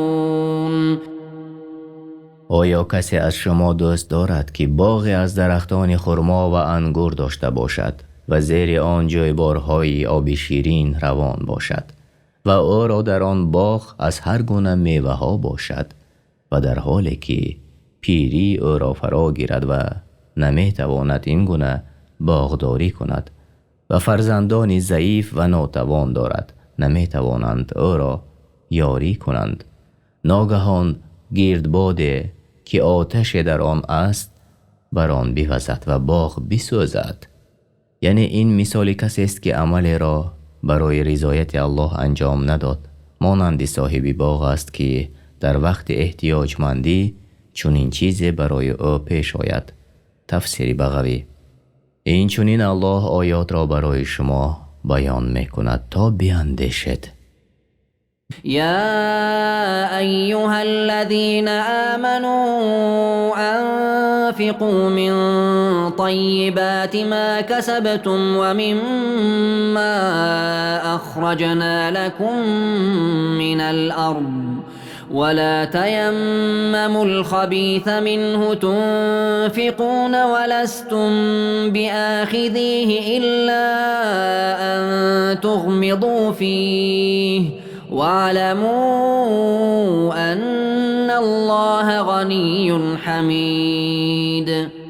ای کسانی که ایمان به من آوردید و پیروی رسولان من هستید، از پاکیزه های آنچه شما به دست آورده اید، از آنچه ما از زمین برایتان رویانیدیم نفقه کنید و قصد نکنید که صفت پست آن را به کمبغلان بدهید، و حال آن که اگر این گونه چیز یعنی نفقه به شما داده شود خودتان گیرنده آن نیستید مگر آن که از بدی آن چشم بپوشید. پس چگونه راضی می شوید برای الله آن را که خود نمی پسندید؟ و بدانید که الله از صدقه های شما بی نیاز و در همه حال سزاوار ستایش است. الشیطان یعدکم الفقر و یأمرکم بالفحشاء والله یعدکم مغفرة منه و فضلا والله واسع علیم. این بخیلی و اختیار کردن صدقه پست صفت از شیطان است که شما را با تنگ دستی می ترساند و به بخیلی تشویق می نماید و به گناه امر می کند. الله شما را به آمرزش گناه هایتان و افزونی در نعمت وعده می دهد و الله فراخ نعمت است و به اعمال و نیت هایتان داناست. یؤتی الحکمت من یشاء و من یؤت الحکمت فقد اوتی خیرا کثیرا و ما یذکر الا اولو الالباب.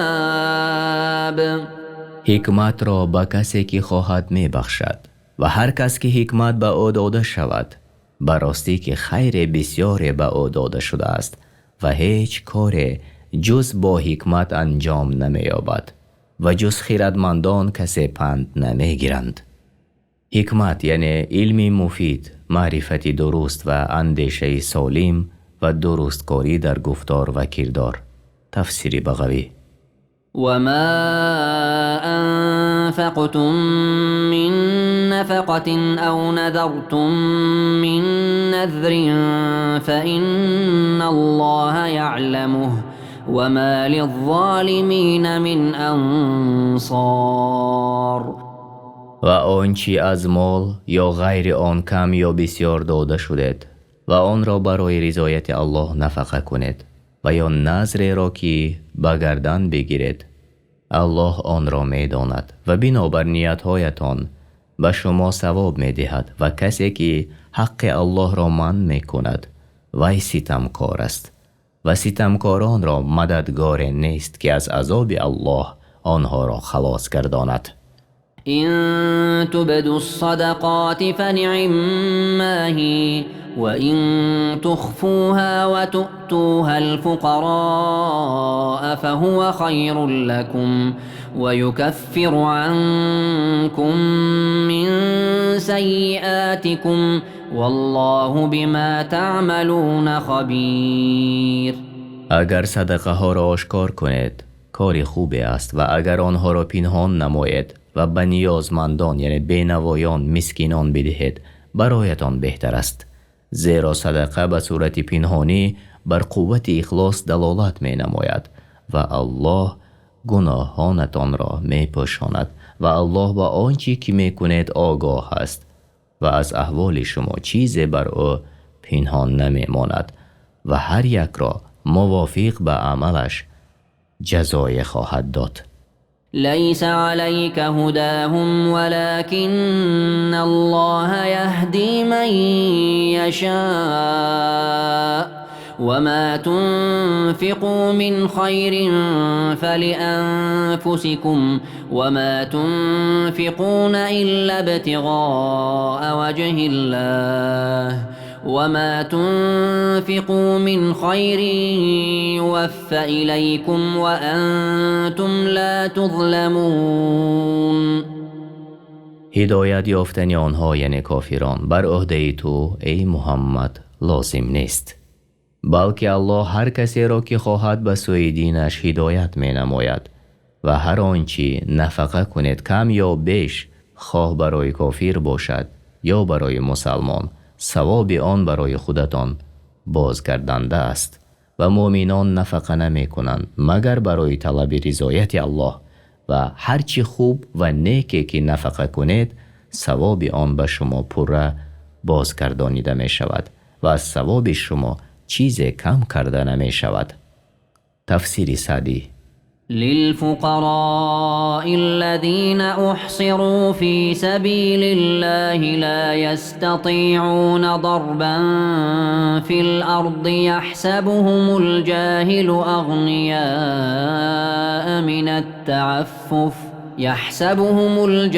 أغنياء من التعفف تعرفهم بسيماهم لا يسألون الناس إلحافا وما تنفقوا من خير فإن الله به عليم.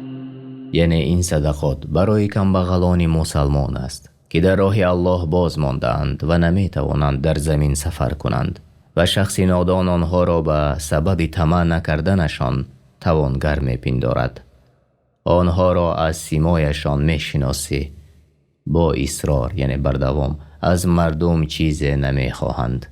اگر در پرسیدن مجبور شوند بسیار تولا نمی کنند و هرچی در راه الله از خوبی نفقه کنید الله به آن دانا است و روز قیامت مکافاتتان را پره خواهد گرفت.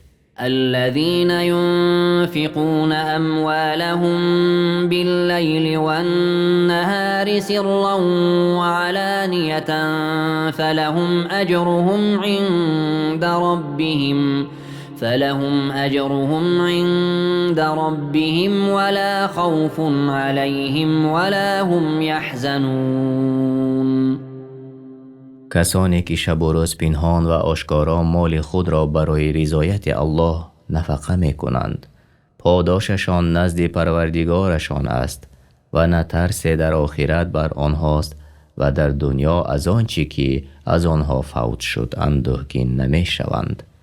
در نفقه کردن بر کمبغلان کرامت و عزت است و پاکی مال ثروتمندان است و با یکدیگر مدد کردن به نیکویی و تقوا است. این گونه فضل و بزرگی را بنده در رضایت الله می تواند یافت، نه در صدقه کردن به قهر یا مجبوری.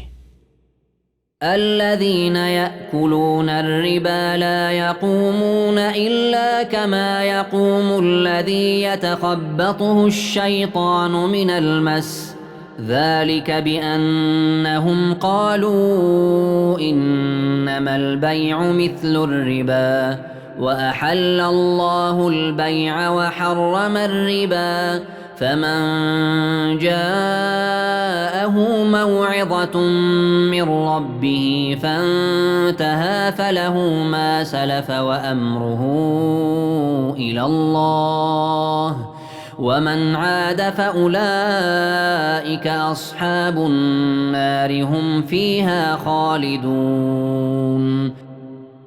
کسانی که ریبا یعنی سود میخورند از قبر بر نمیخیزند مگر مانند کسی که شیطان او را دچار دیوانگی کرده است. این بدان جهت است که آنها گفتند خرید و فروش عیناً مانند ریبا است. الله آنها را دروغ برآورد و بیان کرد او خرید و فروش را حلال نموده و ریبا را حرام کرده است، زیرا در خرید و فروش برای هر فرد و جماعت منفعت است و در ریبا زیان و هلاکی است. پس کسی که پند از جانب پروردگارش به او رسید و از ریباخوری دست کشید و توبه کرد، آنچه در گذشته به دست آورده است از آن او می باشد و کار او با الله است. و هر کس که به ریباخوری باز گردد پس آنها اهل آتشند و در آنجا جاویدانه خواهند بود. يمحق الله الربا ويربي الصدقات والله لا يحب كل كفار أثيم. الله برکت ریبا را نابود می سازد و صدقات را افزایش می دهد و ثواب صدقه کنندگان را دوچند می گرداند و در مالهایشان برکت عطا می فرماید. الله حلال شمارنده خوردن ریبا و هر ناسپاس گناهکار را دوست ندارد. إن الذين آمنوا وعملوا الصالحات وأقاموا الصلاة وآتوا الزكاة لهم أجرهم عند ربهم ولا خوف عليهم ولا هم يحزنون. آنان که ایمان آوردند و کارهای نیکو کردند و نماز را چنان که الله و رسول فرمودند برپا داشتند و زکات مالشان را دادند، برایشان ثوابی بزرگ است در نزد پروردگارشان و آنها در آخرت بیم ندارند و در دنیا بر آن چیزی که نصیبه دنیایی آنها فوت شد غمگین نمی شوند. يا أيها الذين آمنوا اتقوا الله وذروا ما بقي من الربا إن كنتم مؤمنين. سپس مؤمنان را خطاب کرد و به آنها فرمود: ای کسانی که ایمان به الله آوردید و پیروی رسول او هستید، از او بترسید و پس مانده معامله های ریبایی را که پیشتر انجام داده اید ترک کنید اگر شما مؤمنی حقیقی باشد. تفسیر ابن کثیر. فإن لم تفعلوا فأذنوا بحرب من الله ورسوله وإن تبتم فلكم رؤوس أموالكم لا تظلمون ولا تظلمون. و اگر از معامله ریبایی دست نکشیدید پس شما به مبارزه با الله و پیامبرش برخاسته اید. یعنی و این بیانگر عاجزی و قباحت بد ریبا است که به جنگ با الله و پیامبرش فراخوانده است. یا در ترجمه دیگر اگر ترک نکردید پس به جنگ از طرف الله و پیامبر او خبردار باشید. و اگر توبه کردید از ریبا پس اصل مالهایتان از آن شما است و شما ستم نمی کنید شخصی را که قرض داده اید تا که زیاده از قرضتان بگیرید و بر شما ستم کرده نمی شود از طرف قرض گرفته شده به گرفتن اصل مالتان. تفسیر طبری. و این کان ذو عسرة فنظرة إلى میسرة و ان تصدقوا خیر لكم ان کنتم تعلمون. و اگر قرضدار که تنگ دست بود و نمی توانست طلب را بپردازد، بر طلبگار واجب است که او را تا زمان رسیدن به فراخی مهلت بدهد و بر قرضدار واجب است هرگاه توانست قرض را بپردازد و اگر طلبگار تمام قرض یا قسم آن را به شخص قرضدار ببخشد برایشان بهتر است اگر بزرگی این را می‌دانستند. واتقوا یوما ترجعون فیه الی الله ثم توفى كل نفس ما كسبت وهم لا يظلمون. و از آن روز بترسید ای مردم که آن روز روز قیامت است و در آن روز به سوی الله بازگردانیده می شود. سپس هر کس از آن چی کسب کرده است به صورت کامل دریافت می کند. اگر نیک باشد نیک است و بد باشد بد است و بر آنها ستم نمی شود. يا أيها الذين آمنوا إذا تداينتم بدين إلى أجل مسمى فاكتبوه وليكتب بينكم كاتب بالعدل ولا يأب كاتب أن يكتب كما علمه الله فليكتب وليملل الذي عليه الحق وليتق الله ربه ولا يبخس منه شيئا فإن كان الذي عليه الحق سفيها أو ضعيفا أو لا يستطيع أن يمل هو فليملل وليه بالعدل واستشهدوا شهيدين من رجالكم فإن لم يكونا رجلين فرجل وامرأتان ممن ترضون من الشهداء أن تضل إحداهما فتذكر إحداهما الأخرى ولا يأبى الشهداء إذا ما دعوا ولا تسأموا أن تكتبوه صغيرا أو كبيرا إلى أجله ذلكم أقسط عند الله وأقوم للشهادة وأدنى ألا ترتابوا إلا أن تكون تجارة حاضرة تديرونها بينكم فليس عليكم جناح ألا تكتبوها وأشهدوا إذا تبايعتم ولا يضار كاتب ولا شهيد وإن تفعلوا فإنه فسوق بكم واتقوا الله ويعلمكم الله والله بكل شيء علیم. ای کسانی که ایمان آورده اید، اگر به هم دیگر تا مدت معین قرض دادید آن را بنویسید برای حفظ مال و دفع نزاع و باید که آن را نویسنده با انصاف بنویسد و هیچ نویسنده نباید به خاطر خویشاوندی یا به خاطر دشمنی از نوشتن آن گونه که الله به او آموخته است دست کشد. پس باید بنویسد و کسی که حق بر اوست یعنی قرض گیرنده امضا کند و کاتب از پروردگارش بترسد و چیزی از آن کم نکند. پس اگر قرض گیرنده شخص بی عقل و نادان یا ناتوان بود یا نمی توانست امضا کند، باید سرپرست او به عدل و انصاف امضا کند و دو گواه از مردان مسلمان بالغ و عاقل از اهل عدالت بگیرد و اگر دو مرد نبود پس یک مرد و دو زن از گواهانی که می پسندید. یعنی سببش این است که تا اگر یکی از آن دو زن فراموش کرد دیگری با او یادآوری کند و هرگاه گواهان برای گواهی دادن دعوت شوند نباید رد کنند و از نوشتن قرض طبق وعده‌اش خواه کم باشد یا زیاد خسته نشوید.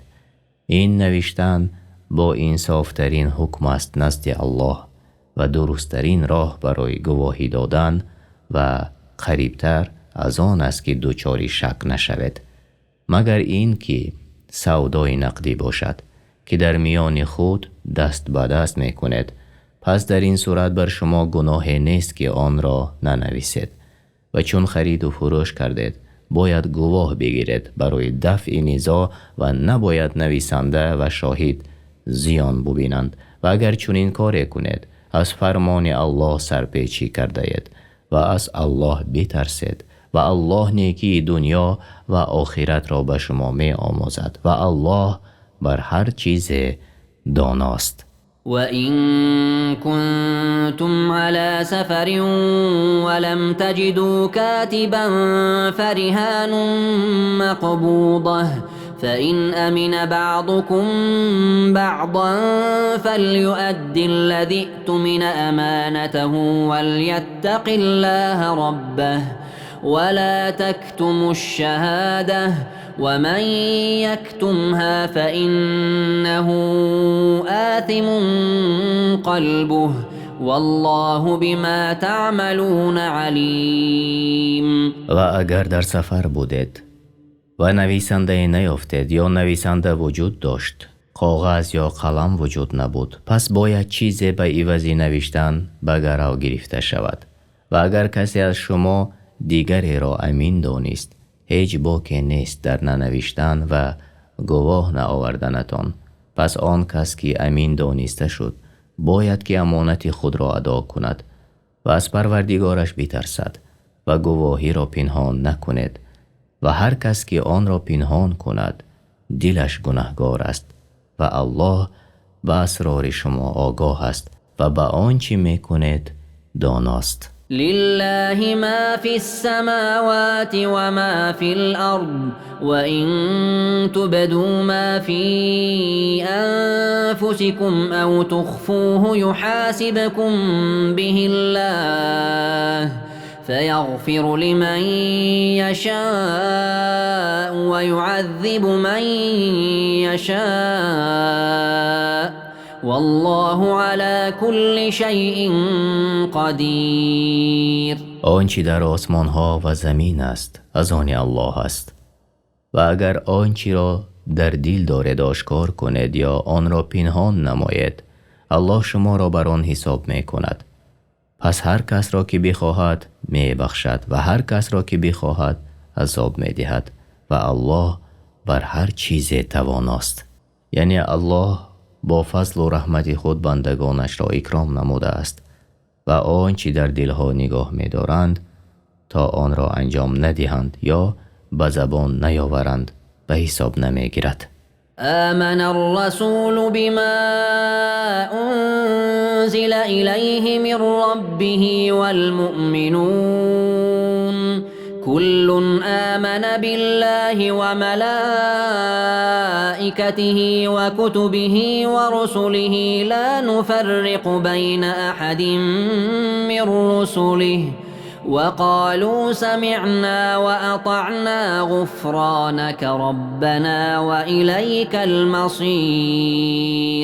پیامبر محمد صلی الله علیه و سلم به آنچه از جانب پروردگارش به آن نازل شد ایمان آورد و مؤمنان نیز همه به الله که او پروردگار و سزاوار عبادت و او را نامها و صفتهایی است که لایق به ذات و بزرگی او هستند و فرشتگان و کتابها و پیامبرانش ایمان آوردند و گفتند بین هیچ یک پیامبران او فرق نمی گذاریم و گفتند شنیدیم کلامت را و اطاعت کردیم امرت را. پروردگارا آمرزش تو را می خواهیم و بازگشت به سوی توست. لا يكلف الله نفسا إلا وسعها لها ما كسبت وعليها ما اكتسبت ربنا لا تؤاخذنا إن نسينا أو أخطأنا ربنا ولا تحمل علينا إصرا كما حملته على الذين من قبلنا ربنا ولا تحملنا ما لا طاقة لنا به واعف عنا واغفر لنا وارحمنا أنت مولانا فانصرنا على القوم الكافرين. دین الله آسان است و در آن مشقت نیست. الله هیچ کس را جز به اندازه تواناییش وظیفه دار نمی کند. هر کاری نیکی که انجام دهد به فایده خود کرده و هر کاری بدی که انجام دهد به زیان خود کرده است. پروردگارا اگر چیزی را از فرموده هایت فراموش کردیم یا در آن چیزهایی که من نمودی خطا کردیم ما را به عقوبت نگیر. پروردگارا باریگران که ما طاقت برداشت آن را نداریم بر ما نگذار، آنچنان که بر کسانی که پیش از ما تو را نافرمانی کرده بودند. پروردگارا آنچه تاب و طاقتش را نداریم بر دوش ما نگذار و از ما درگذر و ما را بیامرز و بر ما رحم کن، تو الله ما هستی. پس ما را بر قومی که دینی تو را انکار کردند و پیامبرت را دروغ برآوردند پیروز گردان. شما ترجمه معنای سوره بقره یعنی گاو را شنیدید. از قرآن کریم و ترجمه معنای آن در روش تفسیر میسر به زبان تاجیکی. اگر ترجمان و یا ما در کجای به خطا راه داده باشیم، طلب دعا میکنیم که الله تعالی ما را بیامرزد.